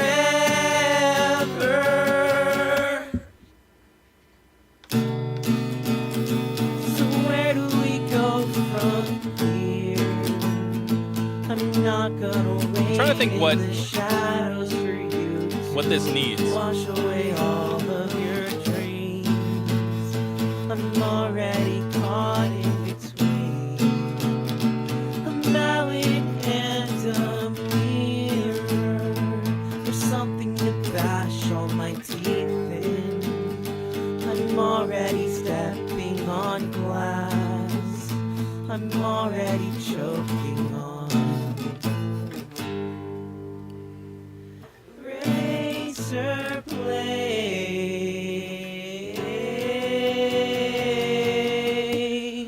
Stop! There's been a murder. I'm trying to think where I want this intro to come back in because I think it was pretty cool. Go get her. Stop! You're running over little run. Well, I'm trying to hear through the demo, you know what I mean? That's supposed to be one of my superpowers. Run forever.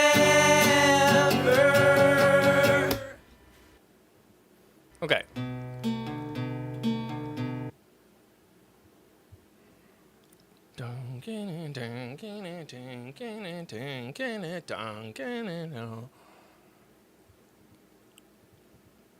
Damn true. Maybe What you can't. out of, I'm not gonna. maybe out of your chorus But here. you can run forever. Dun, dun, dun. Yeah. So okay. So this is a pretty. I think this is a solid start. I think that going about writing like this is going to help you a lot.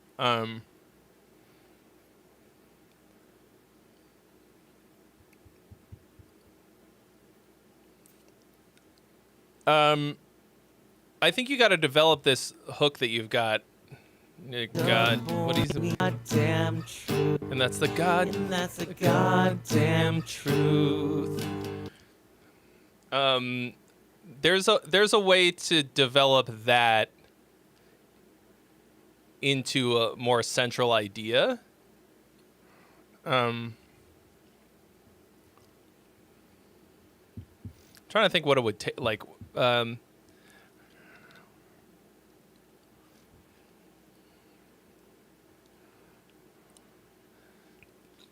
I think you should kind of end on that. Like, let's see. run forever.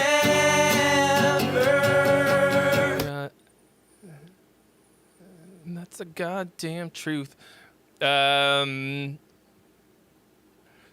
I think you should aim a lot of your song at that moment at different spots.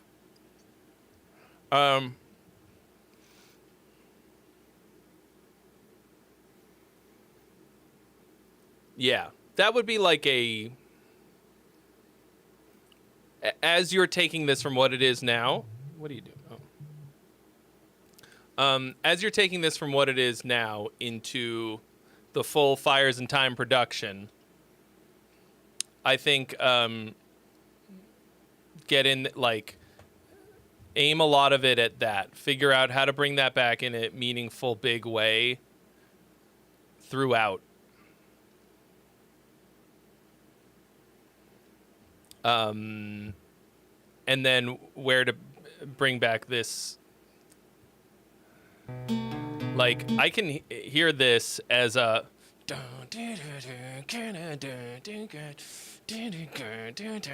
like a big screamo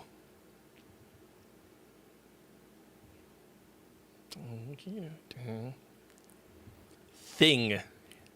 Maybe a little shoegazy.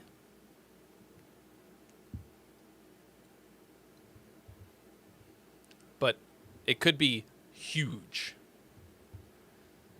It may have occurred to you all at this point, but I love huge sounds. You know?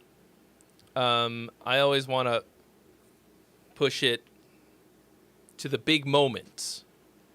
Some people don't like that, I guess. I don't know. I think like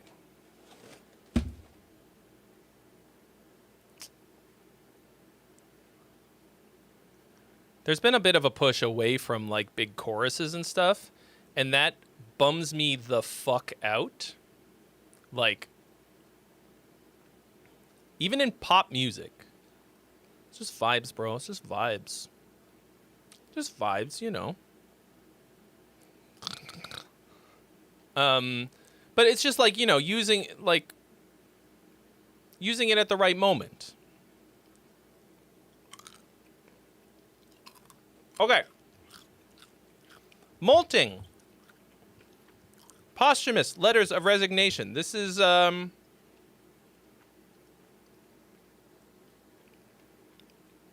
Booby Butts.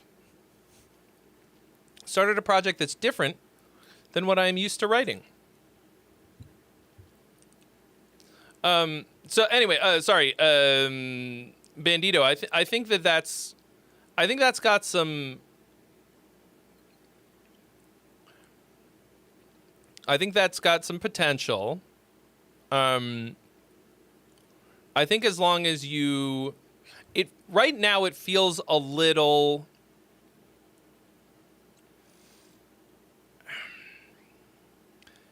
Has a little bit of a droney quality. I think if you get away from that in the full build, you'll be able to do it. You'll get something really good out of it.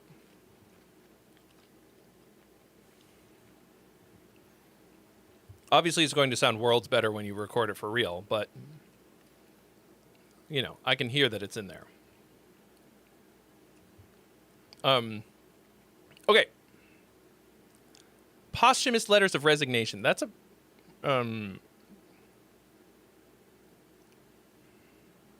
good name. I like it.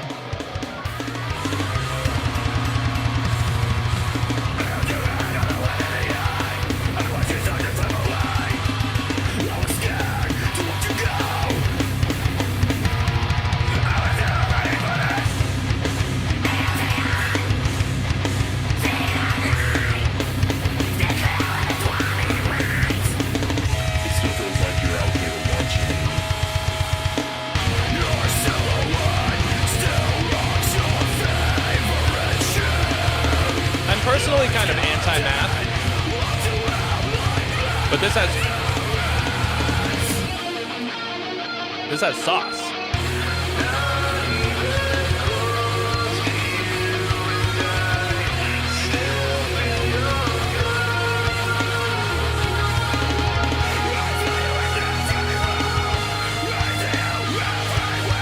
It's a little loose.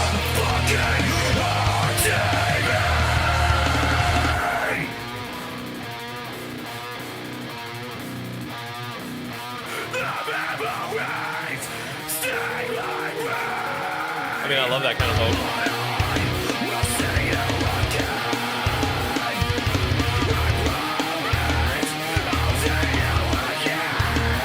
All right, see you later, Daniel Johansson.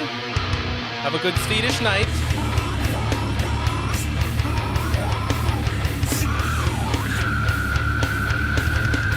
Yeah, the mix is fucking weird.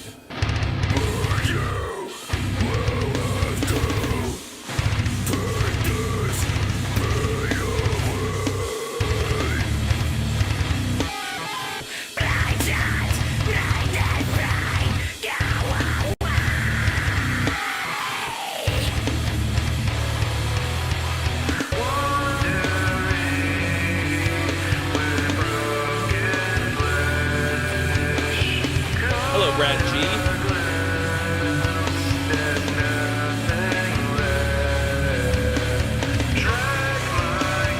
Hello, Solitiverse.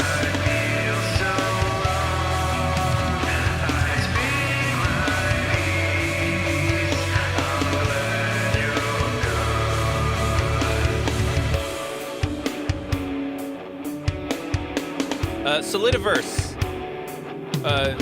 Command rules.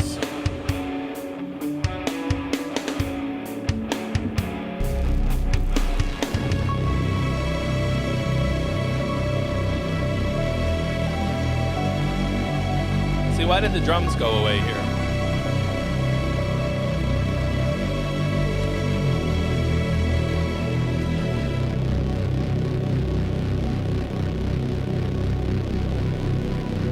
No, the command is exclamation point.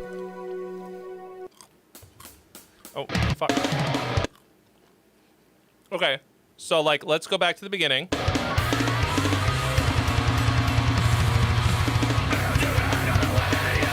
This is the song that we were just listening to.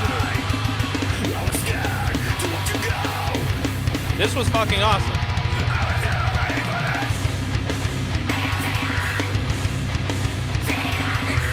Why did we never come back to this? Hey, check it out. If it's 555, we'll give him 69.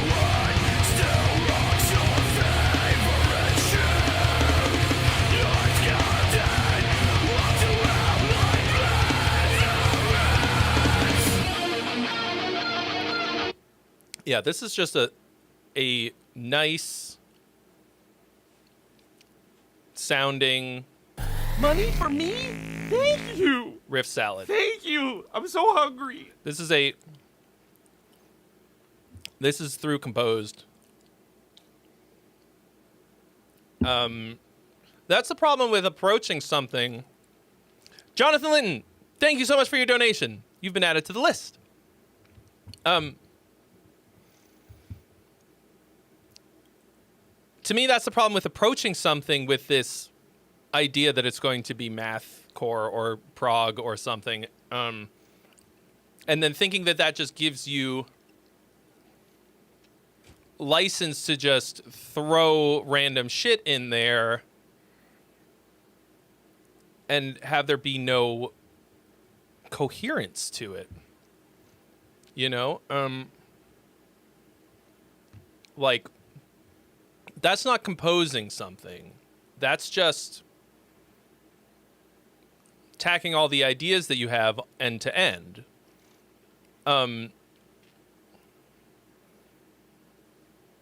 So, like I said, I'm working on this.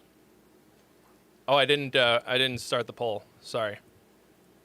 So I'm working on this song finisher course, right? And I was like, why is it that people have a hard time finishing songs?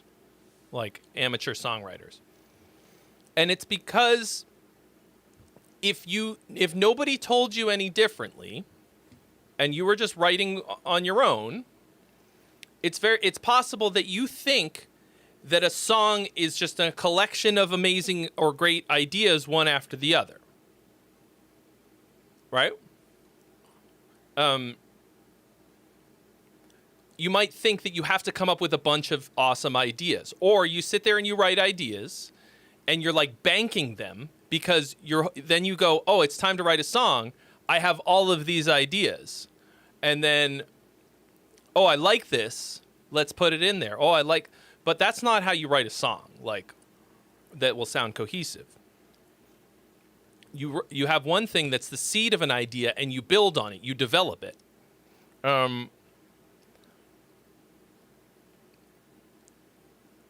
This feels like the former.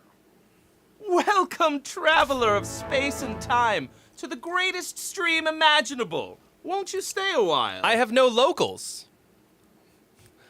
That's a name. Welcome. So, like,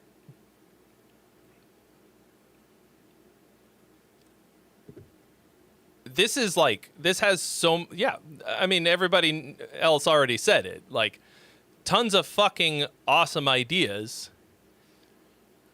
Like, no, not composed. Like, this is just a salad of cool ideas. Performed really well. Fucking sick vocals. The mix needs work. But I don't know. People seem to think that it's either like incredibly repetitive and boring, or it's just a fucking something that never repeats. And like, those aren't the two options, folks. Like, We need coherent composition that's more than just a notebook of ideas.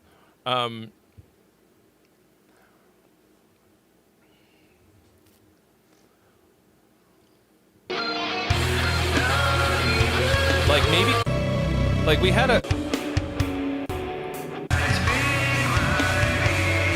I guess this came back? Is it?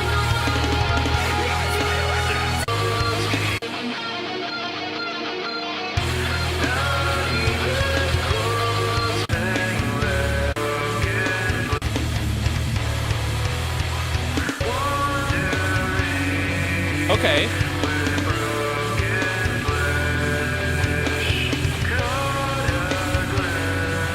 So I guess this comes back around. Different tempo is.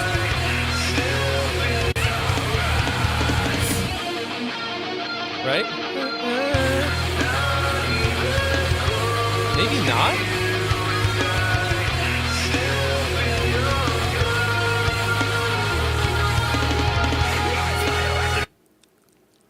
Kinda, sorta?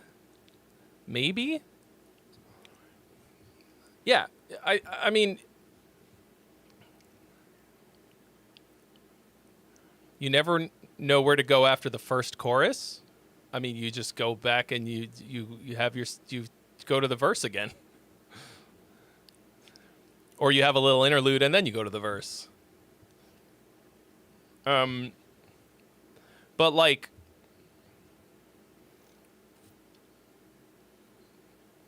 doing it this way is 10 times as much work because you have to come up with way more raw material, and it comes back with the return on that effort is infinitely fucking lower. Like, you could be doing way less work with a way higher return and a better song, and just like fewer parts. Like when you've gotten to a point in your song where you have to come up with something new, don't just come up with something completely fucking new. Look back to what you have and go, how do I develop these ideas to a proper what's it called? Climax, you know? I've talked about this quite a bit, but I will continue to scream it from the rooftops. If you watched a movie where they introduced all of these different characters and then we never fucking saw any of them again for the rest of the goddamn movie, you'd be like, what the fuck? It's the same with music.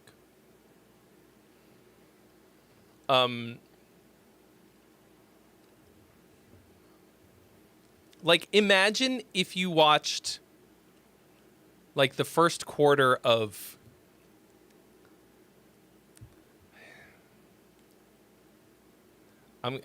just because I just watched all of these, but let's say you watched the first quarter of Mission Impossible.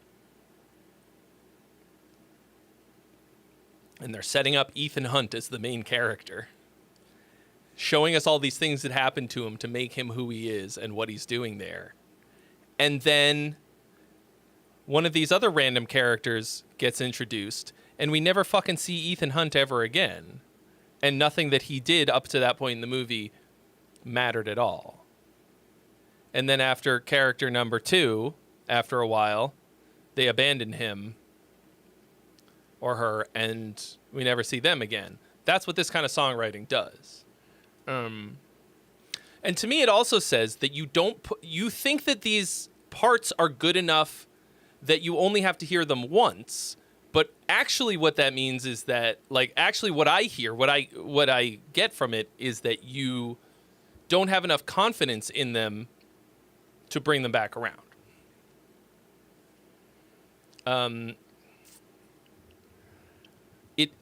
it dilutes the statement rather than making it more powerful. The more parts you have in a song, the more diluted each one of them is, right? What you need is not more parts, you need more potency. Now, that being said, like, let's go back to this beginning. Like, I'm like, let's go!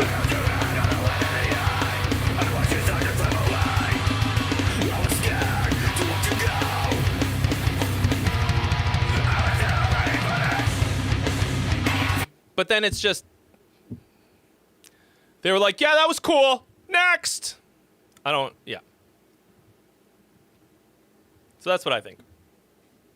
You don't need any help writing parts. Most people don't.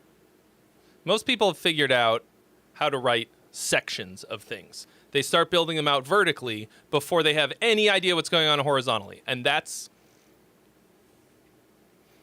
the main reason why people don't finish their fucking songs.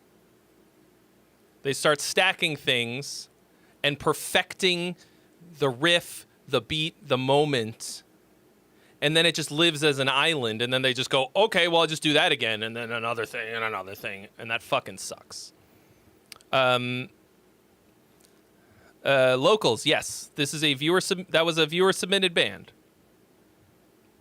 All of these are. That's what we're doing here. Wow, Room Mother walking billboard for the free Riff to Song Challenge. 7-day Riff to Song Challenge. You'll love to see it. Okay.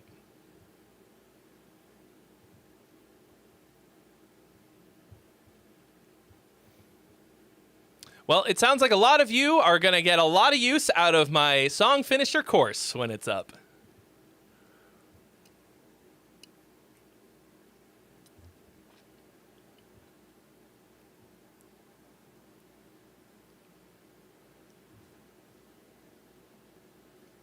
Woo!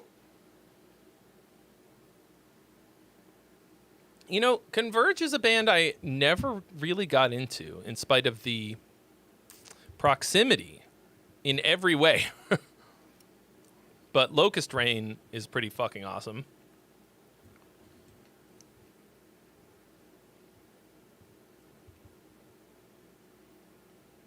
The thing is, like that last track, there's a chaos element of it that I really like. There's this chaotic sound and feeling of a lot of it that really appeals to me. But to me, it still has to be part of a cohesive vision.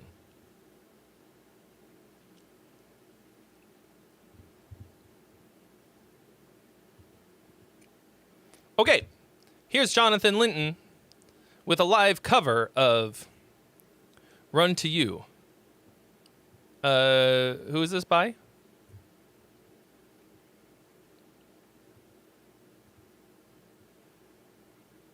Who's the original?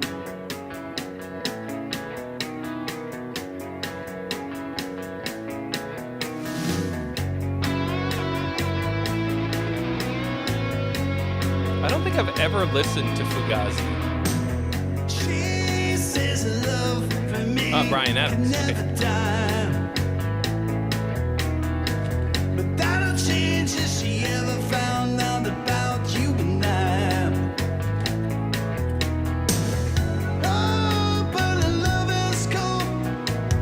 What another is she that I know? 'Cause when it gets too much, I need to feel the trench. I'm gonna run to you. Oh yeah.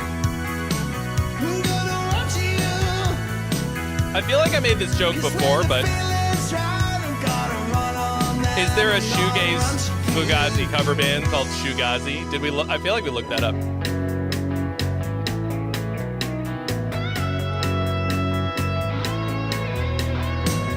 She's got a heart of gold. She never let me down.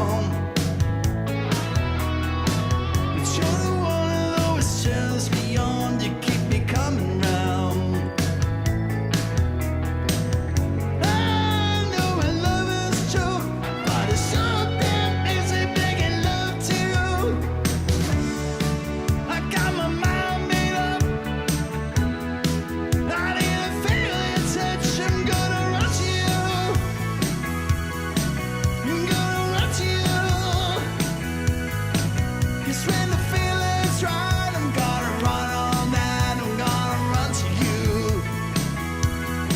I'm gonna run to you. 'Cause when the feeling's right, I'm gonna Do you use some kind of tuning live on your vocal, John? Do you have any kind of pitch correction?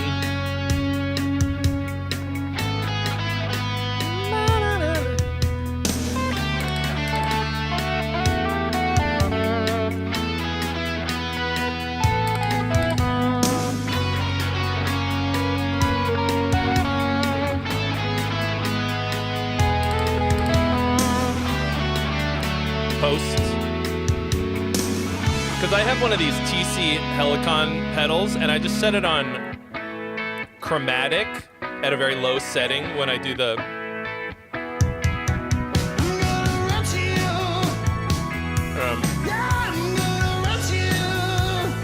Yeah, when I do the bangerizer thing. Just to.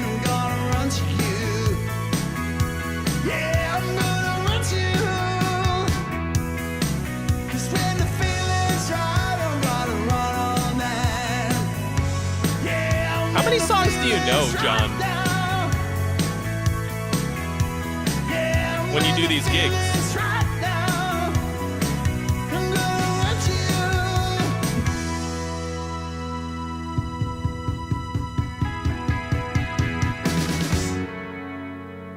Yeah, so you just use auto-tune in post. That's fine. You know 200 plus songs. That's crazy, man.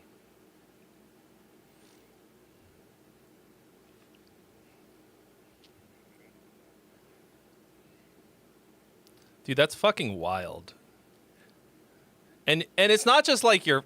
So when I do covers here, I keep gesturing broadly to this setup. I don't know, maybe a lot of you have no idea what I do. I haven't done it in a few months, but I have this whole EDM pop covers thing that I do. I would very much like to start it up again. When I do it, I like have the lyrics and the chords up here, and I'm doing songs that I like kind of half-ass know, and I do them in my own, completely my own style, and I fuck around, and it's really fun. John's doing them fucking note for note. Like melody parts, solos, the whole shit, and with one of the best voices in the game. Like, listen to this man.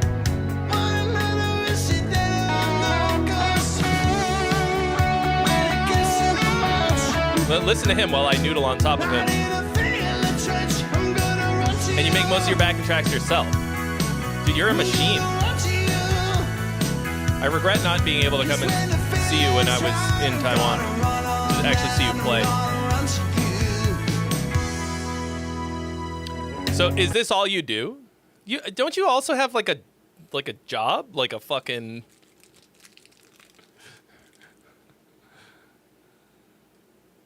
like a some kind of corporate job or something? You're a wild man, dude.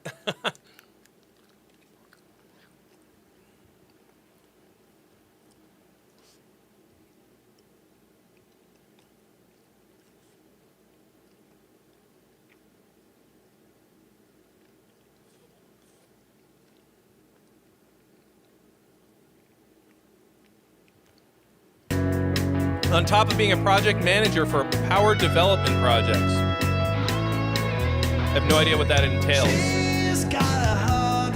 But it sounds like a lot of work.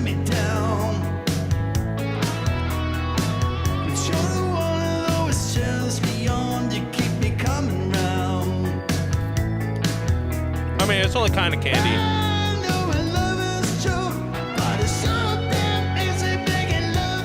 Okay, no, this is candy. I thought it was more like a protein bar. That's basically candy. Damn, $2 billion offshore project in the Philippines. You'll love to see it.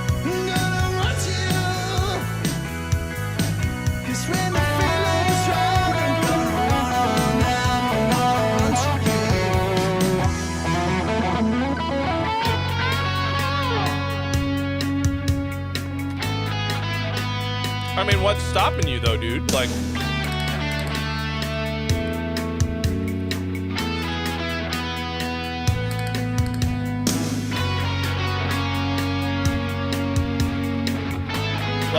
if you were gonna do covers and stuff, like, you could do this every day. It's cheap as fuck to live in the Philippines, though.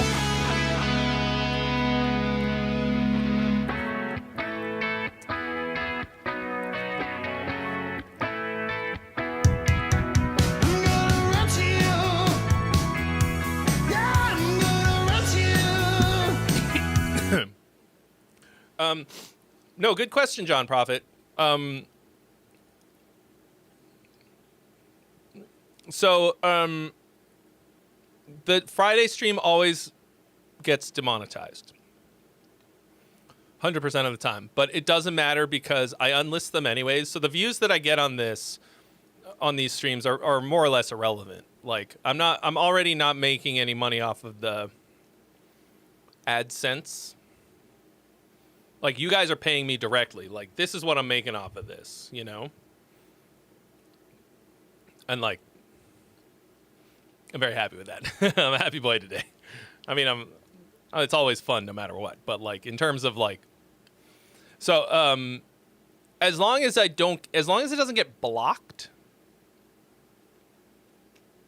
As long as it doesn't fucking... put the fucking kibosh on it fully... I don't give a shit.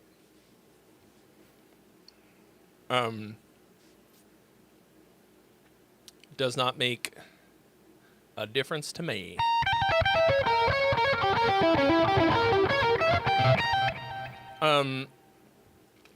Like, I don't even fight it. Or anything. Like, it's not worth it. But I typically don't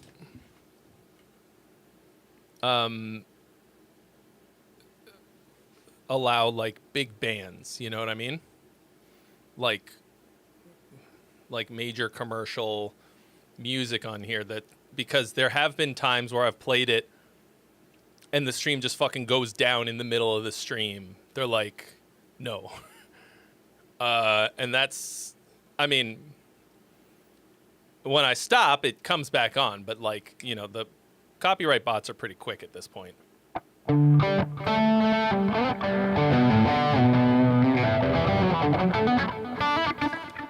This guitar is saucy as fuck, y'all. Like, I've been playing this for a few weeks, like, and just feeling good. Like, playing Blues Dad bullshit, like I'm...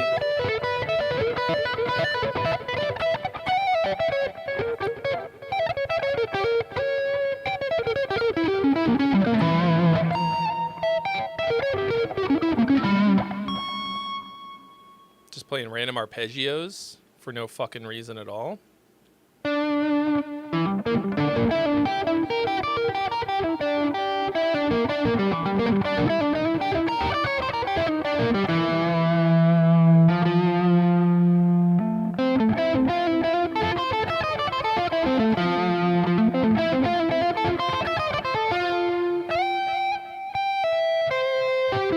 It's really fucking comfy to play too.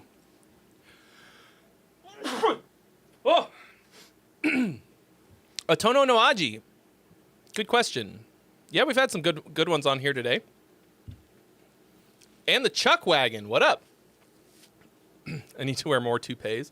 This is I don't know if you've just gotten here, but this is literally the grandma wig that I wore in the Dimmu Borgir video. It's hard to tell because of the lights, but yeah, straight up.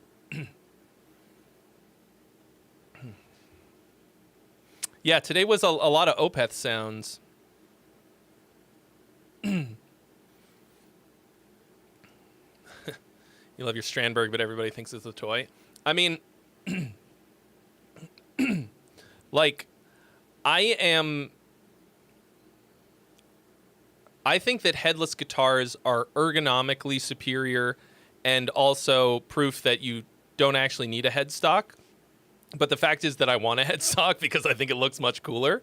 I am absolutely at a loss why companies that manufacture headless guitars have not started making modular headstocks.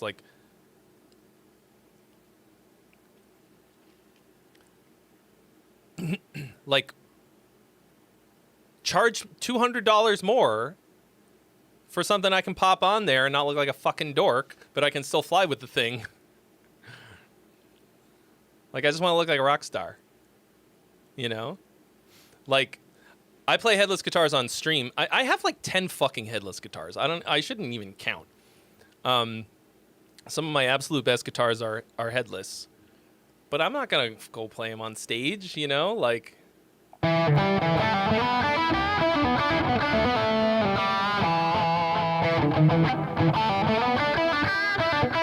Not that I'm playing on stage like...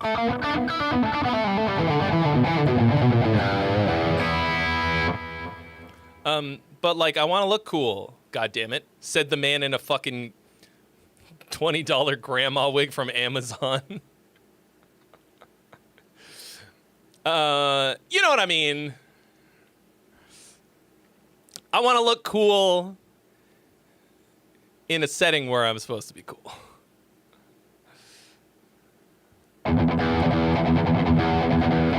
Zyme!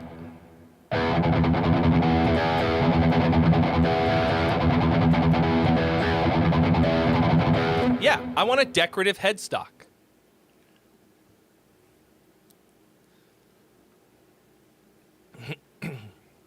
Like, 100%. And I would pay good-ass money for one. I don't pay money for guitars, okay? One of the perks of the job. I literally cannot stop them from coming in. I've sold like 4 guitars since I put up my shop on Sweetwater, I think. 4 guitars, maybe. And I have gained 4 guitars. Like...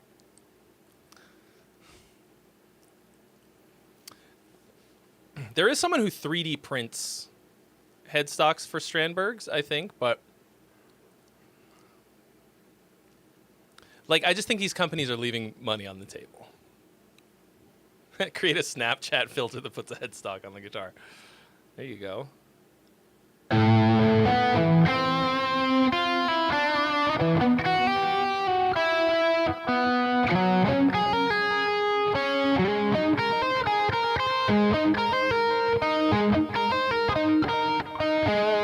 Good question about the tuners, isn't it? I've thought about that.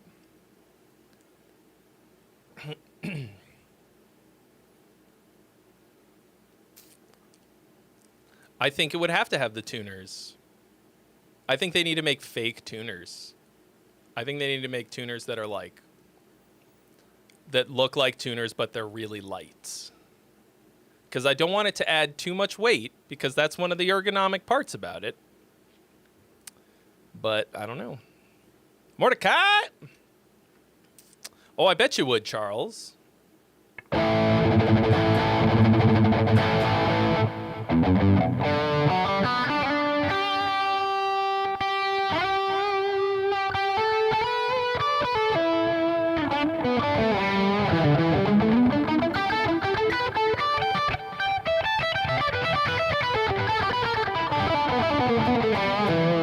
I've never seen Angel do that. I saw Toby from Archspire do that. The last time I saw them, they put a fucking big old dildo on the end of his guitar. Man, that band is a traveling comedy troupe that also plays tech death. Like, it's not that the music is secondary, it's just that they're also so fucking funny. Oh yeah, I got time.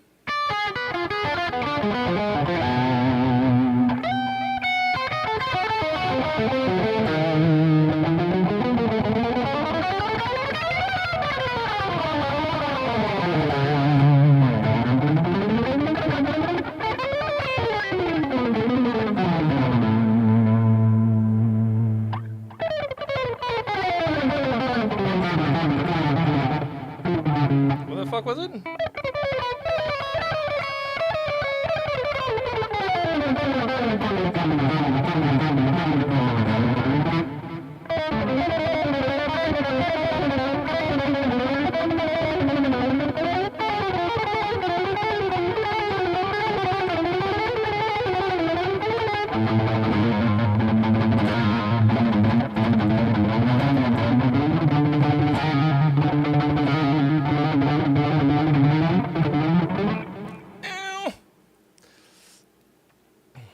some money, jackass. All right. Mordecai, thank you very much.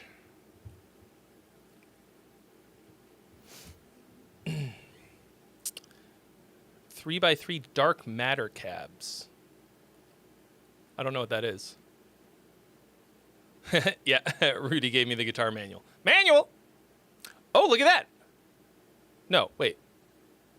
No, it's not time for a new hat. 20. I'm not good at math. 75. No, we're still short.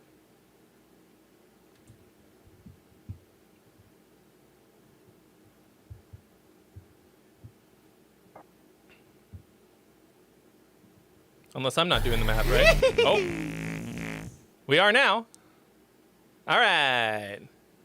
Now we got time. Now it's time for a new hat.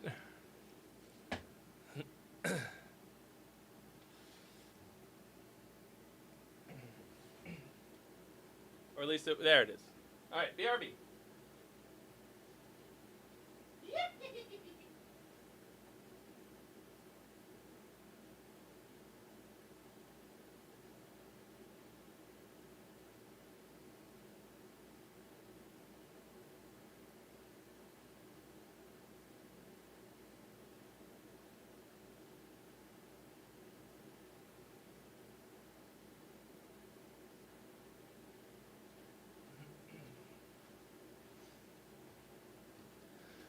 All right, since y'all are being such a wonderful audience tonight,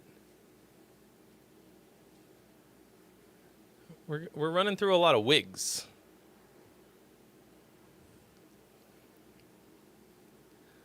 The wigs are the most uncomfortable for the most part, but also like the most immersive and funny to me. So I've got the MySpace core wig. There's definitely at least one guy that looks like this in the mathcore band that submitted earlier.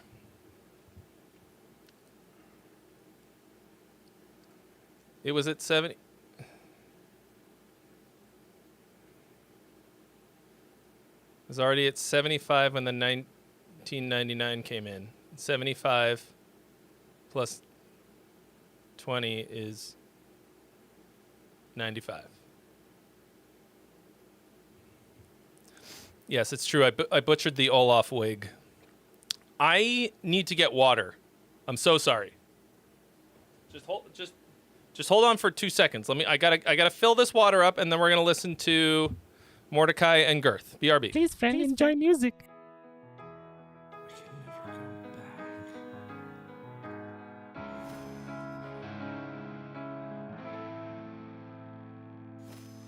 Don't you tell me that we can never go back.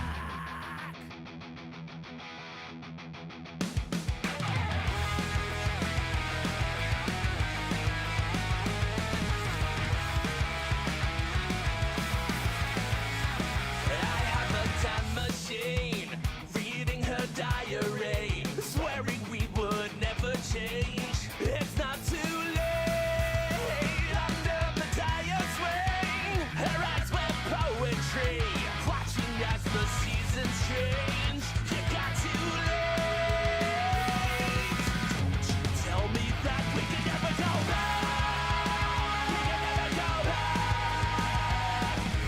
All those things we can I swear to you, it's on random. The fact that it hit that song where I'm actually wearing the reason I bought this wig. Was it? I might have bought it for something else first.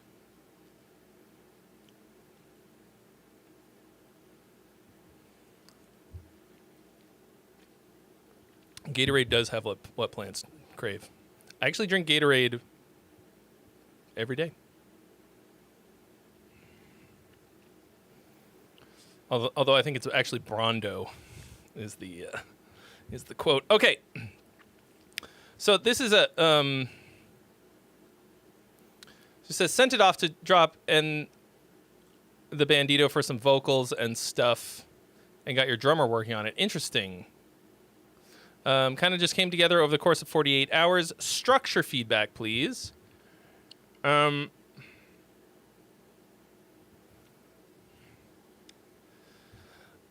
Oh. Cool. We got ourselves a Trey community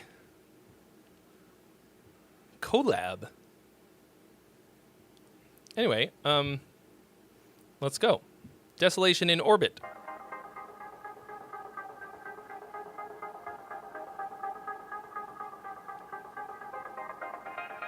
No, it's pinin' for the fjords. Yearning for the mines.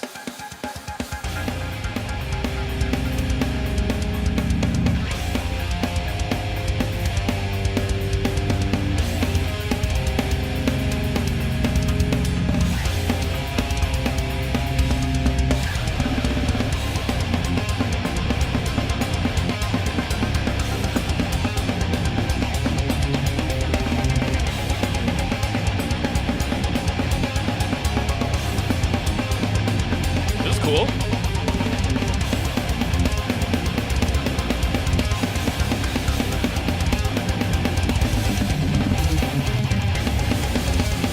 What up, Bunny?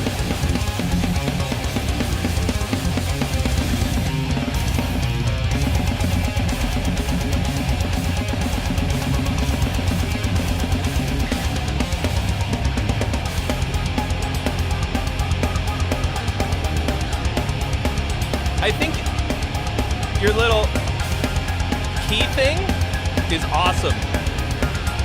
I think you should take it out for the verse and only bring it back in for this part.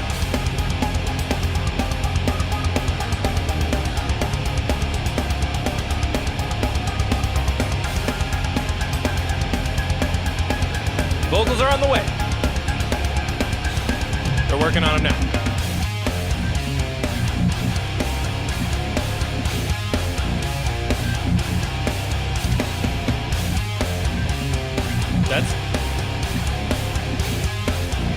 That's a thick riff. Yeah. So so far, that's the main problem with what I'm hearing so far, because this is fucking cool as shit. I really like that kind of little like trancey keys. I would, and I know that you know how to do this kind of shit better than I do, but the use the knobs on the synth. Like right now they're pretty open, right? What is the fucking knob that does that?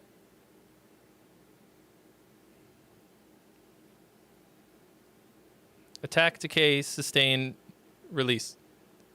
Whatever. Cut off.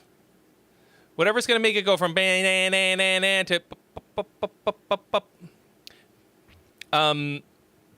maybe you just like crank it all the fucking way down so it's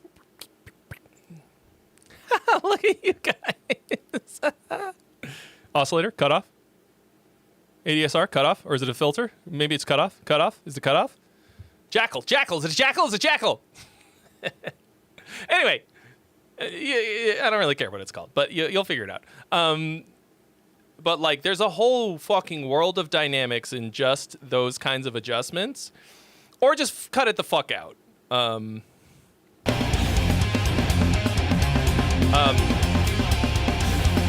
For those parts,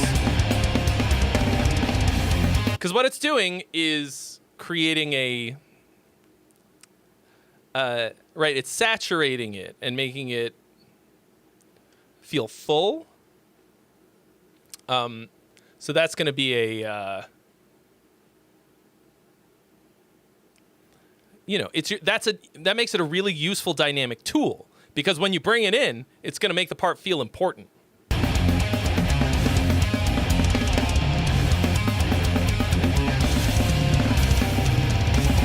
I mean, I love the drums for this. It is a little bit soil worky.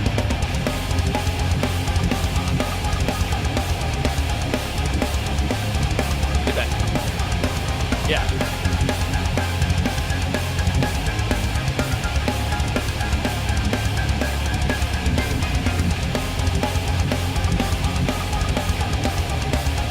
Yeah, I think it'll be really cool. when this comes together with vocals. Like, it should be super fucking easy to write to. Super easy.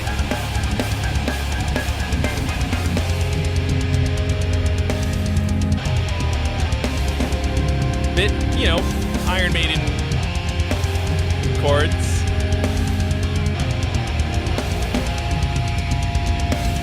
But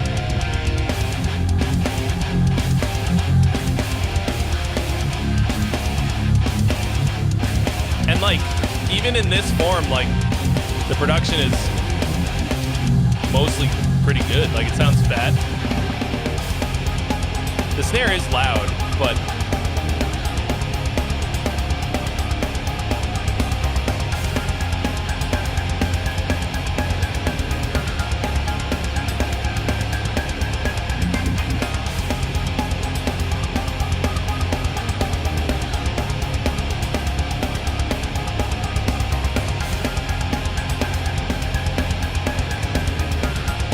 man, I forgot about Mercenary.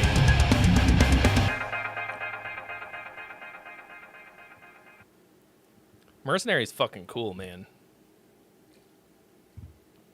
I haven't listened to that shit in ages. That was a band that I thought was gonna like be a lot bigger of a deal than they wound up being.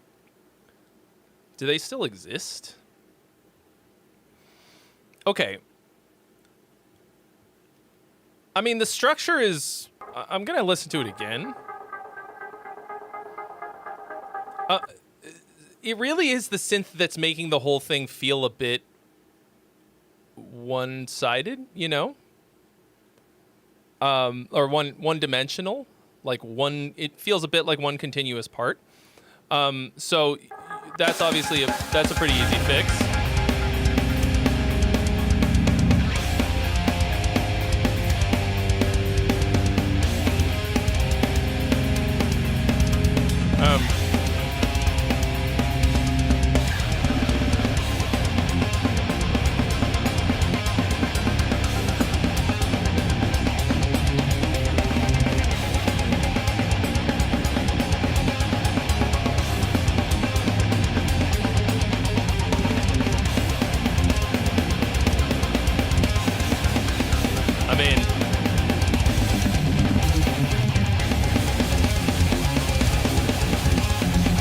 I wouldn't change anything up until this point aside from the synth.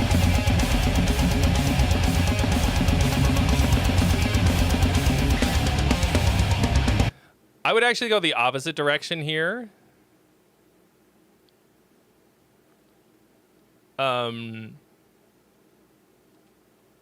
Instead of blast beats, I would go halftime here.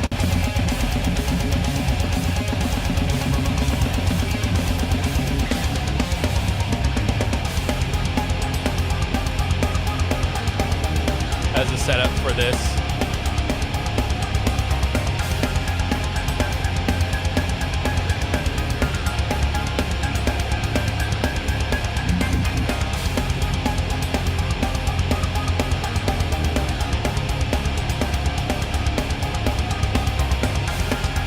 Okay, so what I would add to this kind of a thing is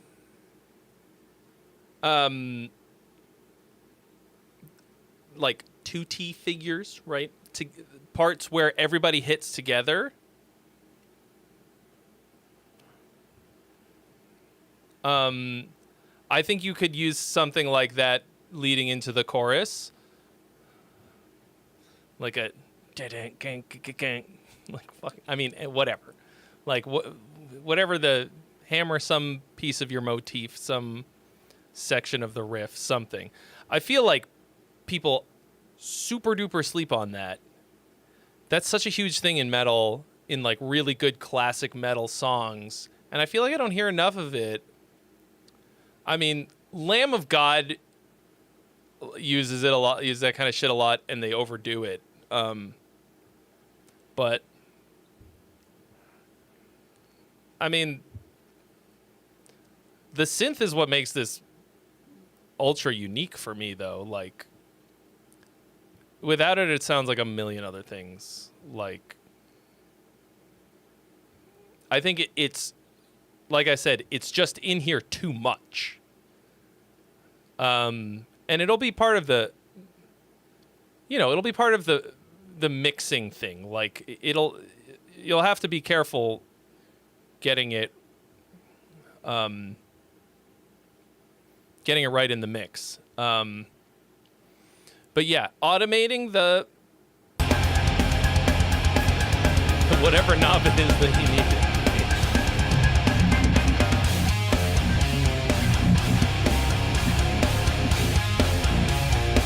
That's a sick change-up.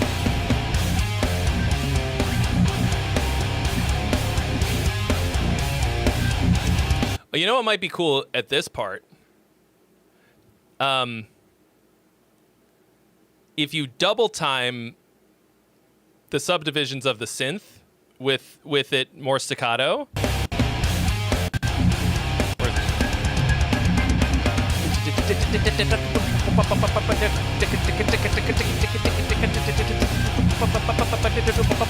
Whatever.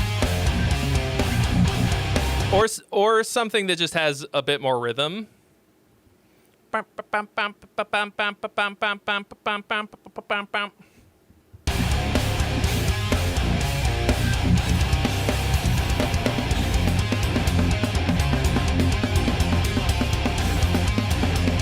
Yeah, it's just a little too one.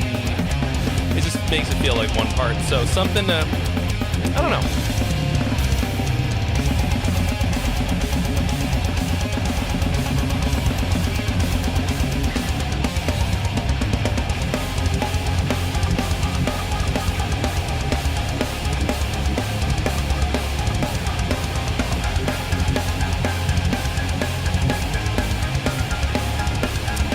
No vocals yet, Ashtone. This is work in progress.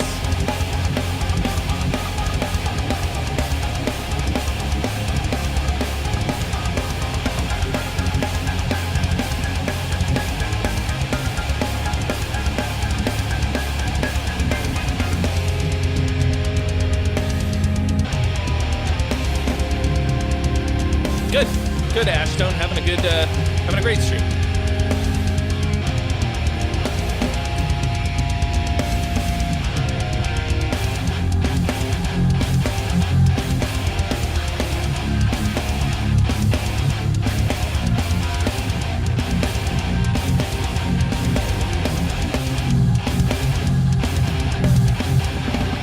Yeah.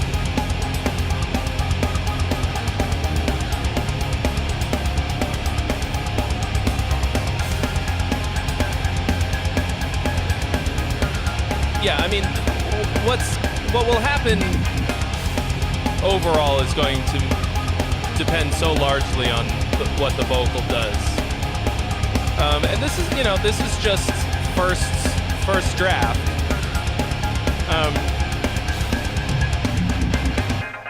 But like, I wouldn't really change anything about the structure, except I would go either halftime or double time on the last iteration of the chorus. Because right now it feels like all the, it's probably just more or less copy paste from the other choruses. So the thing about the keyboards will be like partly a dynamics thing, and then how it works with the vocal part, and then I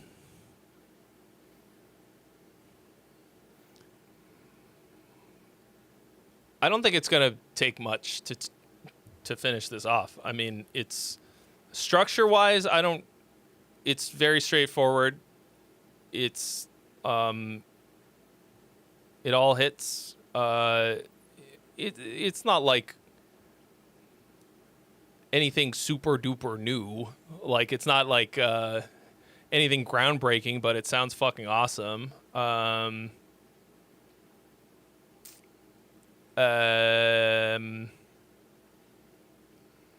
It's solid. Its guitar tones are pretty awesome. What else is this gonna need? Oh yeah, so you asked about the structure. This is a great example of like you wrote it like even though you were writing it without vocals in like a specific vocal part that you were writing for it, you wrote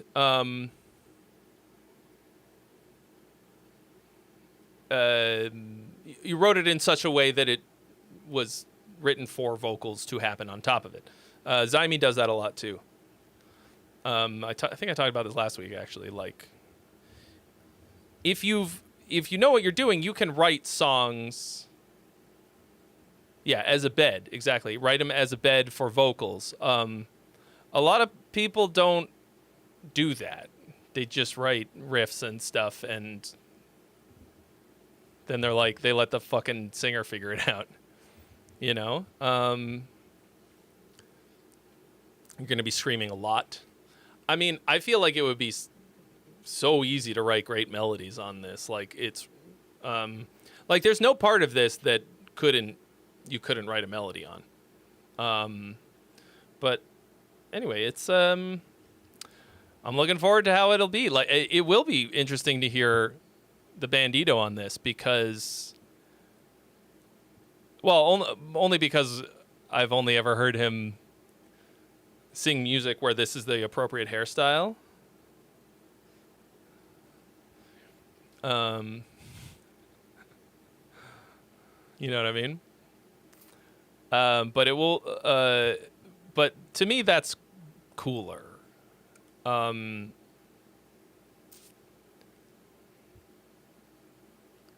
You weren't sure what was expected of you, so you went for the genre. Don't let that hold you back. Like, that's a good starting point. I mean, he described this as melodeath, and it does sound like melodeath-esque, but I mean, we've already heard that music before. If he gave you the song to sing on, he wants you to do your thing.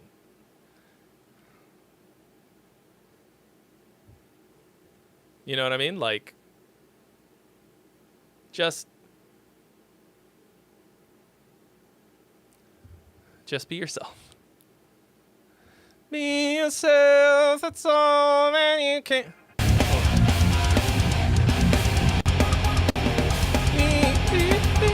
Be yourself, there's the note.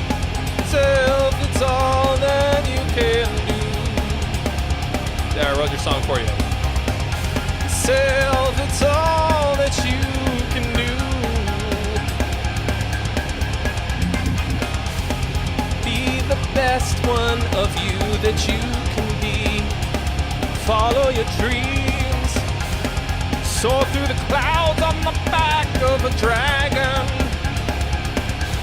or bumblebee. Always do your best and try your hardest that you can.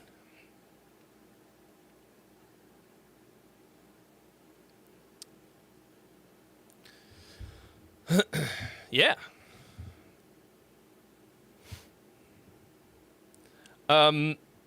So the other thing also about the synth, like, not to be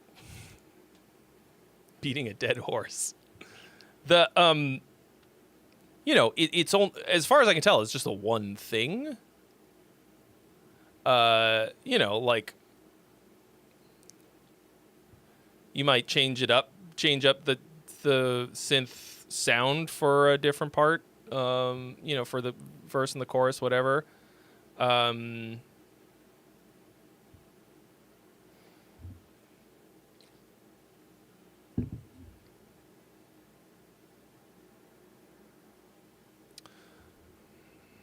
Add layers. It is a few things. Okay. Yeah.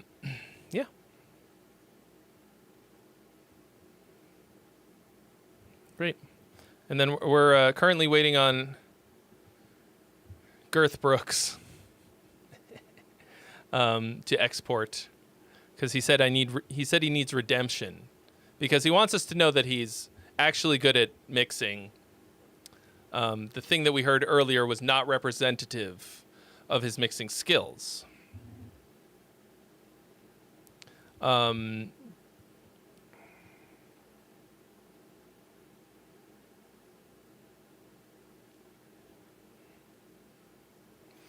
Yeah, this has a lot of grooves in it that I like. You know what I mean? Like, this is my type of song drum-wise. Wanted to make sure you weren't way off base thinking it was pretty cool. Yeah, it's pretty cool. I mean, you know, you've got... The only thing that, like, I mean...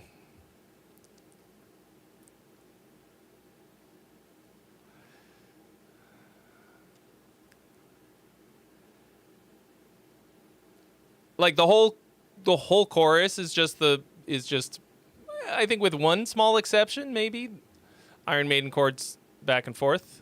I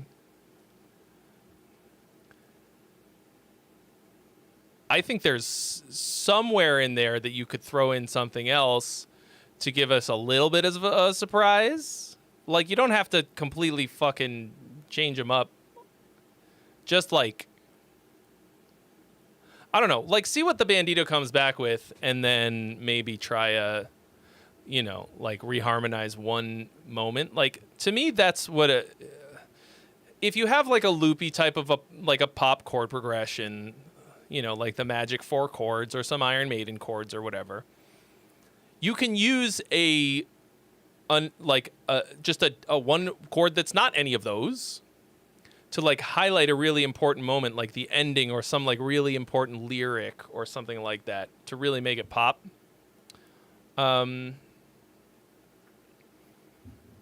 Like, you know, okay, I just analyzed literally the entire new Ghost album, okay? The whole fucking thing. I did all 10 songs. Maybe some of you have discovered me there, but to me, the biggest takeaway of how that band writes songs is chords.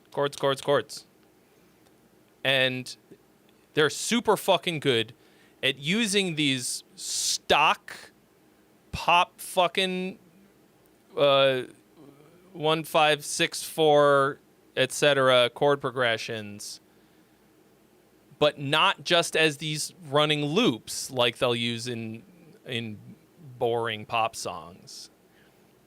They'll use them for, like, the really juicy moments, and then change it somehow in some way that's, like, really, like just makes it seem really important and well thought out, instead of, like, to me, a loop, if it works, but it feels lazy when there could be something better. But just try it out.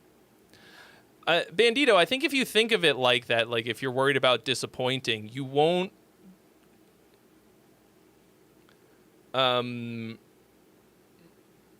do what you know it needs, you know what I mean? Or you won't, like I think that's a way to not be as creative as you could, you know? I think you could, I'll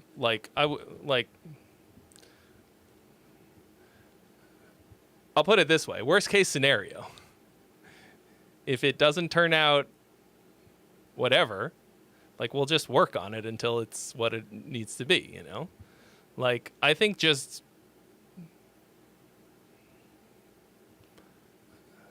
got to approach it as a specialist, which you are, you know?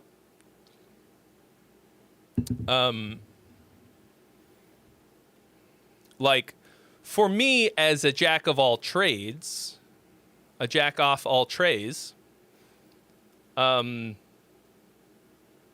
there are certain things that I'll never be as good at as someone who specializes in it, right? And, like, sometimes I forget about that, you know?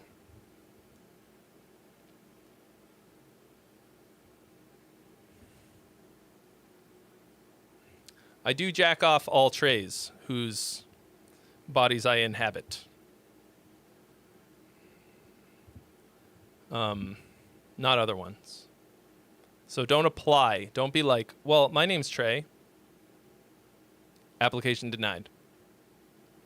You've made melodies and for songs and completely axed whole parts. Gross.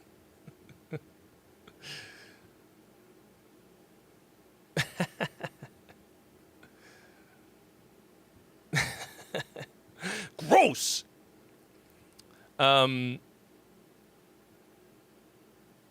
Yeah, I mean, just, you know, bro, I will, like, axing shit is acceptable. It's acceptable. Just, there's a whole section in the new course that I'm working on, which is called Song Finisher, called Applying the Razor. What up, Cyril the Wolf? Cyril and the Wolf.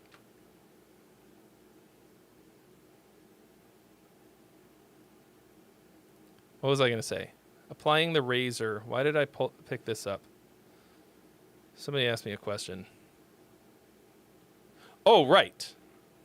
So I wrote, like I said, for this video I'm working on this week, I wrote this song. You know, I wrote it campfire style. Strum some chords, sing some lyrics, and I wrote like a whole ass chunk and completely abandoned it. Spent a couple hours on it. I was just like, nope.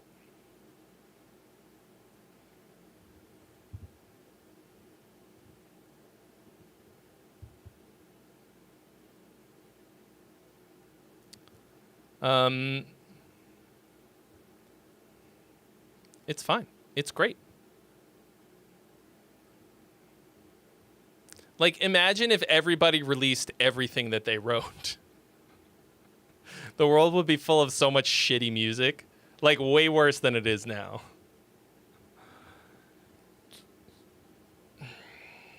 You're gonna have a great time. I can't wait. All right. This has real drums. All right. He says, I wanted to redeem myself and hope my guitar tone has better reviews when I don't use freeware, LOL. It's just deathcore, nothing groundbreaking. My drummer wanted to write a bunch of breakdowns, so I wrote this.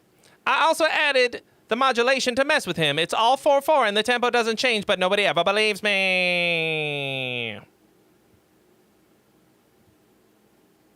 You ever tried DMT?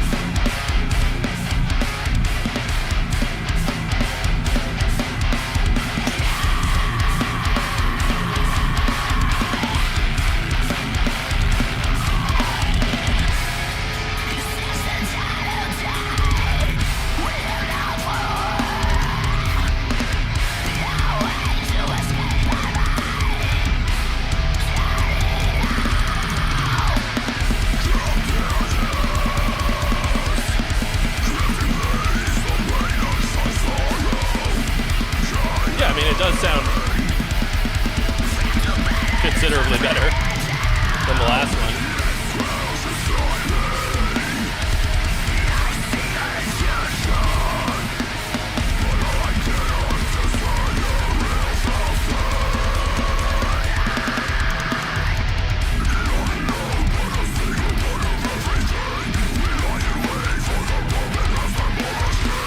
What do you mean? What I wouldn't consider it a top line. It's vocals. I mean, I know exactly what happened in this little, your little switch up. Like, yeah, metric modulation.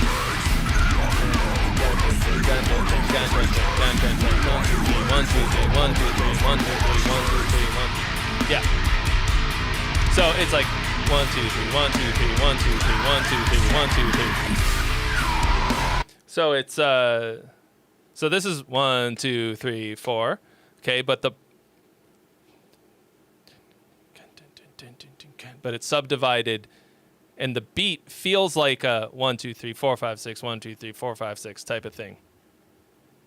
Oh, that's not what you were.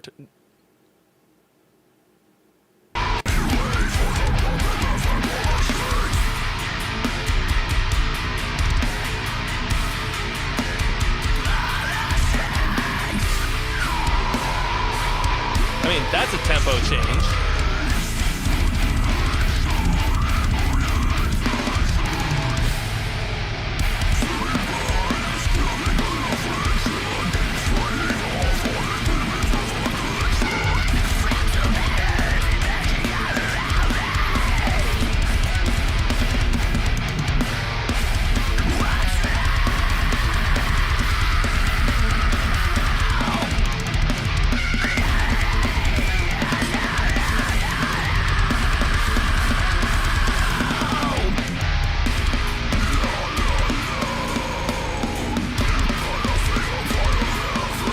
Like, the snare sounds a little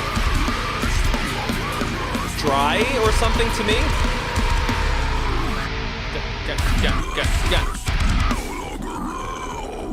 Oh man, wait till you guys see my next Sleep Token video. Just remember the frogs. Gnarly vocal.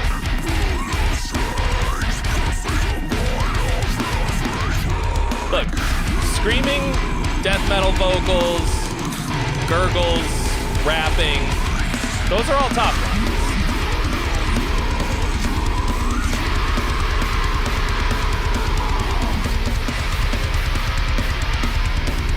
Yeah, to me, the snare is the weakest part of this production. It sounds a little buckety. Oh, I have a funny story about buckets.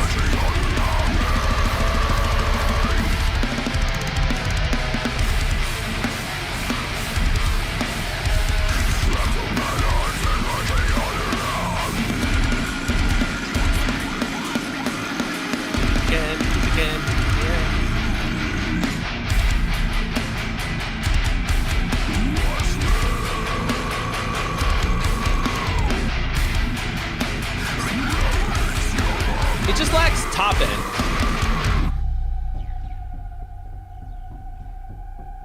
Or something. It's got a real buckety feel to it.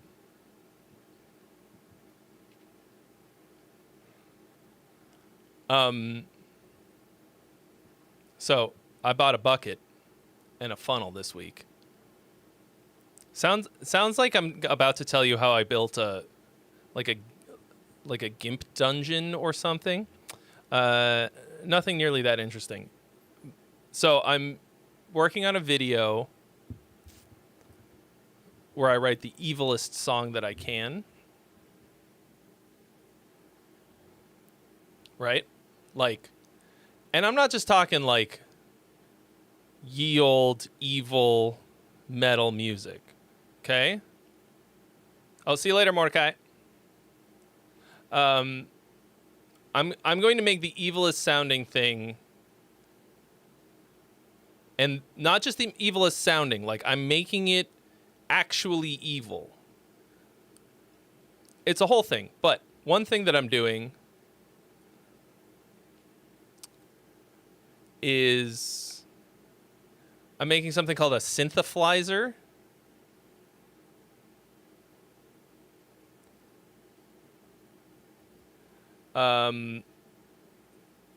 Where I put a bunch of like rotten meat in the bucket, and I'm gonna I'm built like a fly catcher, something to, so it's literally sitting in my front yard, rotting for the last like 4 days in the 80-degree heat.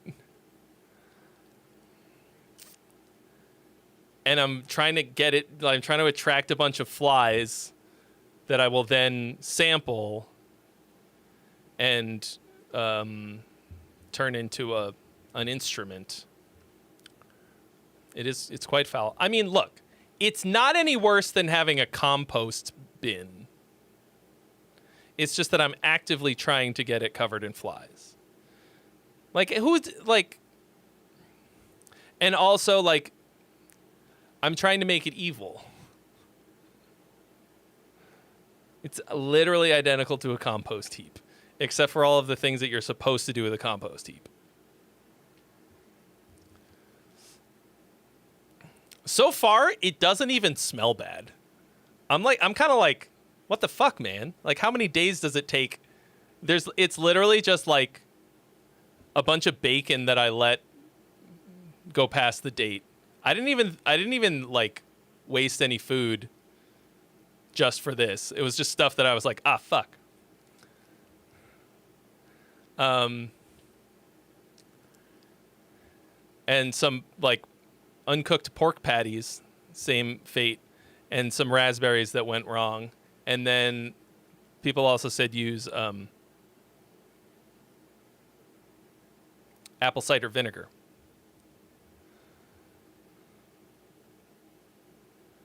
Anyway, it's far away enough from my house that even when it really starts to smell, I haven't been out there yet today, but it shouldn't be a problem. But I also have a fretless guitar. Kiesel built me a fretless guitar for this video. Should I get it? Thank you so much Should for I bring your it in? donation. All you're really doing is enabling me to buy more lights and stupid-looking hats, but thanks. Cyril the Wolf, thank you so much for your donation. All right, I'm going to get the fretless guitar. And then I'm going to talk about this song that I didn't say almost anything about yet.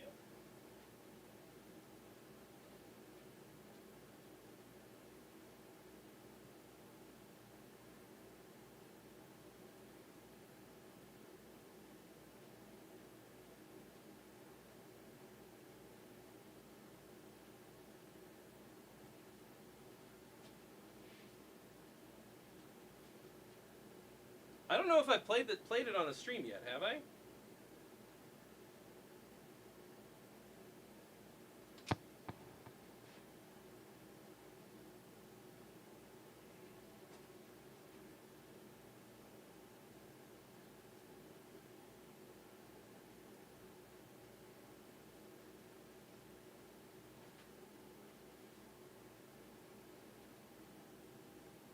Pretty simple. It's just a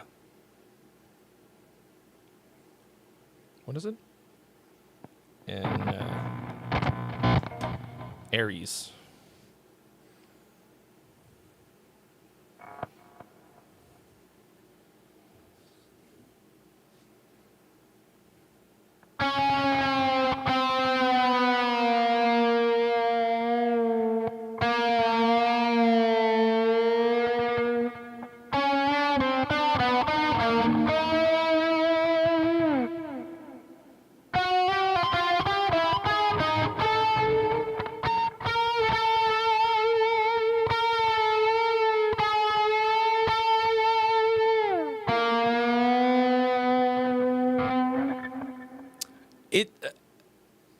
I understand why people like Bumblefoot always have double neck guitars where one is fretless and one has frets.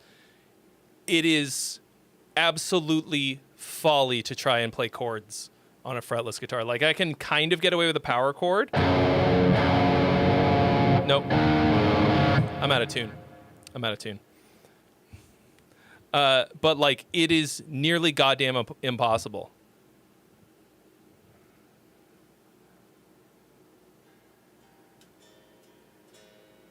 Why is this?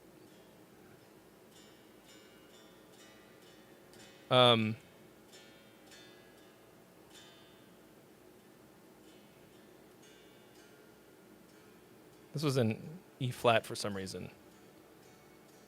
I've like barely messed with it at all. It's great fucking fun. It's super hard to play if you're trying to play like good sounding music. I mean, to me, the fact that anybody plays any stringed instrument without frets is absolutely bonkers. Like Guthrie and Bumblefoot, like that's a different level. I will never hit that level. I'm trying to use. I need it to play evil sounding, not like out of tune specifically, but like using microtones to hurt people. Oh yeah, Changeling too. Dude, that guy's I mean, same shit on another level. You know, you have to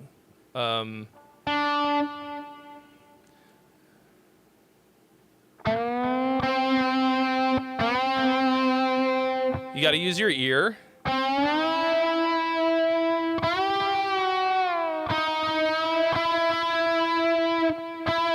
Also, you do vibrato vertically instead of horizontally. You can kind of. Anyway, but like you can do a power chord, but like how am I like these are not going to be in tune. You could do it like this. But like yeah, fucking try playing a G. There's no way. It's just not going to happen.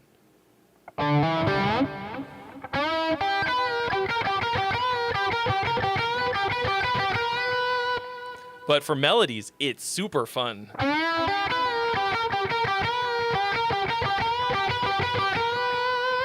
I'm having a great time with it when I pick it up. But like it's just for this, you know? I'm like the challenge with a fretless guitar is playing it in tune, but I got it so that I could play it out of tune. Like so that I can find the most hurtful notes between the notes. Like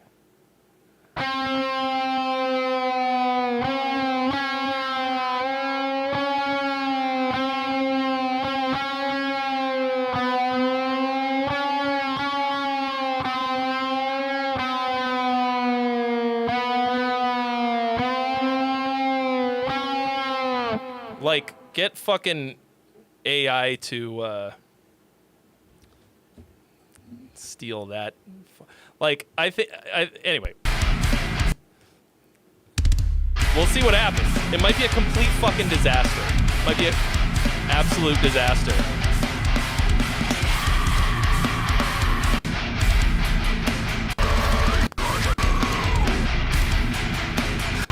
Why did I think that we heard this riff again? I don't know.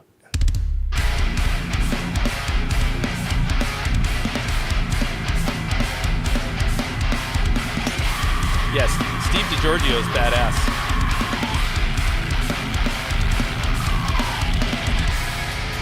I think the production on this is pretty fucking sick. Yeah, like I said, the only thing to me, Girth, like as someone who could not mix anything that sounds this good, to me is like the snare has a weird dryness to it. That's I don't know, could be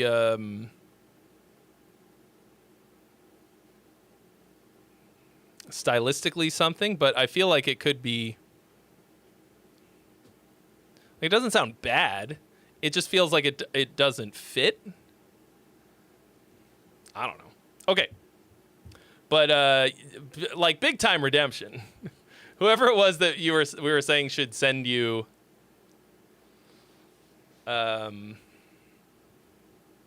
something to mix. They should definitely listen to that. I don't know if you were looking for any particular feedback on this.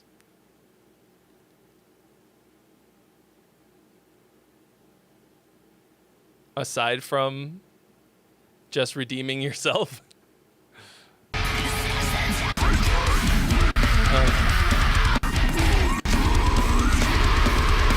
It feels a bit riff salady, but I could have sworn at least something came back. It doesn't have any reverb on it. Well, that'll do it.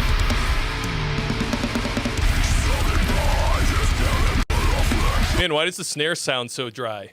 Well, I didn't put any time-based effects on it, so that's a clue.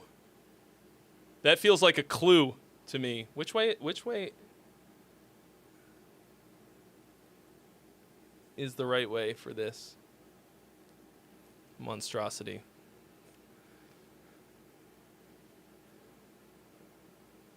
I have the reverb set to 0.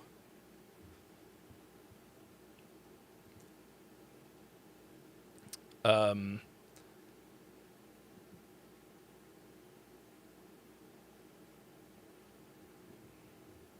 mean, don't put it in a cave.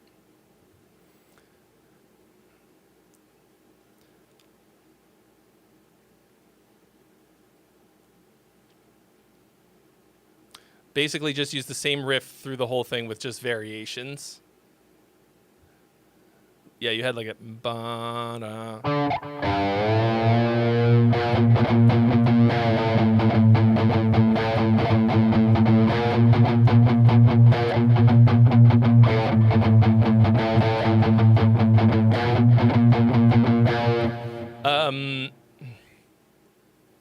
Oh yeah, so those are real drums. So you can't just turn up the snare in the room's mic because you have to turn up just the room for the whole thing. But yeah, I mean, you could just put some reverb, like artificial, false reverb. Okay, so so that's interesting though, because then what you have is basically theme and variation. So theme and variation is like a type of composition that they used to do in the like kind of classical music era, and it was in a way the sort of riff salad of the time, even though it's not riff salad because it's the motif transformed, but it's also there weren't any real structures to it. It was literally just the theme and a bunch of variations, and it also is not a very good compositional thing. It was more like a notepad, and like sometimes they're cool, but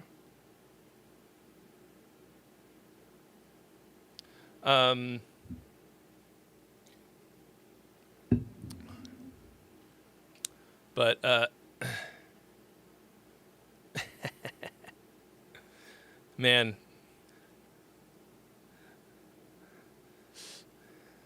if I could grow hair, I would 100% want it to look like this. Just a little bit less greasy.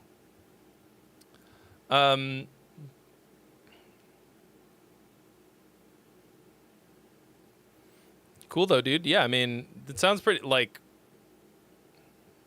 fucking awesome to me overall. All right. Cyril the Wolf. Yeah. I mean, do you have any anything in particular you want?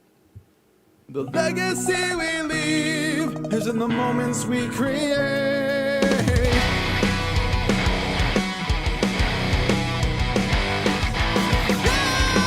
And a 4-core.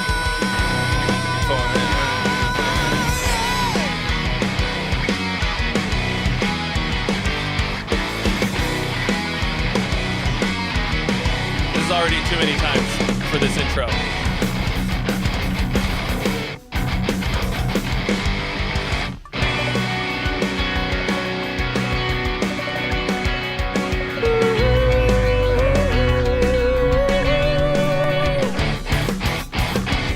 Everyone needs some little joys, something that ignites the spirit.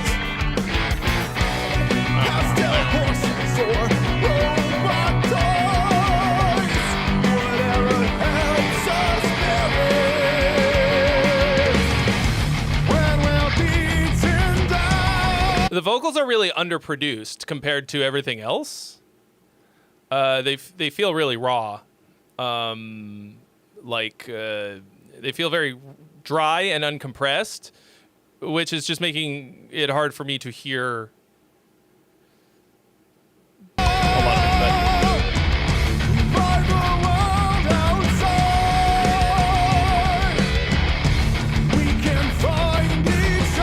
Oh, okay, so you just haven't really worked on it. That's fine. Got it.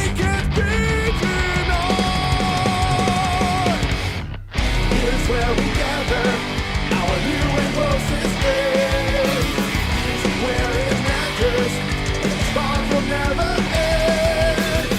Friendship is magic, the power in that face. Okay, yo, literally 2 songs back, I was talking about using the like fucking magic chord loops and then just changing them up for this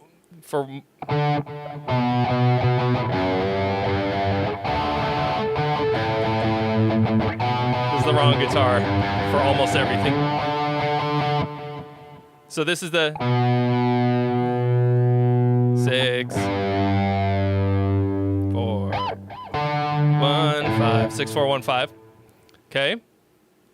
But you don't just loop it.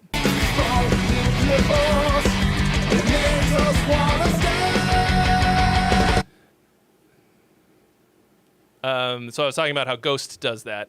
So, great example of that. You still get that sort of familiarity, the thing about these 4-chord loops that make them work so well, and you get some musical interests. I love that. This is a legacy.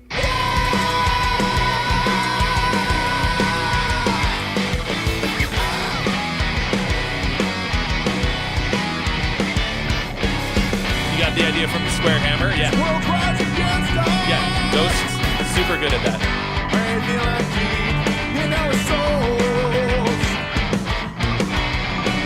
I'm gonna switch back over to the other guitar so that I can be used. So many years ago, legacy we leave is in the moments we create. Here's where we gather our new and closest friends. Here's where it matters. The spark will never end. What's going on with this thing? It's magic. There's power in that face. Strong nuclear force. It makes us wanna stay.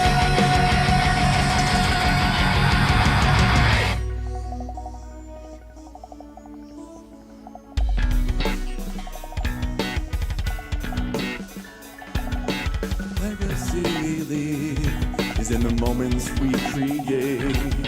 The legacy we leave is in the moments we create. Legacy we leave is in the moments we create.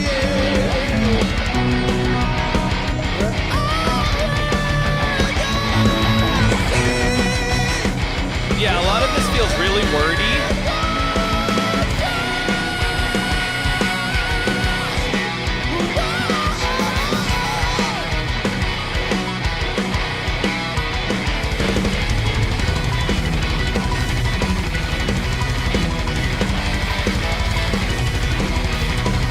That kind of bubbly synth thing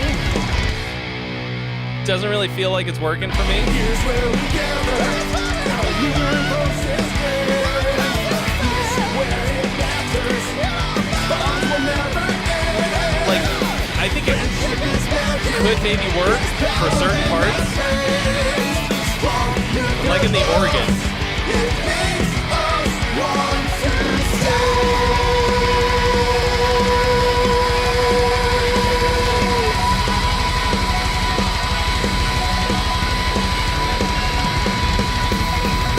That's a lot of character.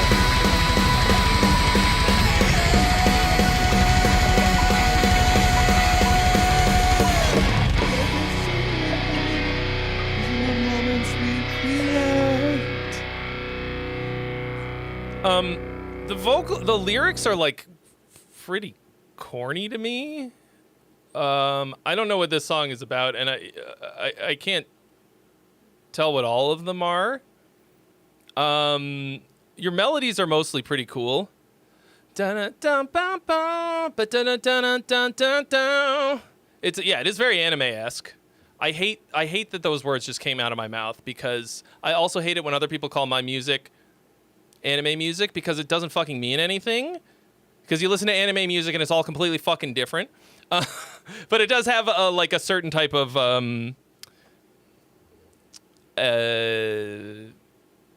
Japanese flair to it. Also feels a little, I don't know. The legacy we leave. Yeah, like this is a cool.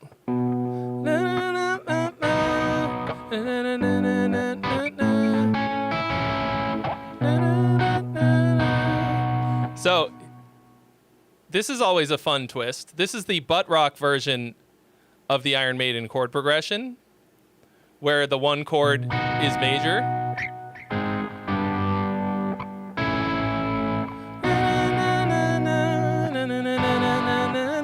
So normally it would be like,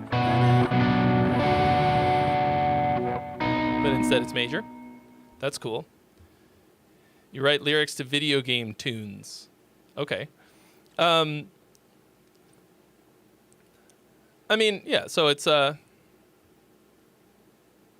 in the moments we create.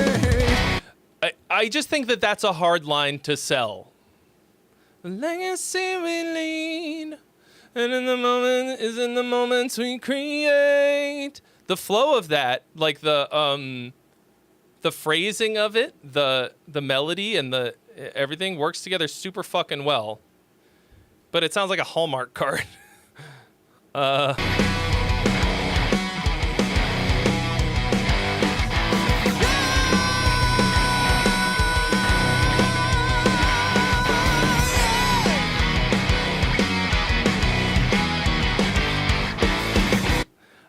And then this, like, 1 and 2 and 3 and 4, and 1 and 2 and 3 and 4, and 2 and 3 and 4, and. Also sounds a little bit maybe like Monday night sports football opener. And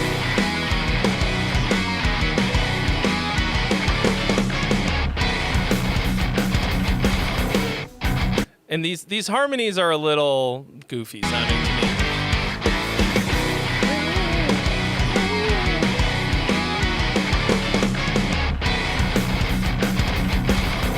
And like I said, that intro bit is way too fucking long.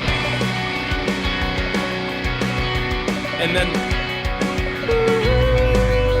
so many intros. And that's not cool.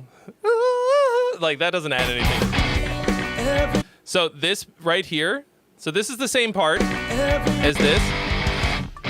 Right here. Just start singing right there.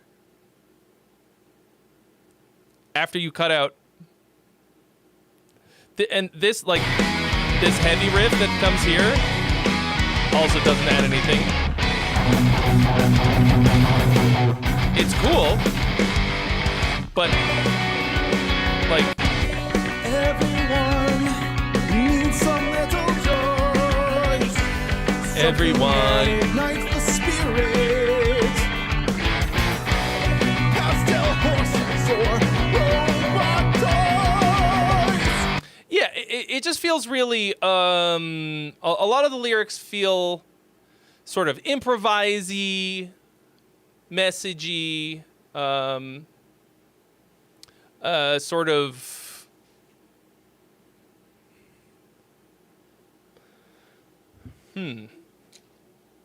what's the best way to put it?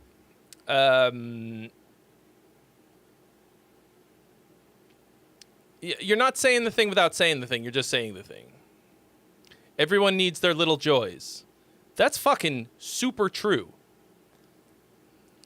Is there a better way to say that, though? That doesn't sound like...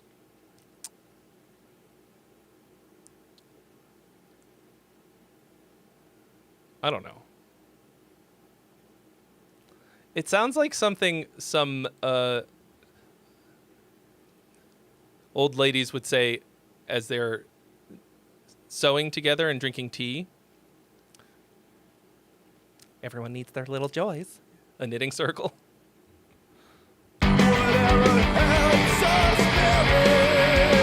helps the spirit. Yeah, that balance between being too on the nose and too vague. I mean, that's a huge part of it. I talk about this in my lyrics course, which is called How to Actually Write Lyrics, which you can find on... Well, I don't think there's another course called How to Actually Write Lyrics, so Google it. But I recommend it.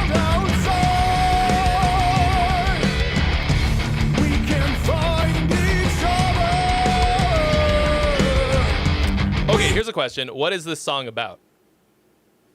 So that I can... Like, what are you writing about? Here's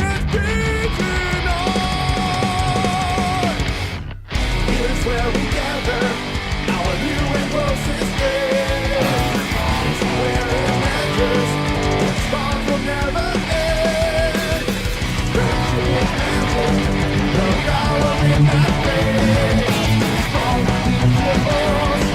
It makes us wanna stand. This is our legacy. You were at a convention and you liked the vibes. Okay.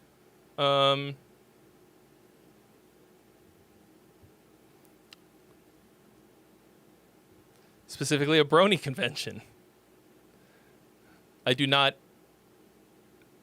catch the friendship is magic.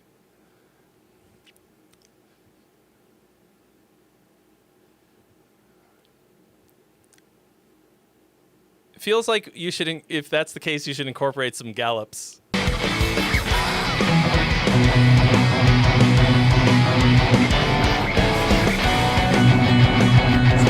Right, because ponies gallop.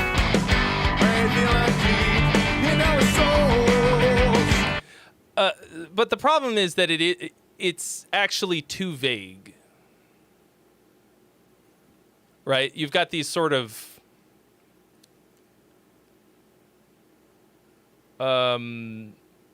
what's the word? Platitudes. Rather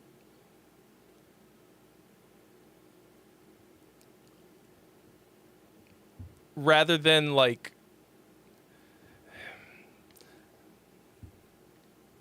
because I wouldn't have gotten that.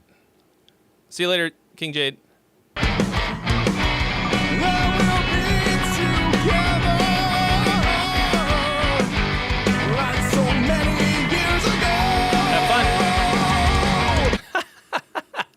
Anthony, is that like that cartoon horse porn? No. It's far worse. Because it's in real life.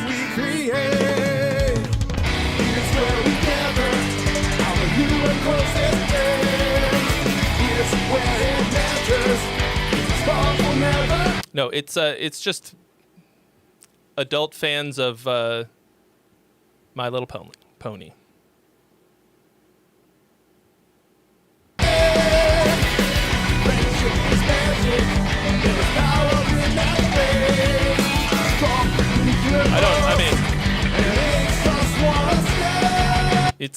It's pretty mild. Like, I think it's weird, but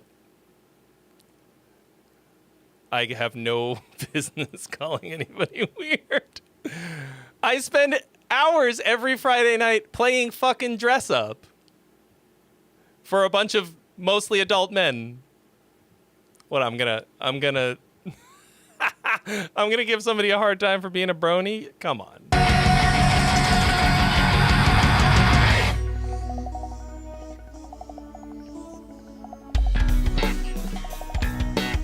We go a little off the rails here.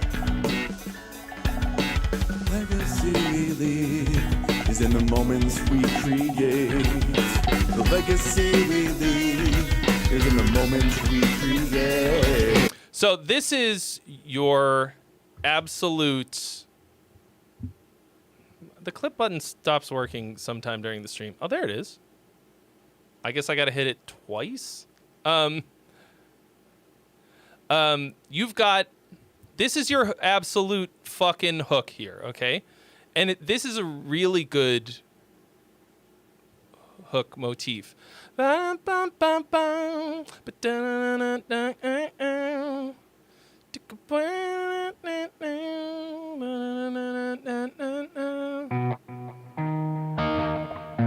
was it?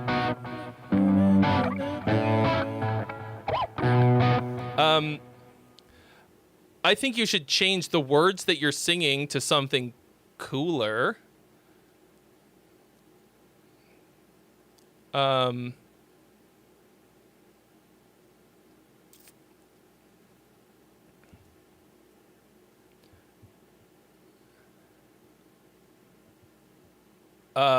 But I'm glad that you're coming back to it. Yeah, it's B major. I think this kind of slappy bass is in the moments we create. And the legacy we leave is in the double moments bass, we create. double kick thing. Legacy we leave is in the moments we create. For right there is a little wonky sounding. I would do like. I want to hear like a clean guitar kind of thing, like.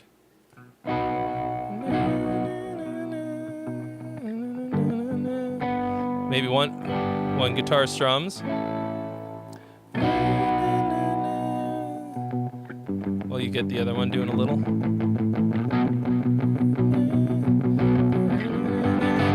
Because you're doing a good job building throughout this part, but I think that like the drums playing this kind of beat with the double kick thing. See you later, Bunny. Is all wrong. Like, just give me like a build type of a build.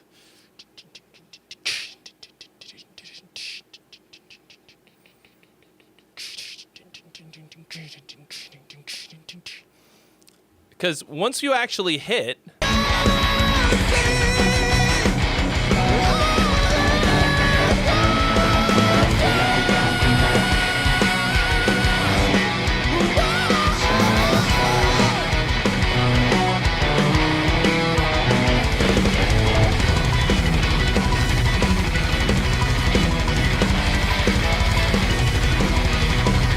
Because, like, this goes crazy. This goes hard. Here's where we go. This break here fucks everything up. Yeet this. Just go right into the next thing. Don't fucking stop.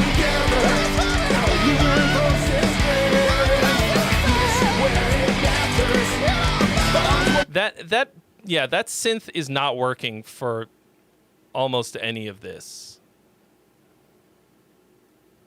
You can have, like, there's a synth that will work there to fill it out, but that's not it. Replace that with something else. Crank up the organ. Oh, friendship is not in there.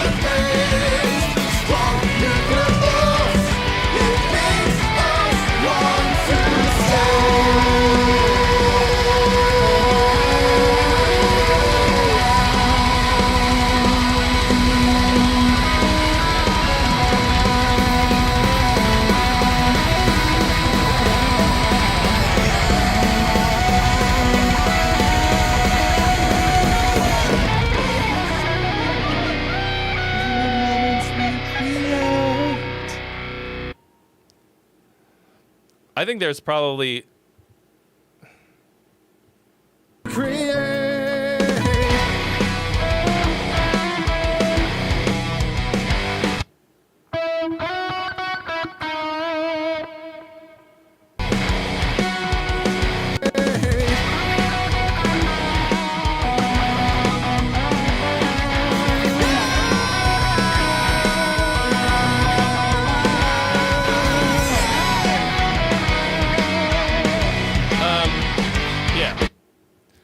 So, like,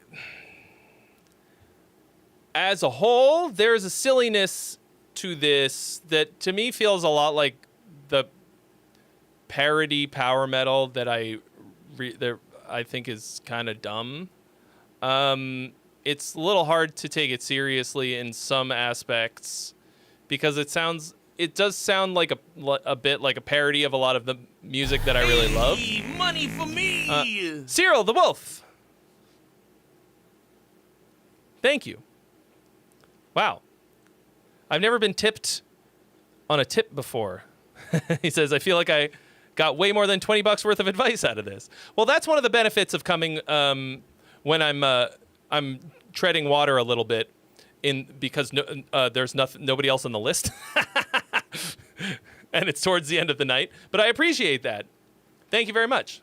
I'm glad that you felt that you got more out of it. But I would encourage you to... It's not that you can't make something that's a little... like over the top.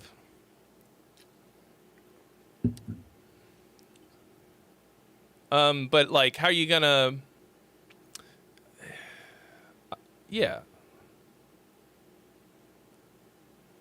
There's just a different... There's a way... levels of cheese. There you go. Exactly. I would dial down the cheese. I don't really know how to necessarily do that.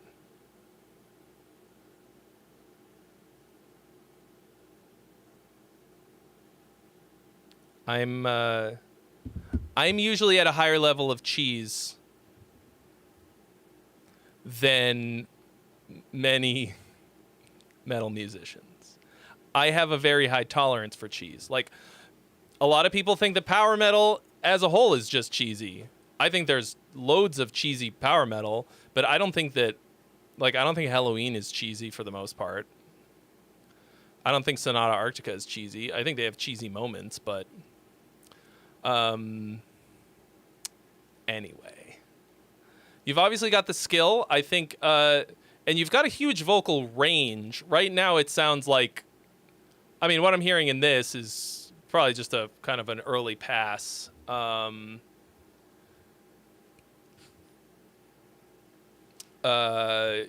Sounds pitchy and whatever. That's going to be a matter of, I mean, some of the vocals have sound really powerful. In your very high range, in your sort of falsetto scream power metal type of range, you've got obviously a lot of power.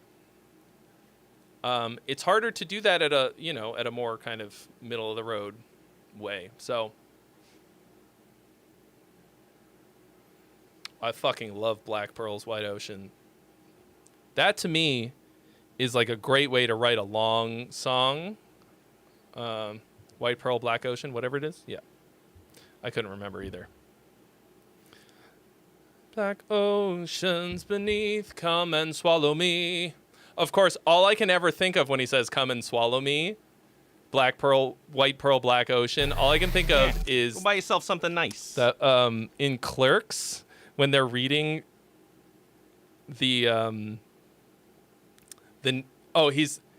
taking, he works in the video store, and he's taking orders for porno movies, and one of them he says is big black cocks with pearly white cum, and that's all I can think of. Yo! Room mother! Yo! 66669! The fucking math! The metal number! The sex number! The sex devil!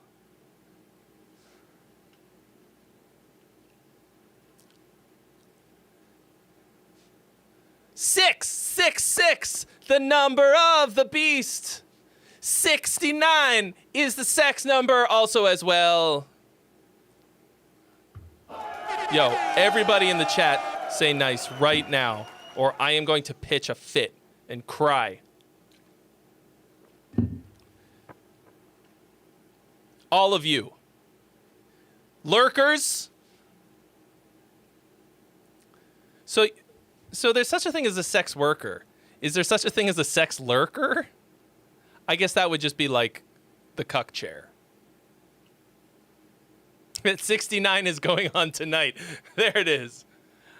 You know, it's funny because I always say Iron Maiden chords.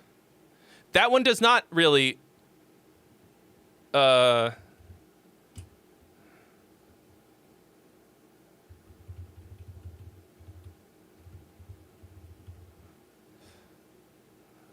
the Iron Maiden, the I left alone. My mind was blank. I needed time to think.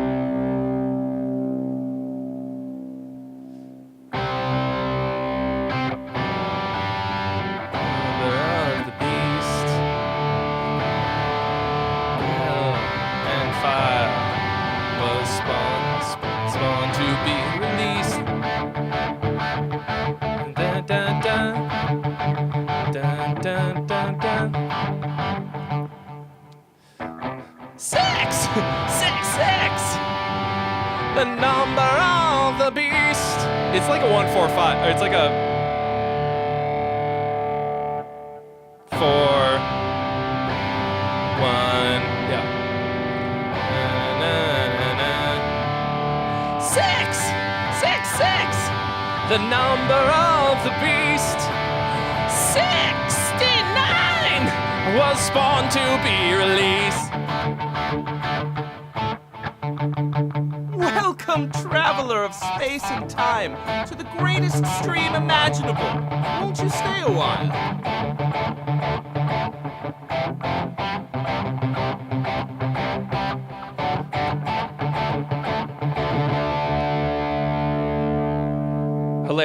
Hilarious. Are you leaving now, room mother? Just gonna drop the math and then bounce and then dip? Well, I appreciate that.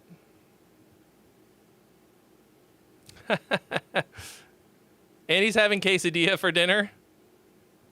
Amazing. Sex. A thing I've definitely had.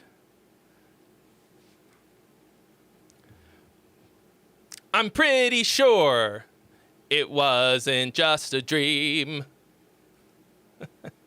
We have fun here on the stream. Oh, that rhymed. Was that a bar?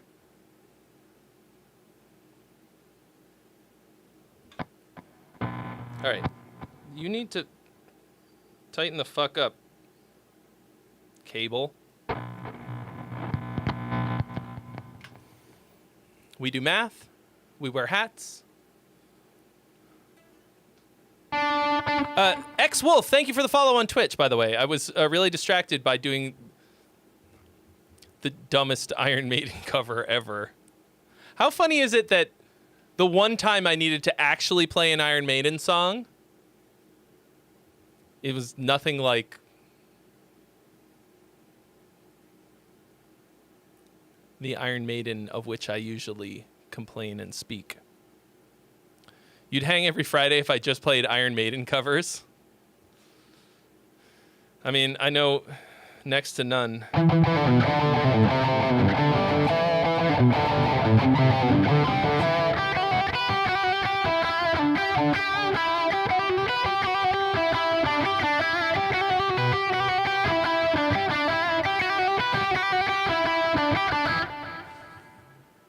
You 69 and I'll suck you too. You suck my pee-pee and I'll run you through.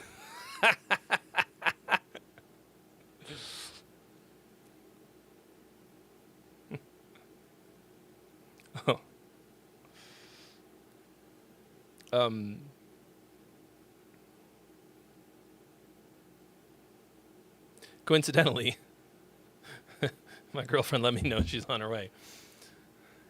Yeah, still going, the tooth. Yeah, we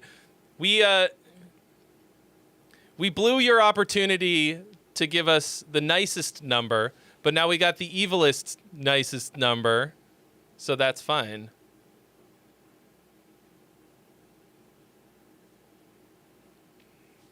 Cyril, I think as you can hear, I've got it all wrapped up on the sounding like Bruce Dickinson exactly front.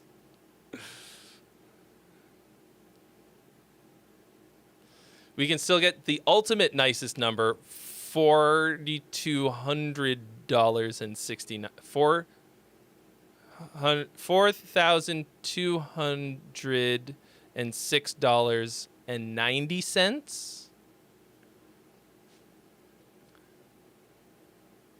We just need another 420,000.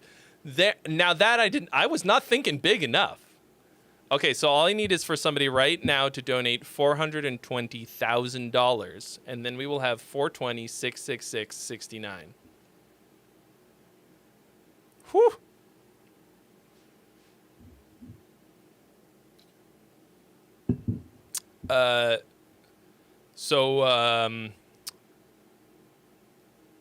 Who's gonna step up? Cowards.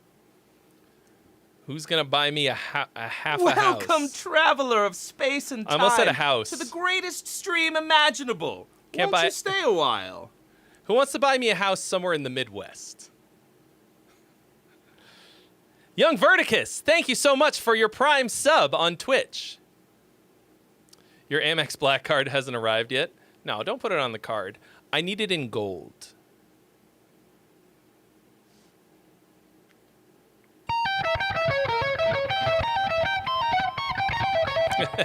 $666, the number of the nice.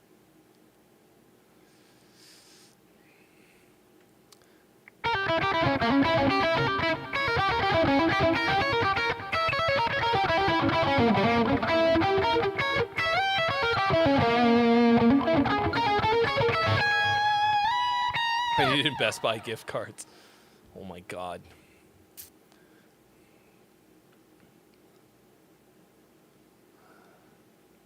I wonder how many that would be. I've never tried my hand at scamming the elderly to get Best Buy gift cards. I don't know. I might be really good at it.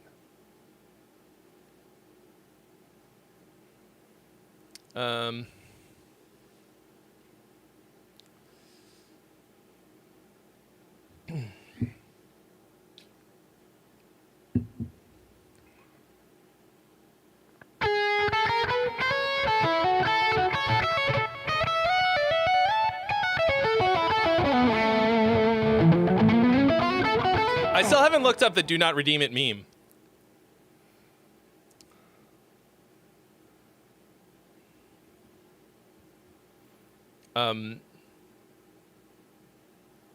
You guys were talking about it last week. Serious question, what do you do for health benefits? What do I do? I stay very hydrated. I do not go out of doors, which is why I look 34 at the tender age of 41. I mean, that's an exaggeration. I, of course, go outside. I don't go out in the sun all that often. I go for walks. Recently, I've been working out a little bit more. I've been getting back into a little bit of weight training, some core stuff. Thank you so much for your donation. I'm ever so hungry. What is this math? Norbert, thank you for your donation.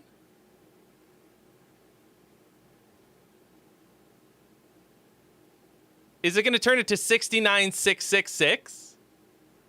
That's just a guess. I'm not a phenom that can do math in my head. I can't even do math on a calculator.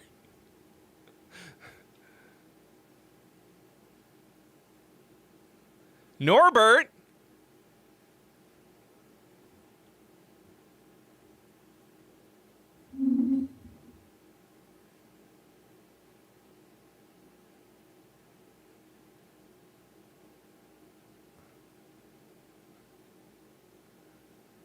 I think either way, that's a freebie too. Let's make it a freebie. Otherwise, we just got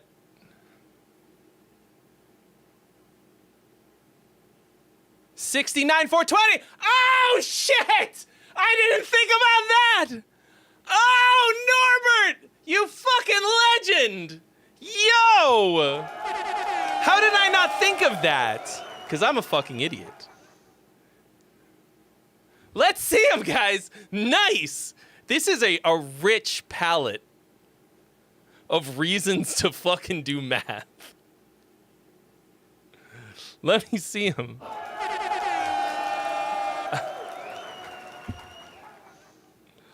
$69, $420. Put the thing down, flip it, and reverse it.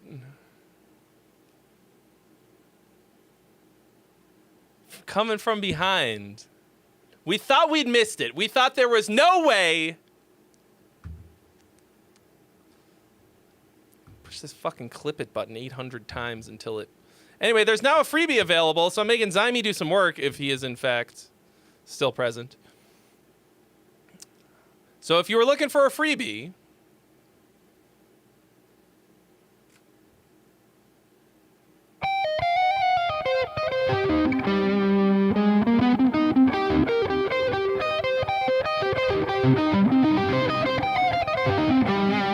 The Legend of Norbert. All right, am I crazy or is this neck pickup just not as hot?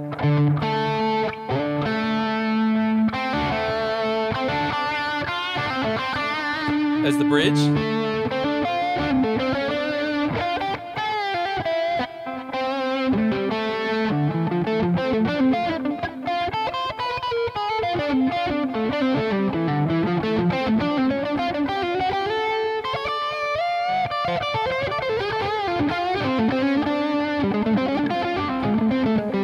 Norbert did not specify that it was a freebie, but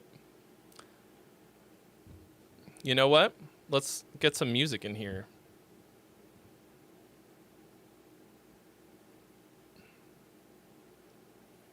Maybe. So, if you want a freebie, follow the freebie rules. For those of you who don't know, maybe you're new here, freebie means that someone else has paid for a submission, and you can claim it by following the freebie rules, which you will find in the description, or by typing command freebie rules. Yeah, it's a nice sounding neck pickup. But for some reason it is...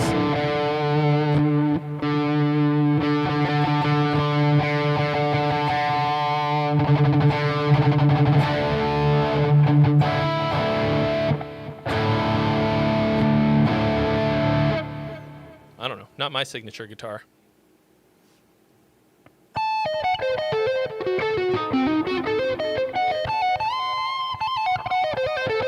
I'm using a really low gain sound.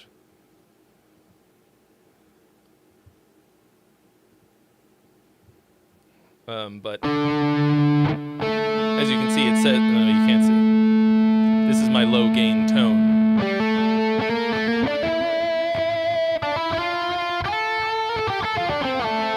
This is Toneforge Jeff Loomis, one of my very favorites.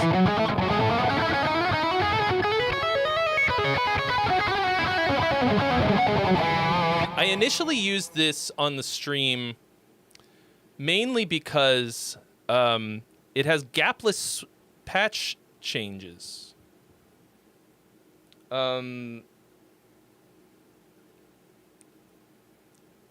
With MIDI, the neural ones still have a gap.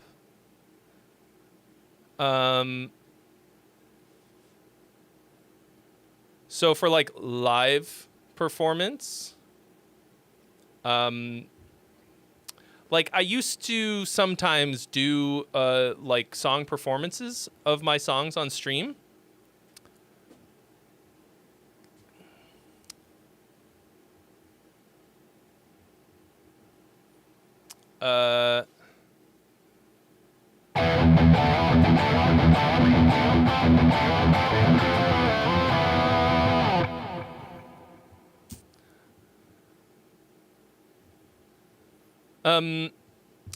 So it looks like JT Martins wants the freebie. I feel like so cool, maybe. I feel like JT has sent in music recently. If there's anyone who is a total first timer, who's never sent in music before ever, I want it to go to them first. If there's none of that, then maybe we give it to JT. The Tooth can get a crazy discount on pickups, maybe on Fishman's.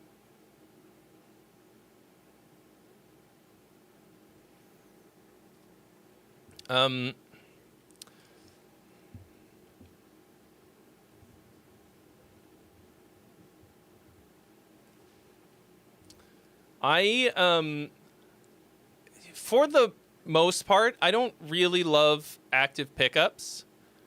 In this room, I've got the gate up pretty high right now, but like, now this is now very high gain tone, but this is that's what it sounds like without the gate on, because this room is close to some power lines or something. In the garage, I'm far enough away, and actually even in my room, which is just on the other side of this wall. See, I fucked up. So when Isaac moved out, no, when me and Isaac moved in together, I picked that room because it had lower electromagnetic interference, and I was like, haha, I'm clever.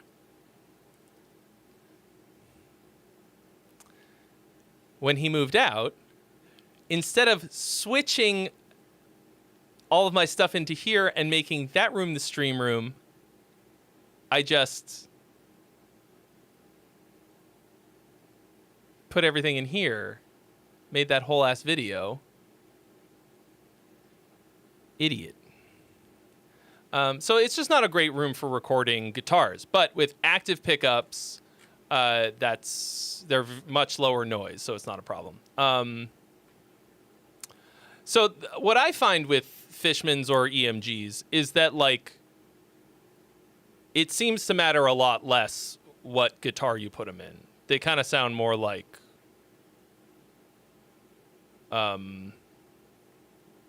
they sound like the pickups. Like, I'm not about to not about to get into a Tonewood debate, but, you know, there are a lot of aspects about a guitar that make it sound a certain way. And with active pickups, to me, it seems to sound more like the pickup. But I don't know. That's fine. Brad G, yeah, just, you know, we do this every week.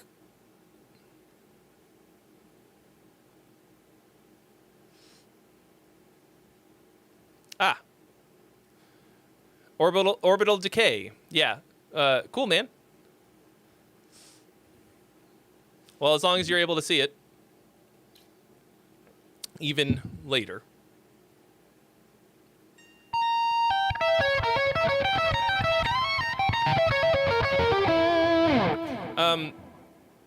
I will say, though, like, for me, pickups are, like, one of the things that I have done the least of a deep dive on. Like, I very rarely change out the pickups in any of my guitars. I mean, I'm pretty lucky to have a lot of crazy great guitars that just come with pickups that sound great, from what I can tell. I still think, so I've got, like, you know, a couple guitars that sound, to me, for whatever reason, just head and shoulders above the rest of them. One of them is my Kiesel Leia that just sounds fucking so good for leads. I think I'm really drawn to very mid-range heavy pickup sounds, but that one and the Aftermath in my Balaguer,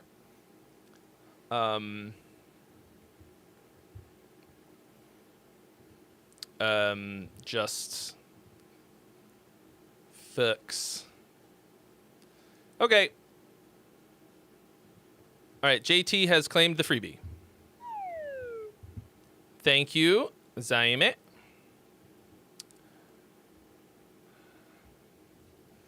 And I think it's something about the way that it hits the amp sound, with that kind of with the strong mid range.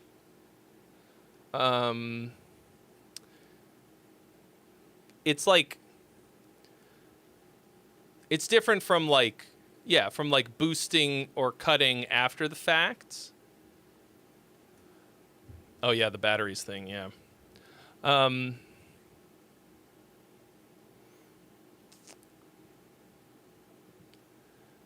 Like, I still think about the fucking raw sound that I got on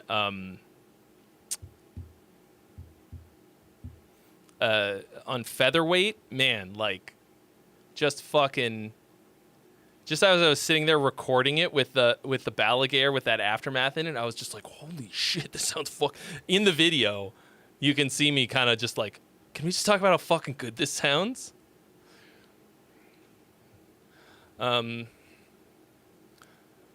Yo! Loch Norris! Mikey, where you been, bro? Welcome to the party. All right.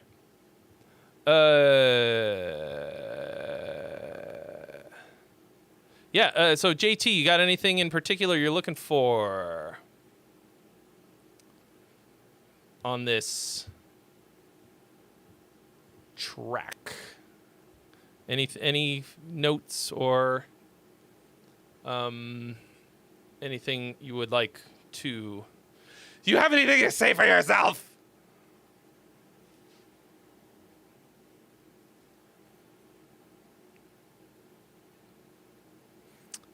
Before we... I mean, I'm just going to hit play, but, you know, let me know. You've been working and sweating? Good.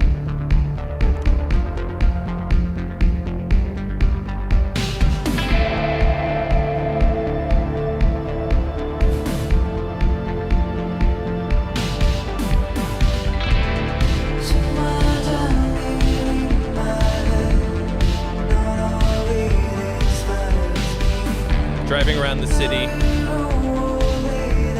for the pure vibes of it, type vibes.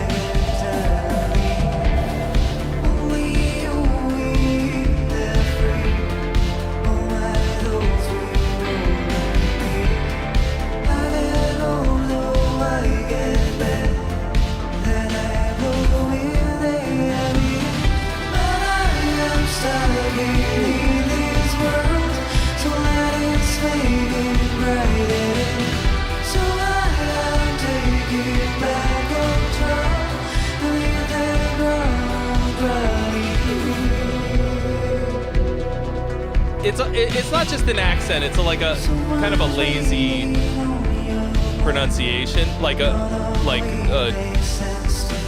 not pronunciation, you know. Diction. Oh. I'll start the poll.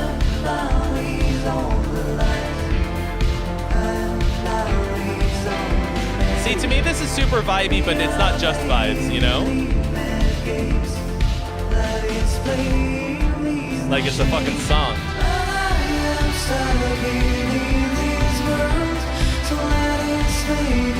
The vocal is too loud.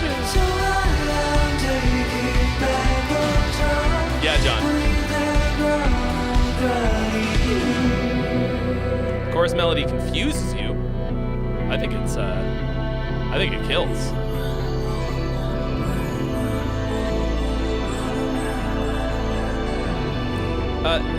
The end of that chorus was a little nothing for me. Yeah, man. So I remember that you've also sent a different 80s song in last week or the week before that was like just such a fucking banger.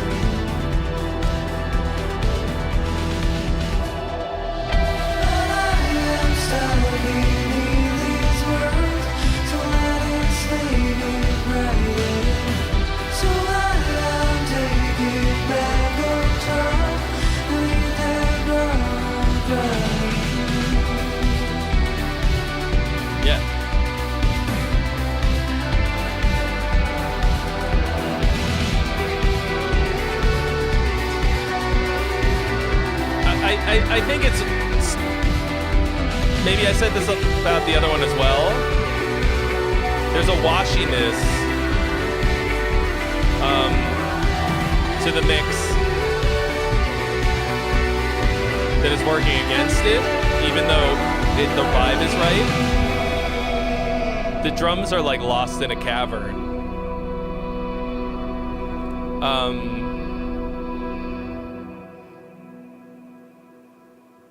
So production-wise, this needs a kick in the pants, but I think I definitely I'm definitely Ryan Gosling right now. Yeah.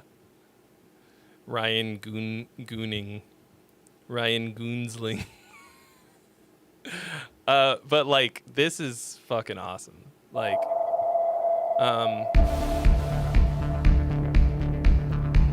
I want a Myron guitar solo on this.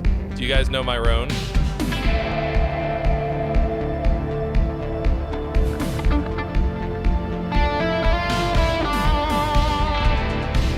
You gotta turn down the tone knob.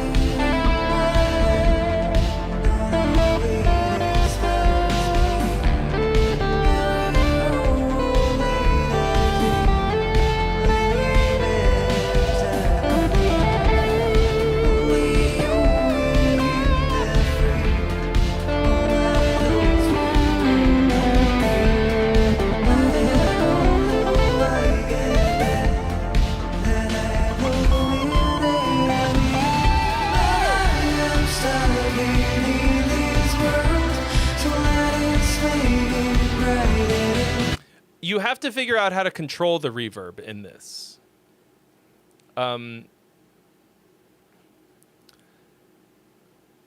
It's like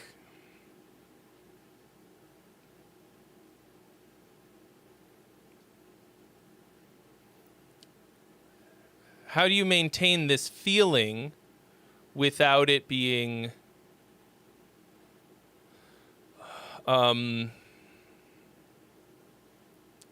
yeah, without it feeling like a big wash. I mean, I don't really know how to do that. Gated reverb was popular around this time. No, Locke, it's not too late. And I would, even though we'll ruin the magic number 69420, I also want to kick it over to the next 100. So, you know.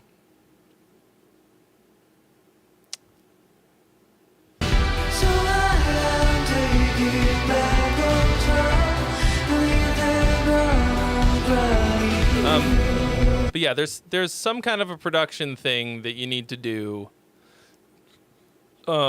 It's like you can try dialing back the reverb, but you can also like high pass it a bit, get some of the mud out of it. Yeah, kind of gate it. You can kind of. What are some other things you can do?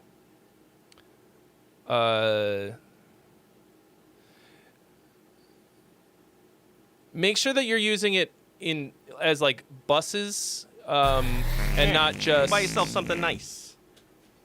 Like putting a different reverb plug-in on every track. That's a noob mistake that I made.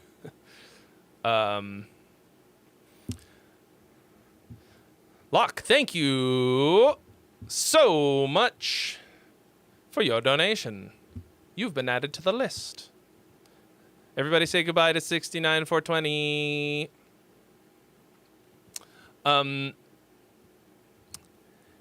It might also be the kind of reverb that you're using. Because the thing is, like, it sounds good. But like I can't hear the drums, you know?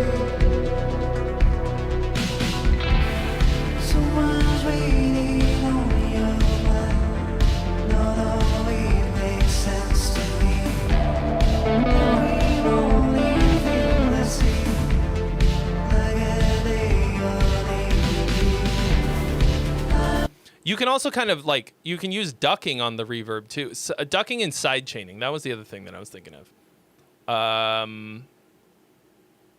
And watch the kind of buildup of it, right? You know, if you introduce another element that has a lot of reverb on it, when there's already a bunch of them in there, it's going to kind of, yeah, double up. Double up. Use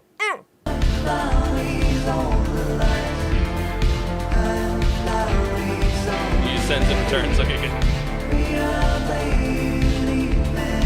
I mean, that kind of thing is a little slightly above my... I love the key change for the chorus. It's a little above my pay grade in a way.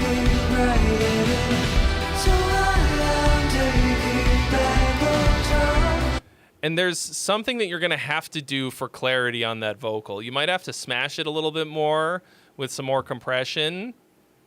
Because right now it sounds like you're turning it up to try and compensate. And it sounds like maybe there's some more high end in there too to try to make it stick out and sound like she's enunciating a bit more. Or something. But I don't know. All right, see you later, Cyril. Maybe a little bit of saturation or something. It's a really dreamy, airy vocal, or not airy. Sorry, it's dreamy and like floaty, fucking gorgeous, great phrasing. But to get it to, you need to get it to cut a little bit more. There's almost no. Okay, like my voice, nobody ever has a hard time getting my voice to cut. I'll never be able to sound nice like this. But whatever you would EQ out of my voice, EQ it into hers. But even just like a little bit of heat on it might help with that. I don't know what you've already got on there.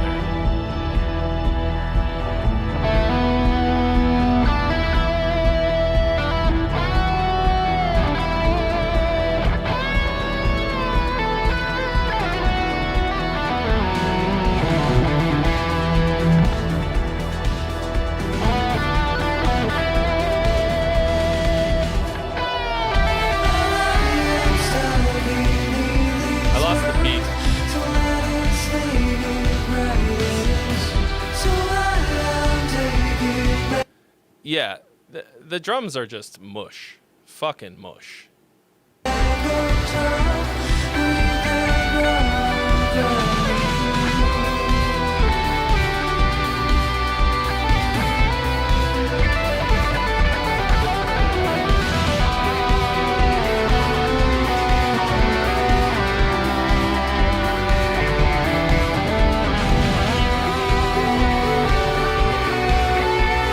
I like that little synth thing. Kind of fluty synth. I think it's fighting with your like little the guitar part on here, like whatever that.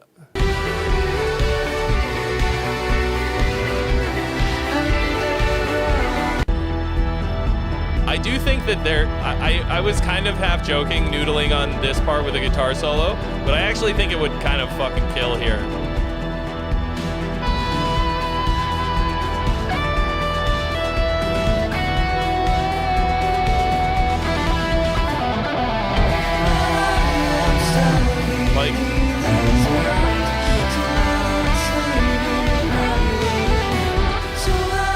Like, no joke.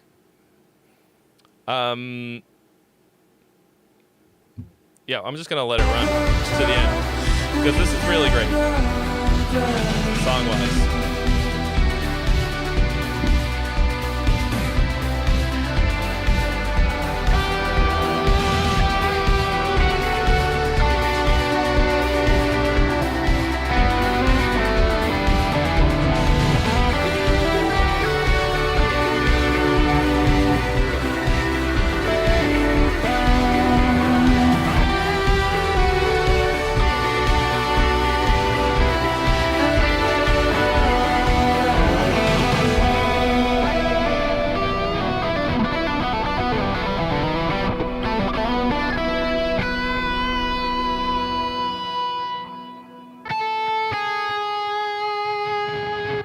Yeah, this fucks, dude.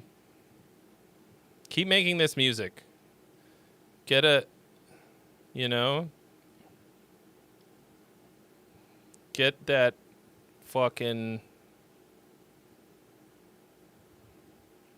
get a mix on that that's gonna do it justice. We'll do a whole album of this. Like, I would listen to that. Because, like, I don't really give a shit about synthwave or what in general, whatever you would call this. Like, I don't go out of my way to listen to that kind of music. But if the song is great, I don't care. You know what I mean? Like,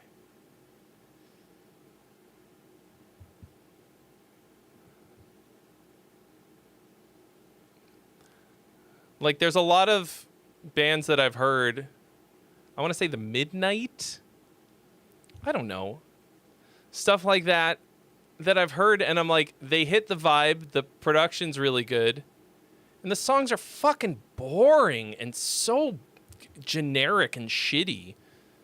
That one, yours, both of the ones that you've sent in, like, have great songwriting, and so I would listen to it. Cool. All right, so Locke says, a Tomahawk cover I just finished up today. My best Mike Patton impression. Have we ever heard you do real vocals before? Usually you send in... Anyway, I have never listened to Tomahawk, one of many Mike Patton projects. Captain Midnight. Look at you in front of a microphone. With video and everything.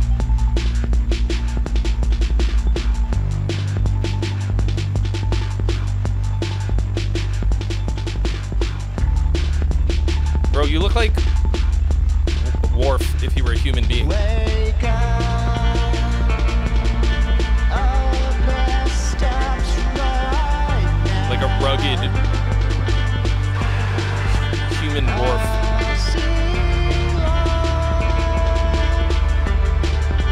Must be you.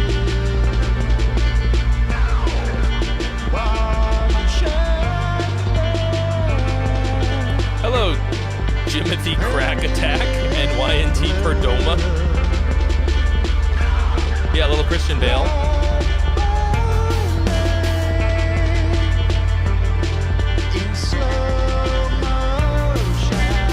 Why have you been using fucking synth vocals this whole time?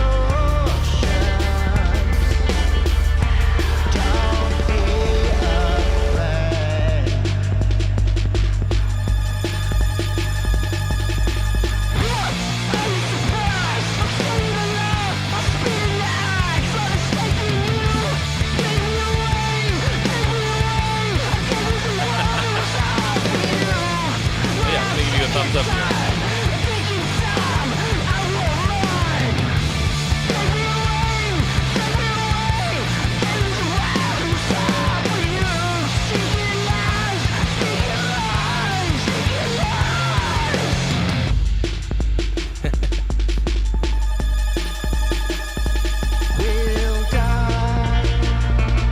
I love breakbeats.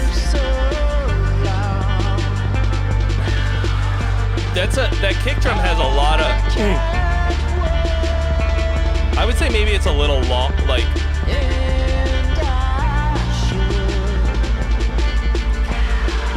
Like, feels like it's a little longer than it should be.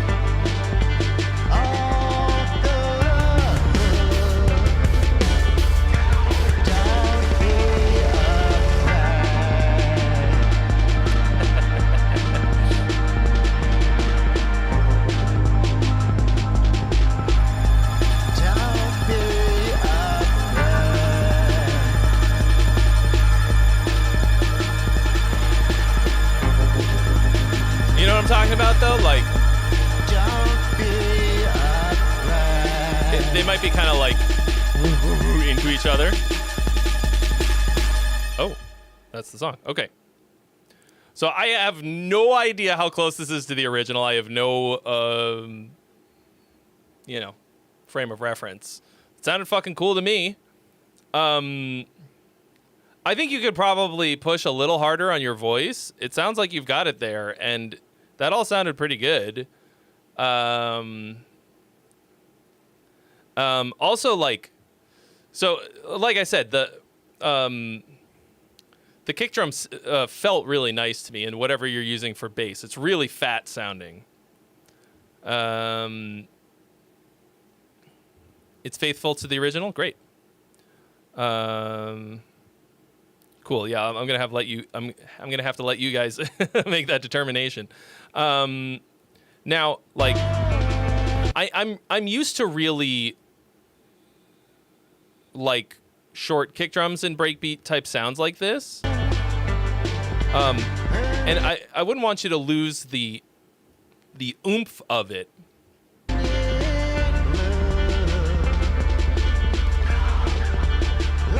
But also, I feel like it.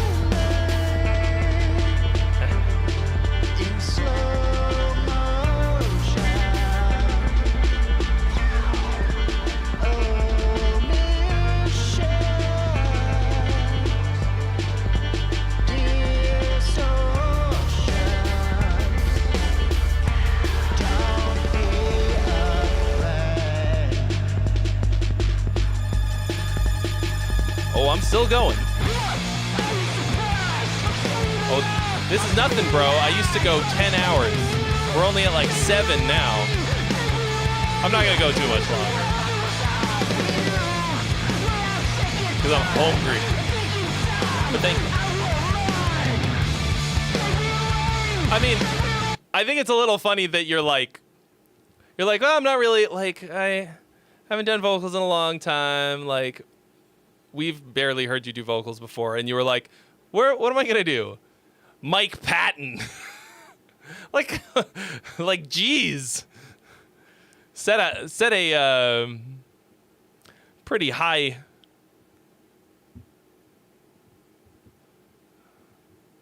bar for yourself. The longest stream I've ever done has to be 11. Maybe, have I ever done 12 hours? I can't remember. Oh.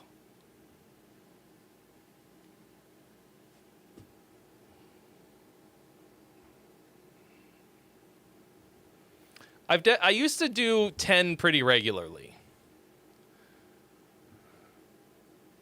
The thing is, like, if the submissions are coming in heavy, I'll just keep going most of the time.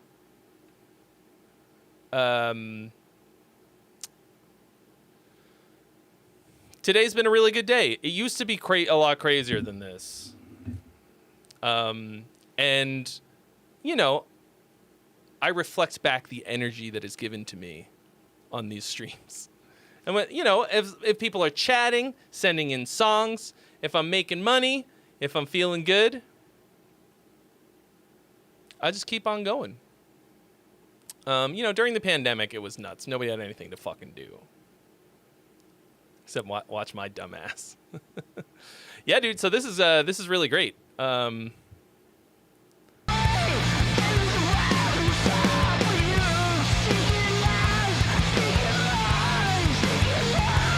A whole ass video for it too.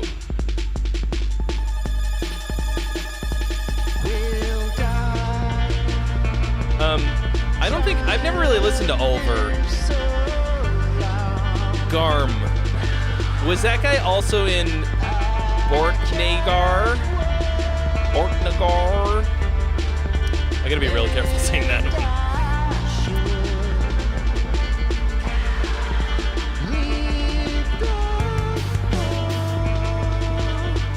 Okay, I know him from that. Before it was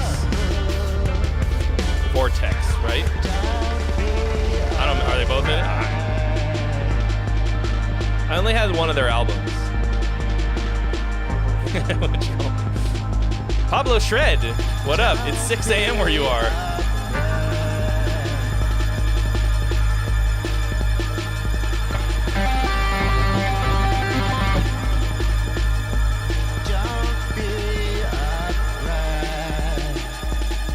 I feel like one or two of those notes is not quite there, but I don't know. Maybe you nailed it, and they're just weirdly written. The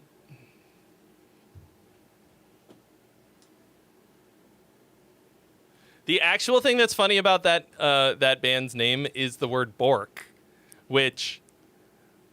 So, I love stupid doggo meme shit. Like, I adore videos of corgis and dumb pictures of memes and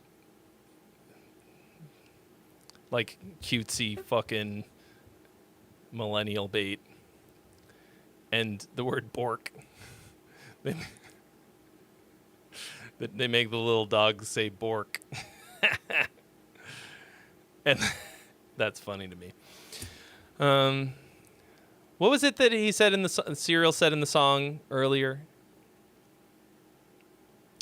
We all need little joys.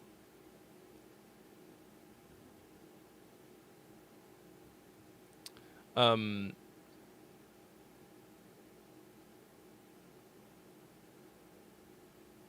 think especially now more than ever, you know? Getting those little joys in.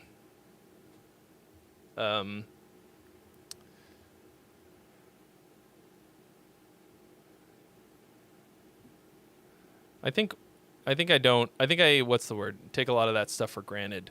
I have so many little joys that I get to experience throughout the day. You know? I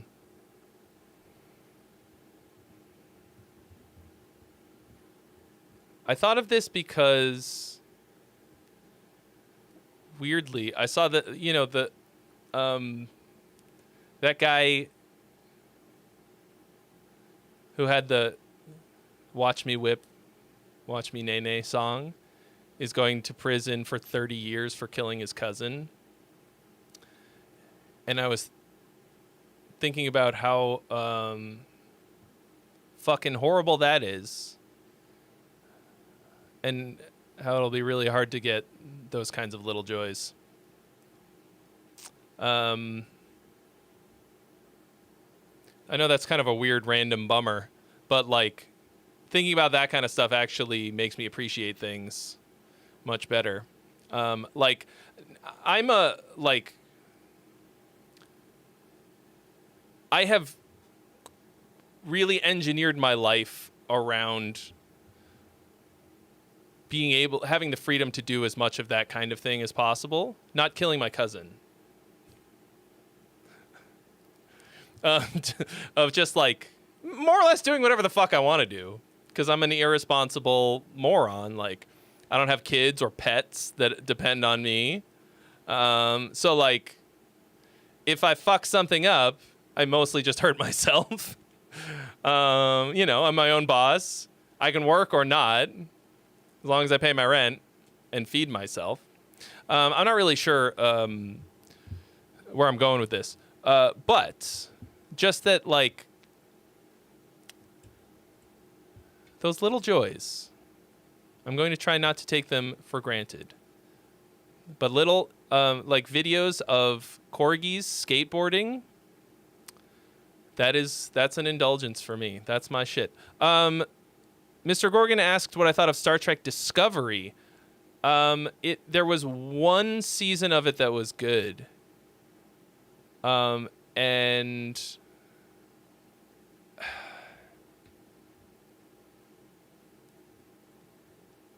most of it I hated. Like it had, I mean, I don't know that I hated it. It just felt, it was like so much of it missed what's great about Star Trek. Had some cool shit. So the new Star Trek shit looks fucking beautiful too. So that visually, absolutely fucking gorgeous. I think Strange New Worlds is the shit in terms of newer Star Trek. And I just experienced an extraordinary bummer watching the most recent season of Lower Decks. I was like, oh shit, I didn't even realize they put out a new season of Lower Decks, because I fucking love Lower Decks. I think that's one of the best Star Trek series that's been made in decades. It's fucking hilarious. It's irreverent. It's genuinely good. And I got to the end, and it was the fucking series finale. The end of the season, I was like, man, this feels like they're really, like, this is really dramatic at the end here. What is this speech he's giving? And then I was like, no.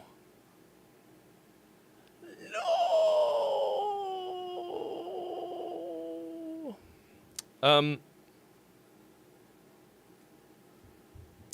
Super fucking bummed. But, and then Strange New Worlds is gonna wrap. I think they're gonna put out another season, film one after that, and then there's like an ultra short. I don't know. Fucking, like, why you gotta kill things that are great? To me, Strange New Worlds is the shit.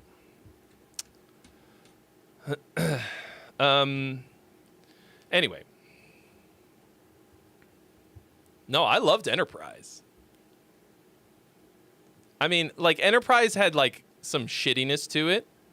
But to me, it's also, like, ultra fucking gritty. And, like, it's cool how, like, just... they're just out there with no fucking support. He's my favorite captain.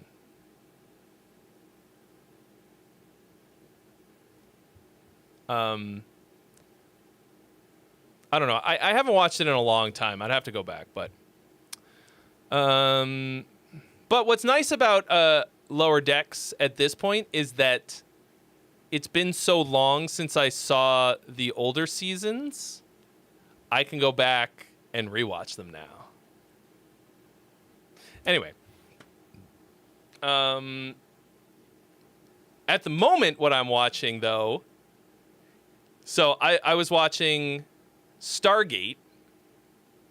I got all the way through Stargate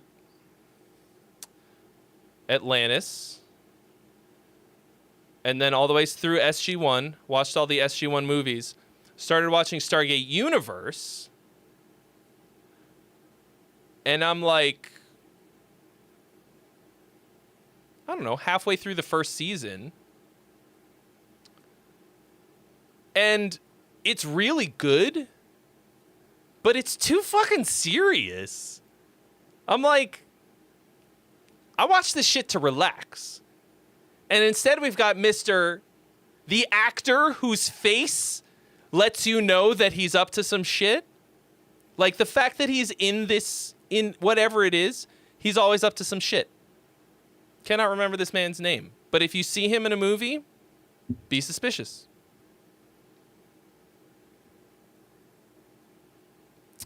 And so I switched to watching Farscape. Have you guys ever watched Farscape? Farscape is fucking great. Super silly, incredibly Australian, amazing practical effects. I think maybe I talked about this last week. You got me monologuing. But holy shit. Fucking great show. Farscape. Isn't it weird? Farscape, Stargate, and then two of the people from the two like main characters from Farscape wound up on Stargate. Super fucking weird. Yeah, Jim Henson puppets. They're incredible. Like, fucking so good. Apparently, at the time, it was like one of the most expensive shows to make. Anyway, I'm like halfway through that, and that's going great. All right. Well, I'm hungry, so we're gonna raid, and then that'll be the end of that.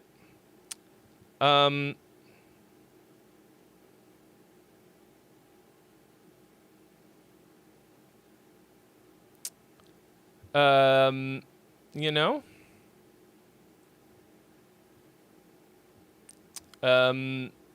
This has been a wonderful stream. If every stream was like this, I'd stream every day.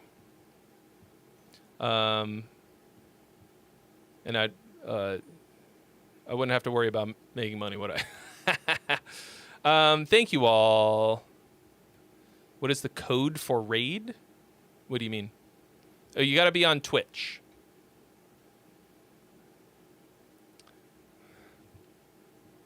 I mean, would you guys watch this exact same show every day? I don't know.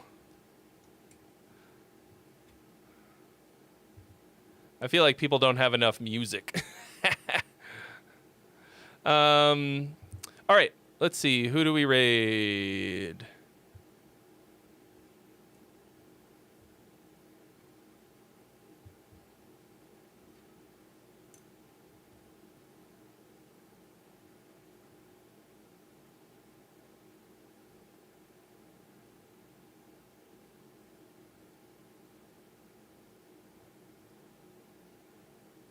All right, let's see. Cozy music stream. That sounds nice. Sabrina Fish. Okay. I don't know who you are, but we're going to make a new friend. Oh, looks like somebody just raided. Maybe we raid somebody else then. That feels like a bad reason to choose, but okay, how about Gamut? Looks like they're playing metal. Okay, cool. Opposite of what I was just saying, but fuck it. All right, if you want to raid,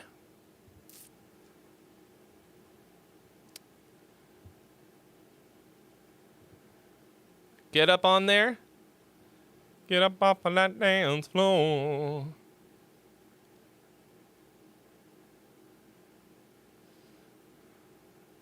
All right, let's do it. Raid! When the big moment comes, And I'm you want watching to a be fucking ready. commercial. But when treating other Why? dysfunction, you shouldn't have to wait up to an hour. All right. Please, friend, enjoy music.